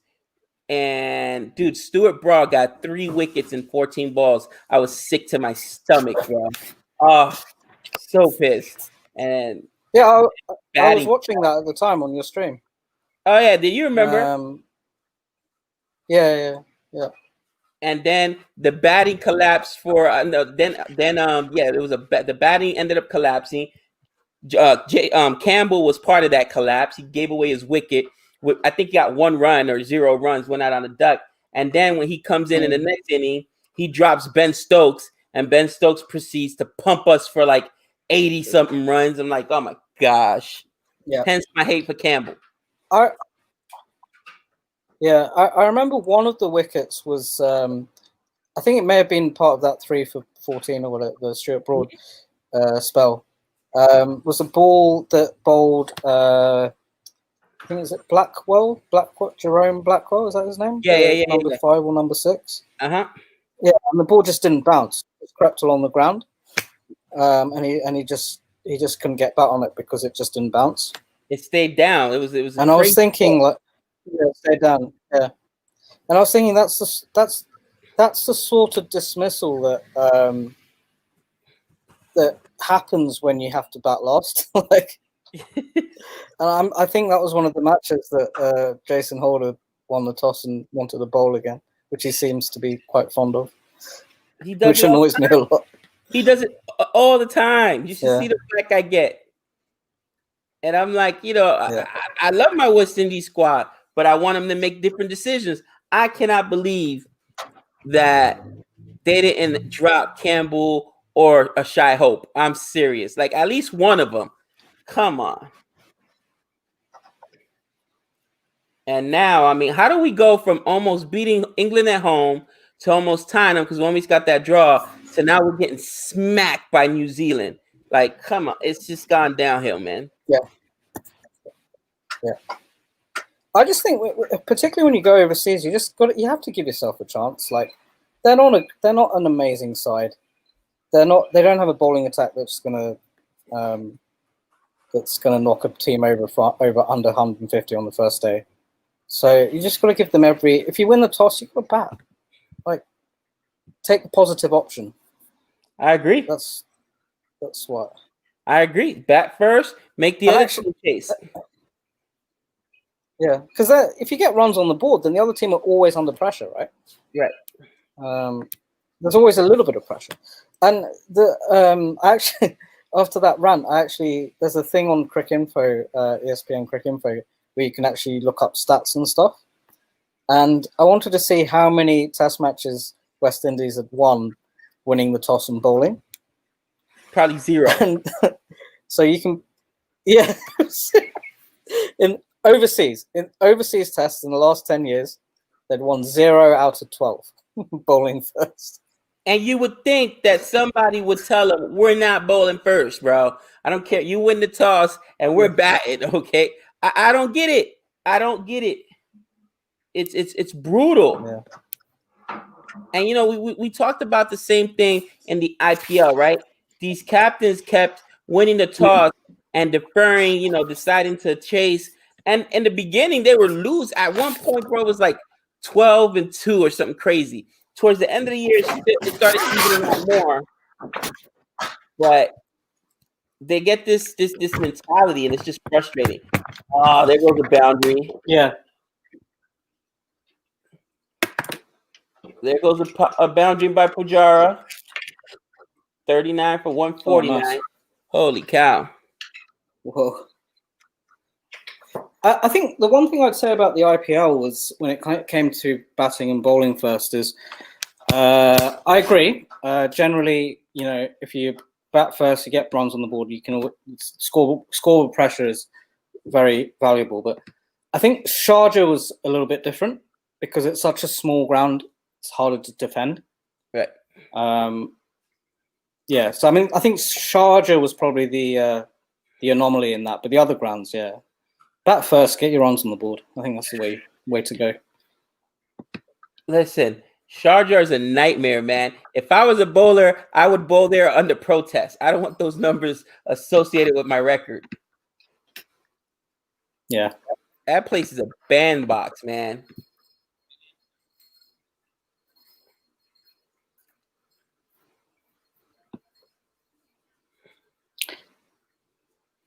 Man, Nathan Lyon, watching him bowl is a thing of beauty, bro.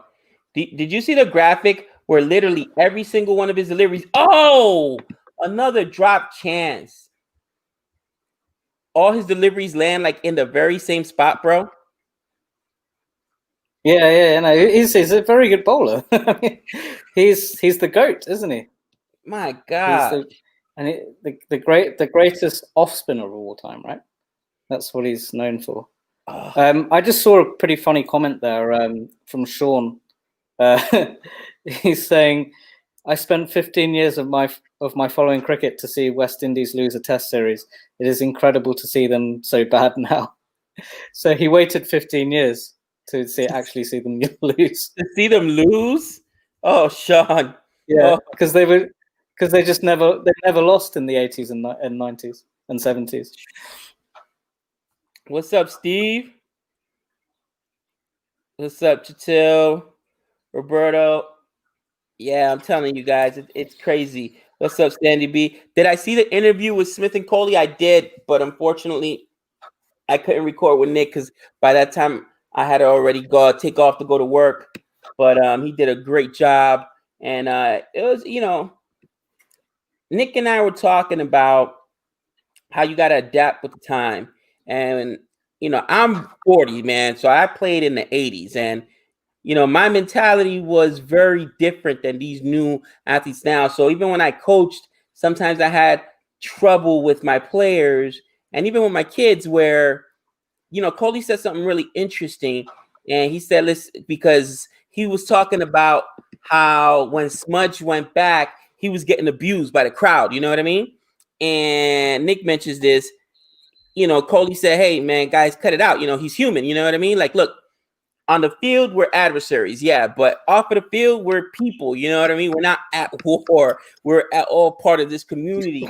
And I didn't grow up like that, bro. I grew up where, bro, I hated your guts and you hated my guts. And that's just it. But now, man, you got, you know, players exchanging jerseys on different teams and, you know, they hang out outside of the cricket grounds, you know what I mean? And outside of the baseball field, outside of football fields. And it's just interesting to me where that's just not how I grew up, you know what I mean? Or how my generation played the game. Well, I think for me, Virat Kohli has always come across as a bit of an annoying brat, but I think he's matured a lot probably in the last 4 or 5 years, and now he's captain, obviously. So, I mean, that behaviour occasionally does come out, which is a little bit annoying, but I think for the most part, he's pretty matured these days. Yeah. Yeah, but I mean, or is it maybe a cultural thing? Like, because like here in America, like, man, bro, you don't understand. We go to games and guys, well, no, because England is the same way. The fans want to kill each other. They got to separate them by plexiglass when you go to the football matches over there, don't they? So, like, you get that raw emotion. Oh, that's the fans, yeah, the fans, yeah. I don't know if the players beat each other up, but yeah. Yeah, well, man, have you seen some of the fights? It's funny. We watched this one video, Jehan. You might have remembered that the one where you said cricket fights, and it was guys bumping into each other and giving each other looks and stares. Like, that's a fight. Let me show you some baseball fights or some NBA fights or some football fights. These guys are really just going at it. You know what I mean? And so we found that video. I think I saw one baseball clip a while ago where the hitter he just like after the pitcher pitched, he just randomly went after him and like just tried to knock him out with the bat, and then all these people like followed him behind, and they all like jumped on top of with the bat, all going after the pitcher. Normally they throw the bat and charge him without the bat. If he had the bat in his hand, that's a no-no. Yeah. But he probably some people don't understand. Maybe without the bat, yeah. If you're new to baseball, you may understand it. If you throw behind me, it's still showing the intention that you tried to hit me. So that's still a no-no in baseball. Like, if you throw at me, we're gonna have a problem. Right. And here's an example. In baseball, the rule is, if you hit a home run, you put your head down and run. Because that pitcher's gonna remember if you try to pimp that home run on him. And you see a lot of the cricket players sometimes when they pose after they hit those big sixes. Like, if I'm the bowler, I'm looking at you like, okay, but you still got to see the next delivery from me. You know what I mean? The next one's gonna be a bouncer at your head. That's the same mentality with baseball. But that the intention is there. I'm thinking of a guy like Jofra Archer. Jofra Archer, what do you think about him, Jehan? I love Jofra Archer. I think he's one of the best bowlers, and his demeanor is so aggressive. Well, so Jofra Archer actually, he made a name for himself in the BBL for the Hobart Hurricanes.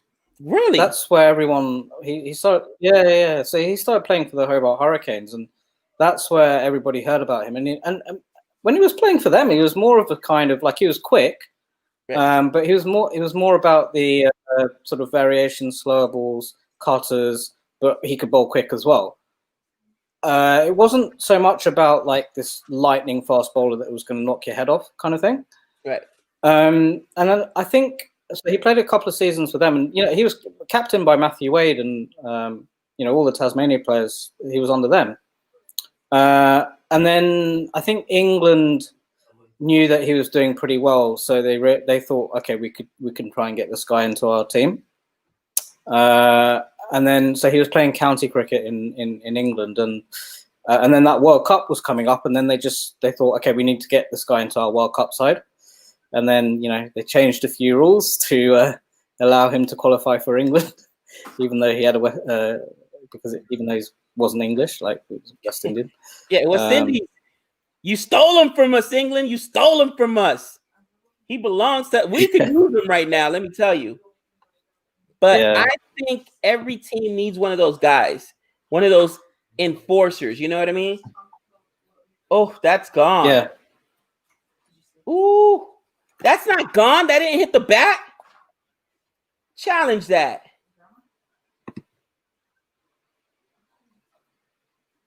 What do you think, Dr. Jehan?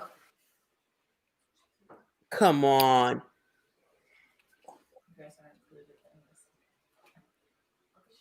Mitchell's. They're just showing the wickets on Fox. All right. I know it hit the bat. Oh, Oof. I think maybe India's tactics are just bat through, make sure we don't lose any wickets, and if we can maybe bat through to T tomorrow, it doesn't matter how slowly we bat. If Australia have to face a new ball under lights tomorrow, then we might knock them over for under 100 or under 150. That might be the tactics here. So what do you think? Is this out? Yeah, look at the nick on the bat first, then his pad, then his pad. There it goes. There's the wicket. Woo. Oh, there who was that? That was Lion. Got Pujara. That's the key wicket. That was the key wicket right there. The key wicket. 160 balls. Are you kidding me? This guy pitched a tent. He was out there all day long. Well, yeah, but he hasn't really he hasn't shifted the scorecard, has he? No, he has not. But he's kept those wickets from dropping, which is to your point. I think is what they were trying to do. You know what I mean? Yeah. So how many overs are gone now? It's like 40 or 50. Okay. 50. So another 30 overs till the new. Yeah, so another 30 overs till the new ball.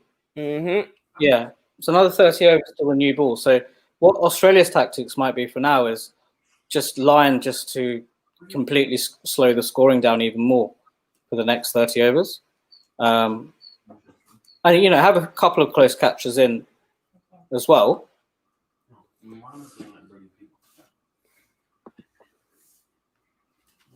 Oh, what happened there? My question is, how did the umpire miss that, man?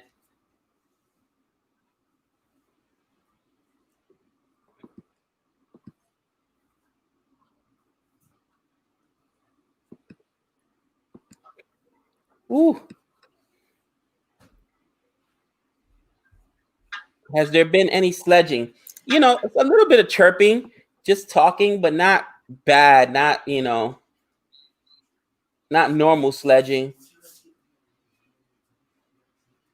Not your,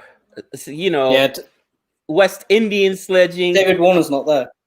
He's signing bats, baby. Hey, listen, that I don't mind. I know people don't like the sledging, but my favorite video that we did was the sledging video. And remember the one where the one boy from the West Indies was signing the bat for him? Like, here you go. That's just classic, bro. I think his name's Chadwick Walton. Was that it? Chadwick, yeah, exactly. One of the domestic players, yeah. Yeah, I mean, me personally, I don't have a problem with the banter. I don't have a problem with the sledging. I don't have a problem with Rabada and how emotional he gets. Yeah, yeah. I was going to ask you. So, one of the sports I've seen where there's like full-on kind of violence, I guess, or fighting, is have you ever seen like ice hockey, where the two players just start just brawling with each other, and the ref just stands there watching? Have you ever seen that? Yep. We have a hockey team here in Vegas. Funny, I'd never watched hockey when I lived in New York, and it's predominantly a Northeast Canadian sport. And we had the Rangers, but I never really followed them. But we, living here in Vegas, everybody supported. It was our first big pro team out here, right? We had our college teams or whatever. We had our minor league baseball team, but it was our first big pro team. Correction. The WNBA was here first with the Las Vegas. It's more of a Canadian thing, isn't it? Yeah, it's more of a Canadian sport. But man, I tell you what. Yeah. Once they got out here, you got to watch it in person. Hockey TV, it's not fun to watch because it moves too fast. You got to watch it in person. and it's fun when you watch those fights. It's a part of the game. Now they got players whose jobs are. Let's say you're the superstar, right? You're my Wayne Gretzky. You're my guy. You're my scorer. If somebody body checks you or hits you, and they're just, my job is immediately to go take that dude out, and that's when you see the dudes fighting. And they got goons. They are literally employed because they can fight while they're on skates. That's their whole job, to go out there and bang out. And then each side will lose. It's almost like in soccer, you know how you lose a player if they get red carded, or in football, international football. Well, here you lose them, but you only lose them for like 5 minutes. You know what I mean, for roughing or fighting, and it's a part of the game, man. Yeah. But yeah, they let them so fight. why did they just stand there and let them fight? Because it's a part of the game. Aren't they supposed to? No, it's literally a part of the game. There's a penalty for fighting. It's They call it a 5-minute penalty for roughing, and they just let them bang out. It's the only sport I know of that they let you fight. Ball will start acting funny. Almost Twilight. Ooh. So Pajara scored 43, but off a lot of balls. 43 off of 160. 160. Okay, yeah. So Yeah, that is a lot of balls. Yeah. Off of 160. Yeah. So what I was gonna say with Archer, I think that's the one thing that I want Australia to have. Like, who's that one guy that's gonna take your head off? Who's gonna throw some nasty bouncers up there, intimidate you, just beat you up? Yeah. So probably in this era, probably Mitchell Starc and even Hazelwood can do that, but both of them, I would say, particularly if they get the fast pitches as well. Because I remember in the Ashes series a couple of years ago, they were battering all the English batsmen. I remember at the Gabba in Brisbane, Mitchell Starc hit Joe Root on the helmet. There was an England Open, I can't remember his name, the guy that barely scored a run all series. He got cleaned up by Josh Hazelwood. So they can do it, both of them. But yeah, probably more Mitchell Starc than Hazelwood. Because I remember that Test series, and I've seen that inning with the Ashes, and Archer absolutely destroyed Steve Smith, man. Before he went out with a concussion, he hit Steve Smith. I want to say 4 or 5 times. It was a bouncer on the arm, then another one in the chest. He destroyed him. And that's when I think I fell in love with Steve Smith, because his response was, he didn't get me out though, did he? You know what I'm saying? Like, I left with a concussion, but he didn't get me out. And that's the kind of like mentality. That's a full gamer. You know what I mean? Like, all right, I respect this dude. But it's funny because Steve Smith said, well, he didn't get me out. And then, so the media went to Jofra Archer with that comment, and he said, "Well, how can I get him out if he's not playing or if he's on the floor?" You know what I mean? That's hilarious. So that is hilarious. Bit of banter there, but no. But actually, so the spell you're talking about at Lords, that's one of the quickest, most dangerous spells I've seen for a long time, actually. And the wicket was a little bit, it wasn't the easiest. It was a bit uneven, and it was a bit cloudy, and the ball was doing a bit. So, but even so, that was one of the most dangerous spells I've seen, probably since Mitchell Johnson's series in 13-14, where they beat England 5-0. Yeah. So, but I think the thing about that was it was a little bit unexpected as well, because he'd only just come into the England Test side, and I don't think anyone knew that he was going to be capable of doing that. Right. Because when you look at it, he was more of a 2020 bowler, really, coming into that. Gotcha. Because with his record in the Big Bash, and he'd been playing a couple of seasons of county cricket, and they fast-tracked him to get into the World Cup side. So I think that even then it was more of a limited overs bowler. white ball bowler. But then he did so well in the World Cup. People were saying, "I can just get him into the Test side." Right. And then obviously he played, and then he just ramped up the pace. So I think that was a little bit unexpected. I don't think people realised that he could that he bowl had like that in that sort of way. AJ, again, thank you for the super chat. It is Twilight. The ball's going to be acting funny. Then how's the game going? Amazing if you're Australia. I mean, 3 for 100. I'll take 3 for 100 in the 52nd over. I'll take 3 for 100 in the 52nd over. The runs have dried up. I mean, I'll take it. We just got Pujara out, who had defended 160 deliveries for 43 runs. But look at that, 144. But I tell you what, guys, the game's not over, so I'll wait. Yeah, he's the enforcer, man. He's the enforcer, and I think every team needs that. Every team needs that enforcer. That guy that's going to go in there and beat people up and, get his wickets, but intimidate the batsman. You don't want the batsman being comfortable out there all day long.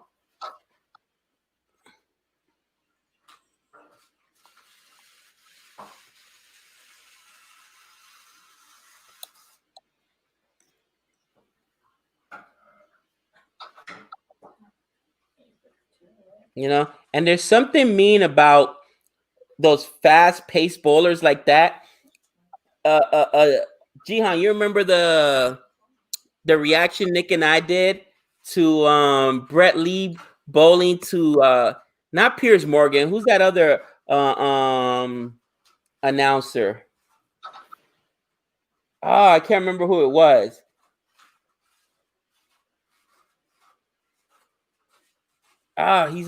He's a television announcer. Anyway, he hit him with 2 bouncers, bro. And this is just supposed to be like just a fun. Was it Mark Nicholas? Beat him up. I mean, those guys just have that nasty intentions. One of Archer's bouncers was 96 miles an hour. Holy cow! Was it Piers Morgan? I thought it was Piers Morgan.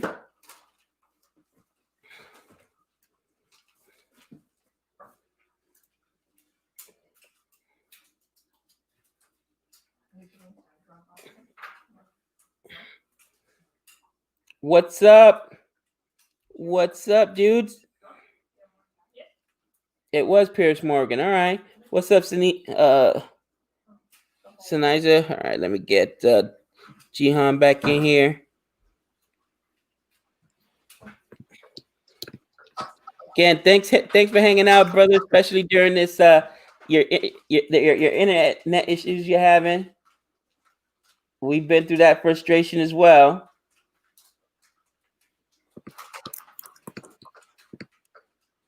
Oh dear. Why is this not working? Let's see if it works outside.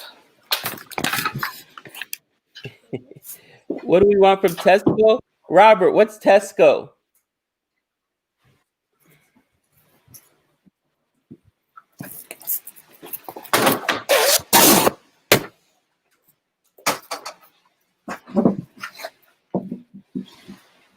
Yeah, working on that. Ooh, another maiden over for Green. Buffalo react to Akhtar and Lee's on the official Lord's page.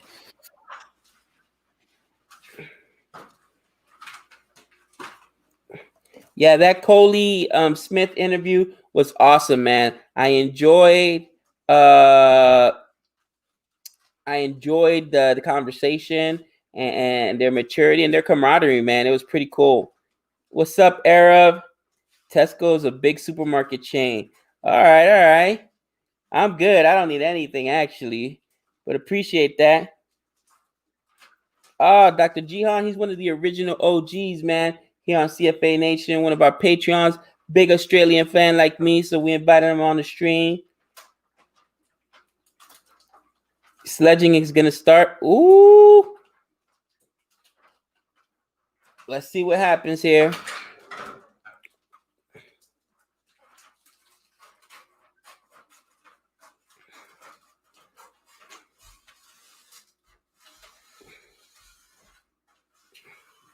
Gabe, Lion has not bowled a single front leg, no ball, yet he's bowled more than 24,000 balls. Are you kidding me? Holy cow.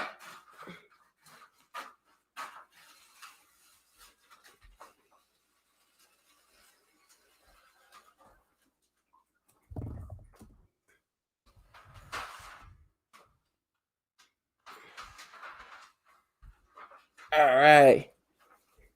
Jehan, I'm sure you already knew this. They just told me, where is it? That Lion has bowled more than 24,000 balls and has not bowled a no ball. That's pretty good. Is that in Test cricket as well? Lion has not bowled a single front leg no ball, yet he has bowled more than 24,000. Wow. So I've got a little interesting anecdote about Nathan Lyon's bowling. So in Australia, you have the traditional Boxing Day Test match, which starts on Boxing Day in Melbourne every year, and you usually get a capacity crowd, so 90 to 100,000. And a few years, I think it was 2016, I went with my family, and it was against Pakistan, and Australia were bowling first. And some guys sent around this Facebook sort of post round to all the Australian fans saying, on Nathan Lyon's third ball, so when he comes in to bowl his first over, on his third ball, we're all going to shout around the ground, we're all going to chant, bowling Gary, right? Because they call him Gary Lyon. Like I think it's Matthew Wade calls him. He always goes bowling Gary, right? And I think it's not because there's a AFL player I think called Gary Lyon, right? So it's like kind of like a nickname. So yeah, so it got so they sent around this post saying on the third ball that he bowls, we're going to do that, right? So they all got ready to shout bowling Gary off the third ball. Okay. And he gets a wicket on that ball. Get out of here. No, seriously. You got the guy called it. That is awesome, man. That is awesome. I wonder if there's like a YouTube video of that. That would be interesting. Labuschagne is a bowler? Yeah, Labuschagne bowls a bit of leg spin, yeah. He's all right. He's okay. Actually. I think he's better than his leg spin's is better than Smith. I just didn't expect to see him bowl. Yeah. You think about Australia's bowling, you don't think Labuschagne. Bowling Gary.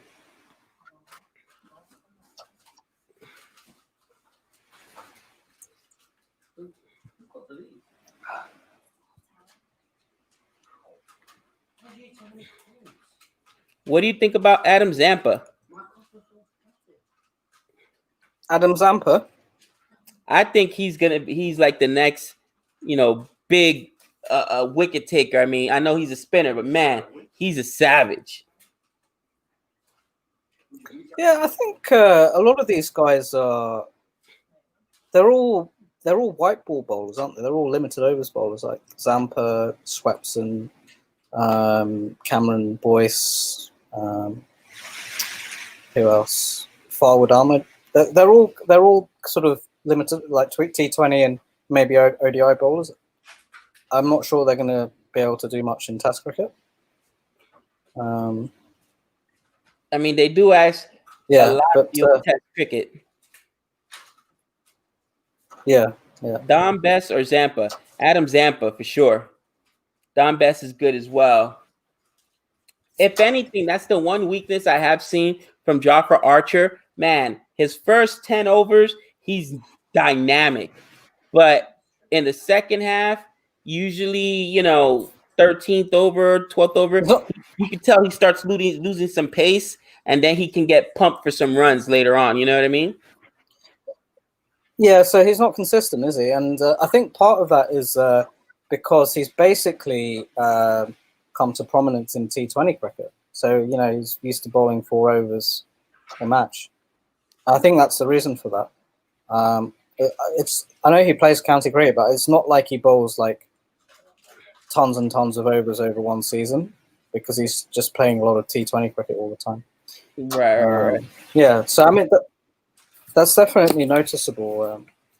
So I suppose a lot of people will think, like a lot of opposing teams will think, you know, get past his initial spells, and then he'll run out of gas after that, sort of thing. Right. That's what they did. That's what the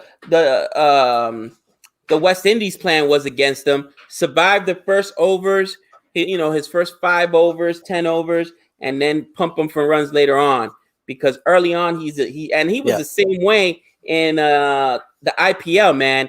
He beat you up those first 1 or 2 overs. He was the second leading wicket taker. It was Bolt and Jofra Archer. They took the most wickets in the power play. And, especially in the IPL, that's huge, because that's when, you're trying to score.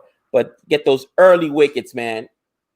Anyways, it looks like it's tea time, brother. It looks like it's tea, is it? Okay. They're at tea right now. Coming up to tea. So I am going to get ready to call it a night, because I do got school tomorrow. Jehan, man, thank you so much for doing it. Me too. We're super excited. Oh, thank you. I know thank you for having me. The 36-hour straight joint. You a savage. I thought I was a savage. You're a savage. I love it. Oh, much love. I'm gonna have a nice sleep after that. Yeah, no doubt, man. No doubt. You got Nick's info, or you got my info, man. Make sure you send us that PO box or that address, so we can send you that Boring Review swag kit. All right. Sure. All right. Send it. You got. I've got to say thank. Yeah, sure. Yeah, I do. Yeah. And I've got to say thank you for allowing me to do this. This is the first time I've done something like this, so it's pretty cool. Oh, man, much appreciated. Well, guys, we are at tea and break. I hope I haven't annoyed the Indian fans too much. It's all good. It's all loving here. We all give each other heck, and they love beating me up. I love beating them up. They love beating Nick up. I love beating Nick up. Let's be honest, guys. We all love beating Nick up. It's just, it's enjoyable. Yes. I love the faces he makes when, we get under his skin. But anyways, I will talk to you guys tomorrow. Jehan, again, hit us up. Make sure you get us that address, man. I'd like to get it to you before the holidays, my friend.